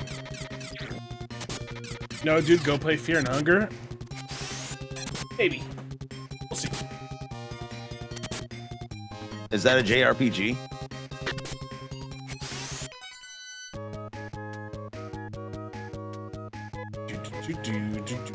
Yeah, is it a JRPG? You learn a Yeah. new technique. I bet it's steel. Oh wait, she already knew that.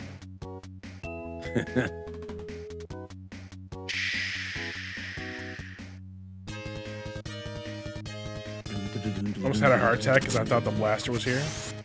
Yeah. Oh, let me do a quick Google search on fear. Yeah. Oh, It's hard to explain. Like, I don't think that's a JRPG. I've heard of this. That's what I mean, of the JRPGs. oh, it's a survival horror role playing game. Yeah, but it's not a JRPG though. Like Yeah. you know, the turn-based shit, or is it? Is it like a turn-based? Yeah.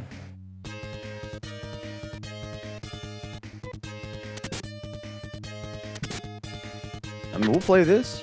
I ain't scared of nothing, dude. This is turn-based. Is there a character in a wheel? There's a character in a wheelchair demand. No shot. All right, you have to play it now. Do you want to play it tomorrow? We might. How much is it? I haven't even looked yet. I assume it's on Steam. Yeah, let me look. Oh, it's $8, dude. $8? Perfect. Yeah, we'll play this. Yeah. I mean, I don't think it's going to be harder than this game. If you haven't played this game, I suggest you give it a shot.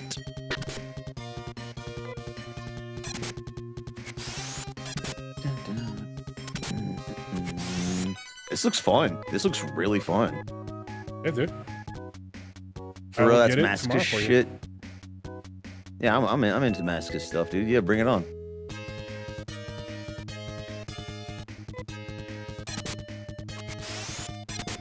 Dude, May hits 36s. Bro, wait till you get 2 of those suckers, dude. You're just cutting people in half, dude, with your adamantium claws, dude. I have enough. Enough right now? I do have enough right now. You're good for now. Yeah, I wouldn't go into the past the first level of the dungeon until Don't tell me what I do. Kiwi is. Yeah, until Kiwi is. You're right. I mean, literally, yeah, until Kiwi is like a respectable level, which I'm gonna let you decide what that is. 'Cause it doesn't matter if she's defense; those things will tear her in half. Yeah, well, maybe I want that. You ever thought about that? I mean, she may want it, but you don't. You need her. Yeah, well, I have a healer already. It's $7. Okay, I looked on the website. Well, maybe is it 7? Maybe it's 7 off of Look, Steam. I have 2 games downloading right now, anyways. I got. Wait, why is Void Crew updating? Anyways, I got Original Sin Divinity coming next. I've already gotten 37 gigs of Baldur's Gate 3 in case we play that this Sunday. Dude, I'm actually looking forward to you playing this game tomorrow. Like, this looks brutal, dude. Will this overthrow Phantasy Star 2? Well, no, because Phantasy Star 2 was for the general public. This game is like the game. It won't overthrow it. What it will do is I'll have to amend my statement. Yeah. If it's really, really, really, really hard, I'll have to say the console like JRPGs of the old age. What was I doing here? I don't know. You were leveling up? You were healing up? Were you buying weapons? Yes, sir. What's Silent Shot? I don't know what that does, so I'm not gonna buy it. Oh my god, I instinctively went for Kiwi because I knew she was gonna steal it. Does she have a ceramic knife? Kiwi? Let me look up what the Silent Shot does real quick.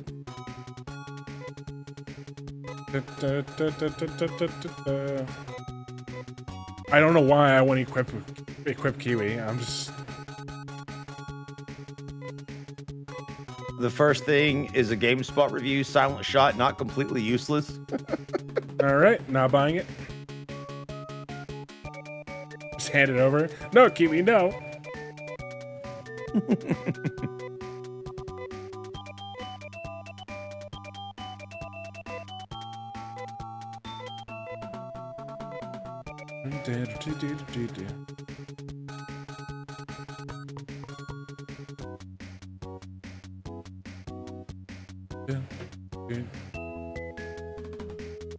Yeah, let me see if she can use knives real quick. She might be able to. I don't know. I mean, at least the guy will tell you. Yeah, when I get more money and all that. New weapon, just hand it over.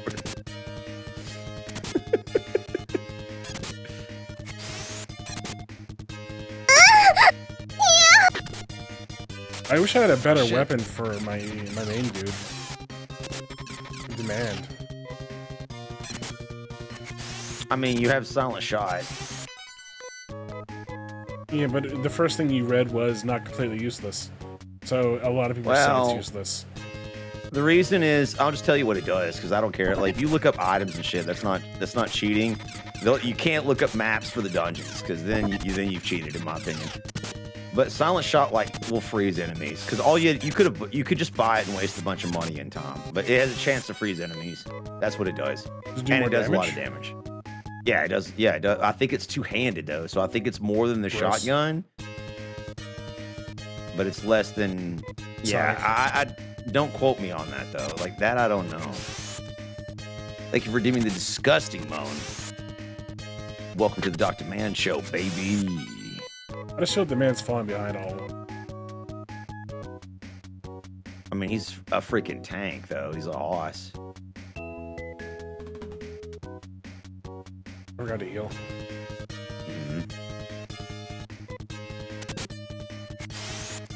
Are they even attacking QE? No. In case they do. I don't want them to be froggy and get any ideas. You can get some mono mates. You probably should load her up with them, by the way. Yeah. Should Let's learn a new go. technique. Steal. Yeah, old school Mug. games don't even tell you what. Barter. Swindle. Her final move is bludgeoned.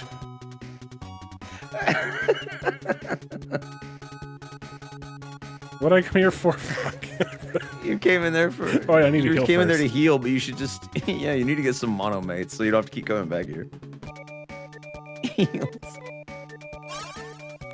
60? Rip off.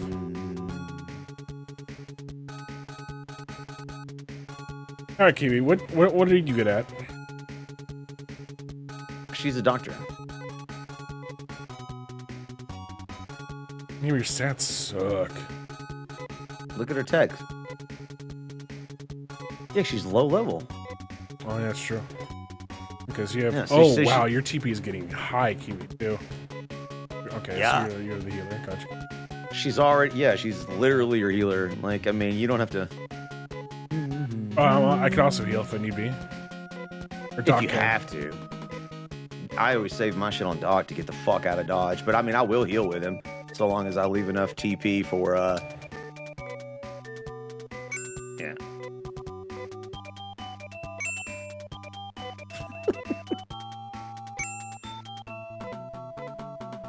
I just buy like 10 for her or whatever.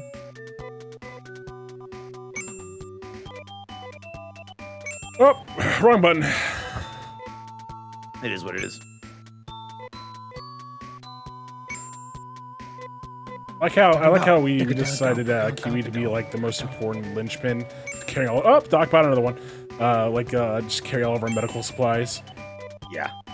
Just load her up with like equipment and like random stuff, heals. She's literally just got Okay. bags of stuff. If you look at her, she's real shy and meek. I mean, and has like a little shawl on. She's just like, Oh, look at her. You go to your house Oh. and you can identify. You can look at her. We're her gonna backstory shoot shows and her portrait. deban. That's stuff she can learn. Those are her attack ones, I think, versus her heals or her active combat ones. Oh. So can you tell me what? Yeah. What Shu is and what Daban is?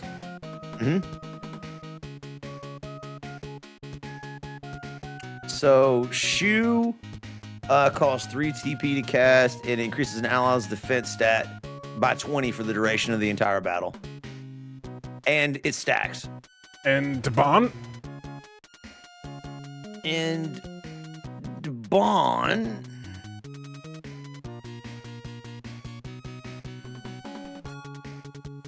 is a defense buffing technique.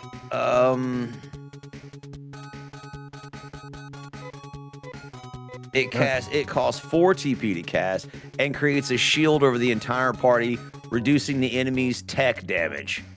So when people cast spells and shit on you. Okay.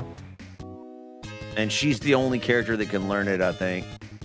That's fine. Yeah.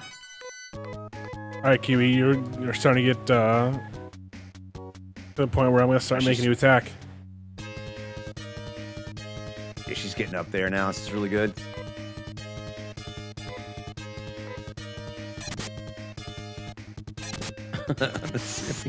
You'll never see it coming. Yeah, so Shu is defense.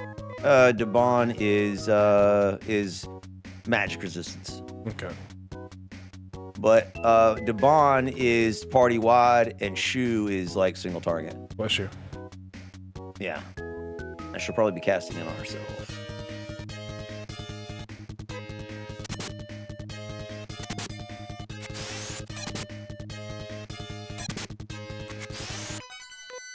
You're chunking these idiots, dude.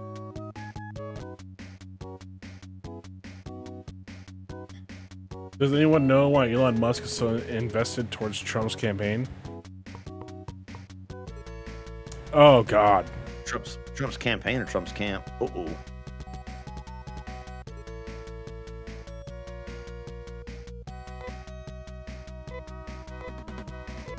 Well,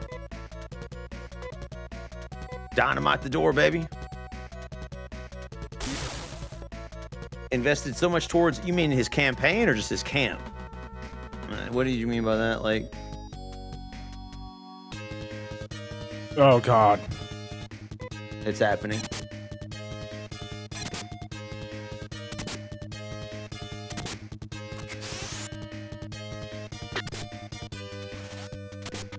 Kiwi, attack already.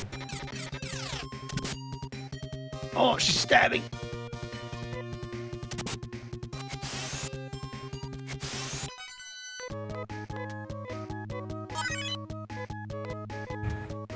And knee gained a level, not even QE.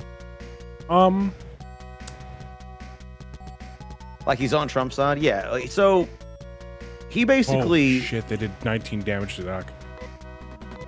Yeah, they chunked you. So he switched sides basically because he was always a pretty much diehard Democrat after he bought Twitter.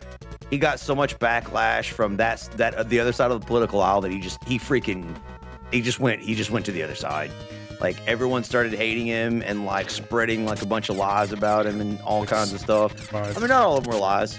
You know, some were just mean criticisms or whatever. But yeah, you 100% was just like not having that, man.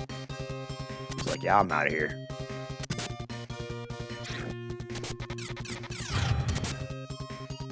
That's the reason. Oh, Doc, you missed twice. You gabagool. It's a stinger, dude. He juked. Finish from Kiwi. Oh. She killed somebody. She literally stabbed somebody. I'm sure it was in the back when they were asleep. I gotta check them with the bodies and like they're already looted. Kiwi just in the back whistling. Yeah, the 2 misses were painful. I even hated to see that. So you think he switched to Trump's side to just get more love by people? Why? No, I don't think so. I think he literally started to realize that, you know, the other side of the camp was only, you know, weren't willing to attack their own when they thought he was on their side. You understand what I'm saying? Like, I think Elon Musk was just like, he started to realize, hey, you know, like, these people all loved me, but then they turned on me the second I had, like, opinions they disagreed with. When on the right side, he would get attacked, it just wasn't the same. Like, people weren't trying to destroy his businesses and his career and the stuff that he built, right? But once he switched sides, like, suddenly, you know, people on the other side were trying to, like, destroy him and wreck him, which, you know, Trump's side, you could argue they do the same thing, but just wasn't as much. You know, it just wasn't as vicious as mean. Like, they were just like suddenly like trying to defame him like all the news organizations were just like spreading all kinds of like nonsense about him. Like that's generally like what happened. And he was just like, no, I'm not engaging in this. Yeah, if you hadn't healed me just then, I got slapped around, dude. Tell the stingers to wait. I'm filling out my vape. They're not waiting. Okay, they're waiting. Go ahead. Do what you gotta do. We'll be here.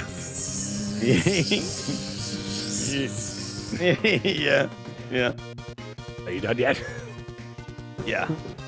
I'm done. And there's also something else that happened. I can't discuss it like on stream, but there's another incident that happened, and he started to see that like the opposite political party was not really like in his potential best interest, and started to believe that the country, needed to go in the opposite direction, and so he sort of pushed towards that way. It doesn't really have anything to do with a popularity contest per se. I mean, especially because he has more money than God. You know what I mean? Like, he doesn't care what people think. Oh, what's the blaster? Yeah. There it is.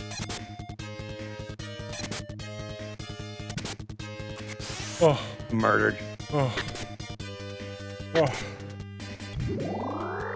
So you say that it's more to keep his legacy to be safer with his business? I mean, I think, yeah, I would definitely say that, like, Trump's probably a lot more pro-business, And so, like, financially, there's probably some sort of benefit there. I don't know how much. He was already getting massive subsidies from Joe Biden, though.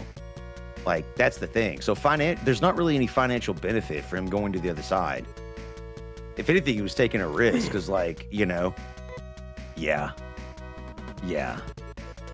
It's happening. The biotech lab. No. All right, do what you guys do last time. No misses, no misses, no misses, no whammies, no whammies, no whammies. No whammies. Dead. Sick.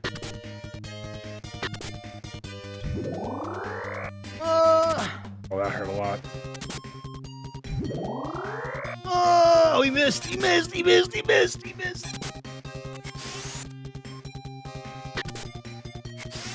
You think Trump's likely to have a lot of people on his side too? Yeah, he is. He absolutely is. But I mean, that's not entirely true either.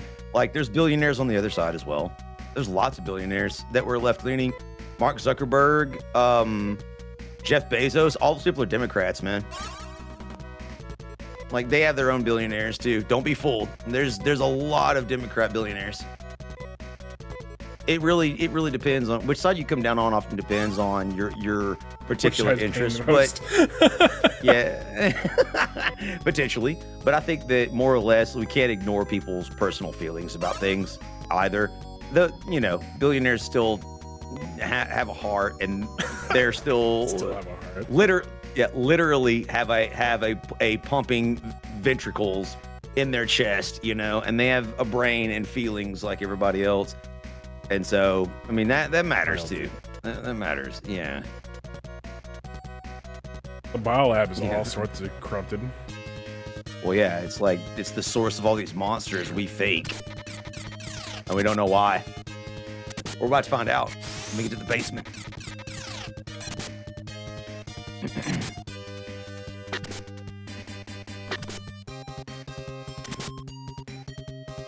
I should not be doing this with Kiwi at this level. No, you shouldn't be. Great for our levels, though. No, I mean, you should be doing this. You just shouldn't be like trying to beat getting your bearings and stuff is good. But if you start trying to beat this area, like, you're gonna die in the next level. Like those things are gonna rip Kiwi in half, literally. Like, you're lucky the blaster hadn't hit her yet. Like, one hit and that thing, she dies. If he did that laser beam on your whole team, she's literally just gonna get blown away. Like, I want to see it. She will. Honestly. Yeah. And she's just like instantly dead. I'm taking all my stuff.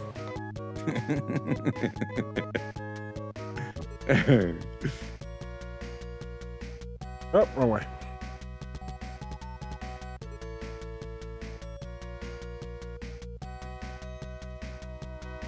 I am not going up a floor. What is these? It may not matter. Bam.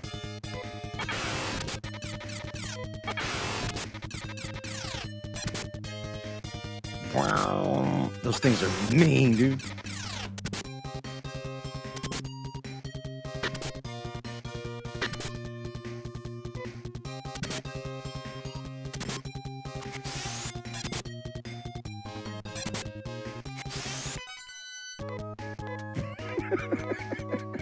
As soon as Kiwi's body falls to the ground, it's like all your wallet and everything goes falling out of her purse. I knew it.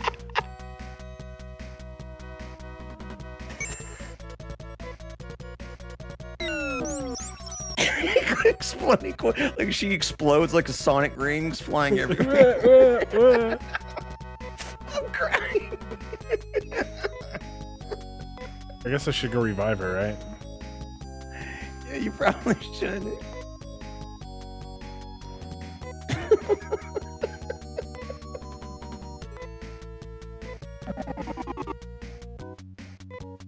Yeah, that was a good run. You got a lot of money. It's over here.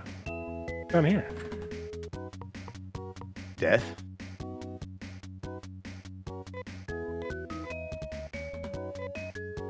Yeah. Not yet. Soon. I'm Soon. about to go next. You can just TP back to the place, baby. It's a good time to like heal, save it, and then yeah, that was a good run. Oh, and then of course your best friend's gonna be excited to see you. Mm-hmm.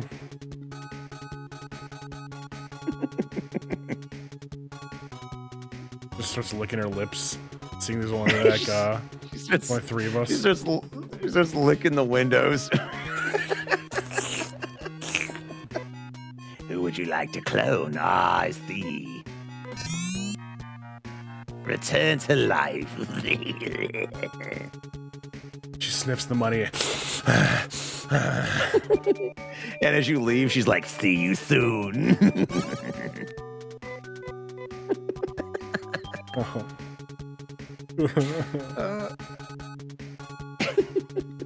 Alright, Kiwi, Did let's you see lose what any else mana, we man? Yeah, she needs some. She definitely needs some defenses. I don't know what you could use. Maybe like I throw a shield on her. You could. You actually could do that if she can hold it. I think she can, and that'll increase her defense. All right. Fabric gear. She might be able to have a silver ribbon in her hair for a headpiece. Can they do it? No. Ah, fuck me in the asshole. Oops. That's all right. Just hold on to it. Somebody will probably need that. Silk-ribbon. Nope. Oh, she can't use it. Fuck. I mean, you might need to invest in the freaking silent shot just for the damage, bro. All right, yeah.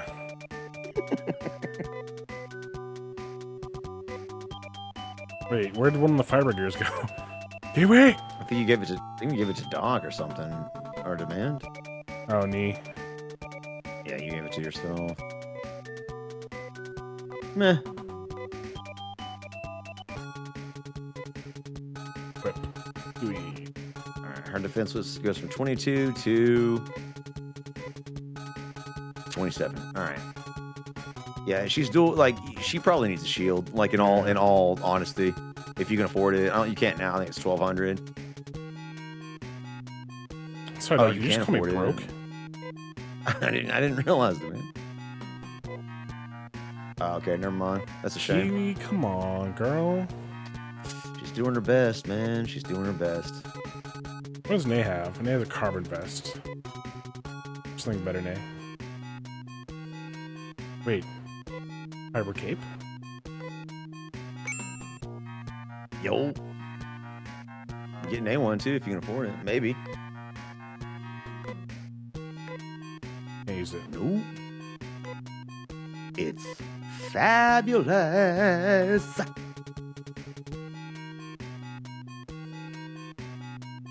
Does Nay have a fiber vest or carbon vest?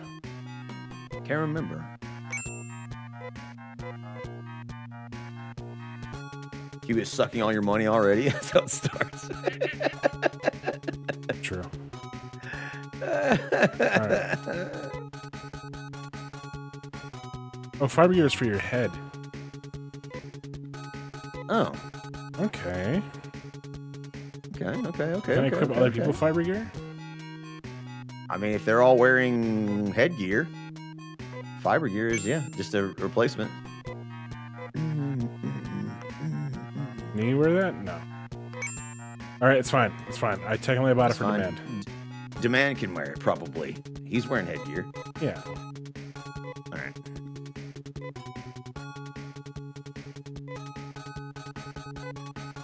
Just want to take it. I have to go to item. Yeah. Sorry. I just naturally go to Kiwi because she steals all my stuff. Give to Demand. Doc. No, she checked already. She can't wear the ribbon for some reason. Yeah, I don't know why. I think she's a fiber gear girl.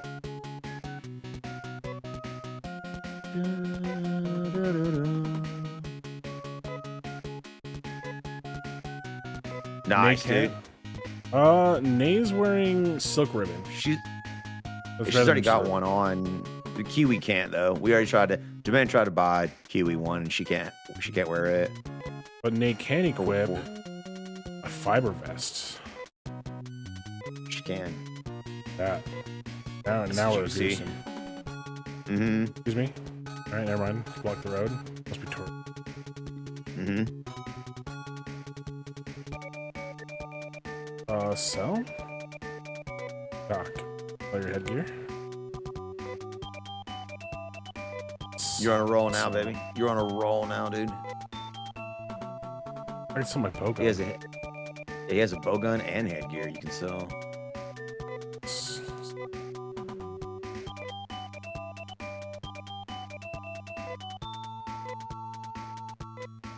So Yeah, we got one out of a chest back in the first dungeon, that silk ribbon. In fact, I think it was the best thing in that dungeon, if I'm not mistaken.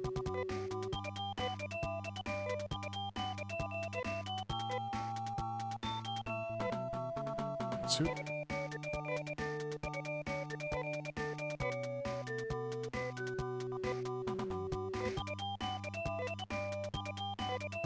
You're back up to 700, dude. Not bad, not bad, not bad. bad, not I can bad. save that shit. You're ready to blast and kill, dude. You're ready to kill, dude. Oh man, everybody's about to level up. Yep. A bunch of people are. No. Rub. One out. Fuck. Sega. Dun, dun, dun, dun, dun, dun, dun, dun, dun, dun. Our Sonic the Hedgehog episode just came out on the podcast.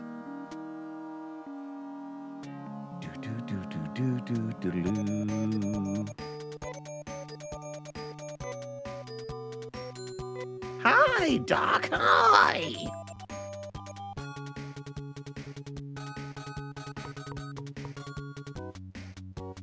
All right, let's get back in that dungeon. Enter the gungeon. Actually, how long have we been going for? Almost 5 hours. I think here's a good. See that? It's a juicer. Yeah. I'll never get tired of that, dude. Yeah, are we done? Yeah, I mean, my back hurts. That's the like, or else I would Yeah. literally keep playing this, but I'm gonna take my Dude, medication. respect. Respect. Ladies and gentlemen, this is the Doc Demand Show. You already know. Follow us on all the social media. We got Instagram. We got all the stuff. It's been a while since I plugged to social media. We got Twitter, et cetera, et cetera, et cetera, for all the hot, delicious takes you're excited to see, to hear. We've got, tomorrow, a gaming stream. Looks like we're going to be playing Fear and Hunger. Yeah. So prepare your anuses for that. It's coming soon, 8 p.m. Eastern Standard Time. Get ready for that. We will catch y'all tomorrow and on Sunday again at 8 p.m. Eastern Standard Time. Join the Discord if you want to see our new Final Fantasy style intro, dude. Excuse me, Fantasy Star, etc. And then on Sunday we're going to be probably doing some a little bit of community game night with Baldur's Gate 3 or Original Sin Divinity 2. etc. etc. So yeah, I guess I will talk to y'all and see y'all on tomorrow, 8 p.m. Eastern Standard Time. Stay tuned for the raid. That's all I got. Demand, what do you got for them? Yeah. Let's go. Let's go. Let's go. Let's go. Let's go. Let's go. Let's go. Pressure. Until next time, what do you got for him, Demand? Make sure you rub your pressure.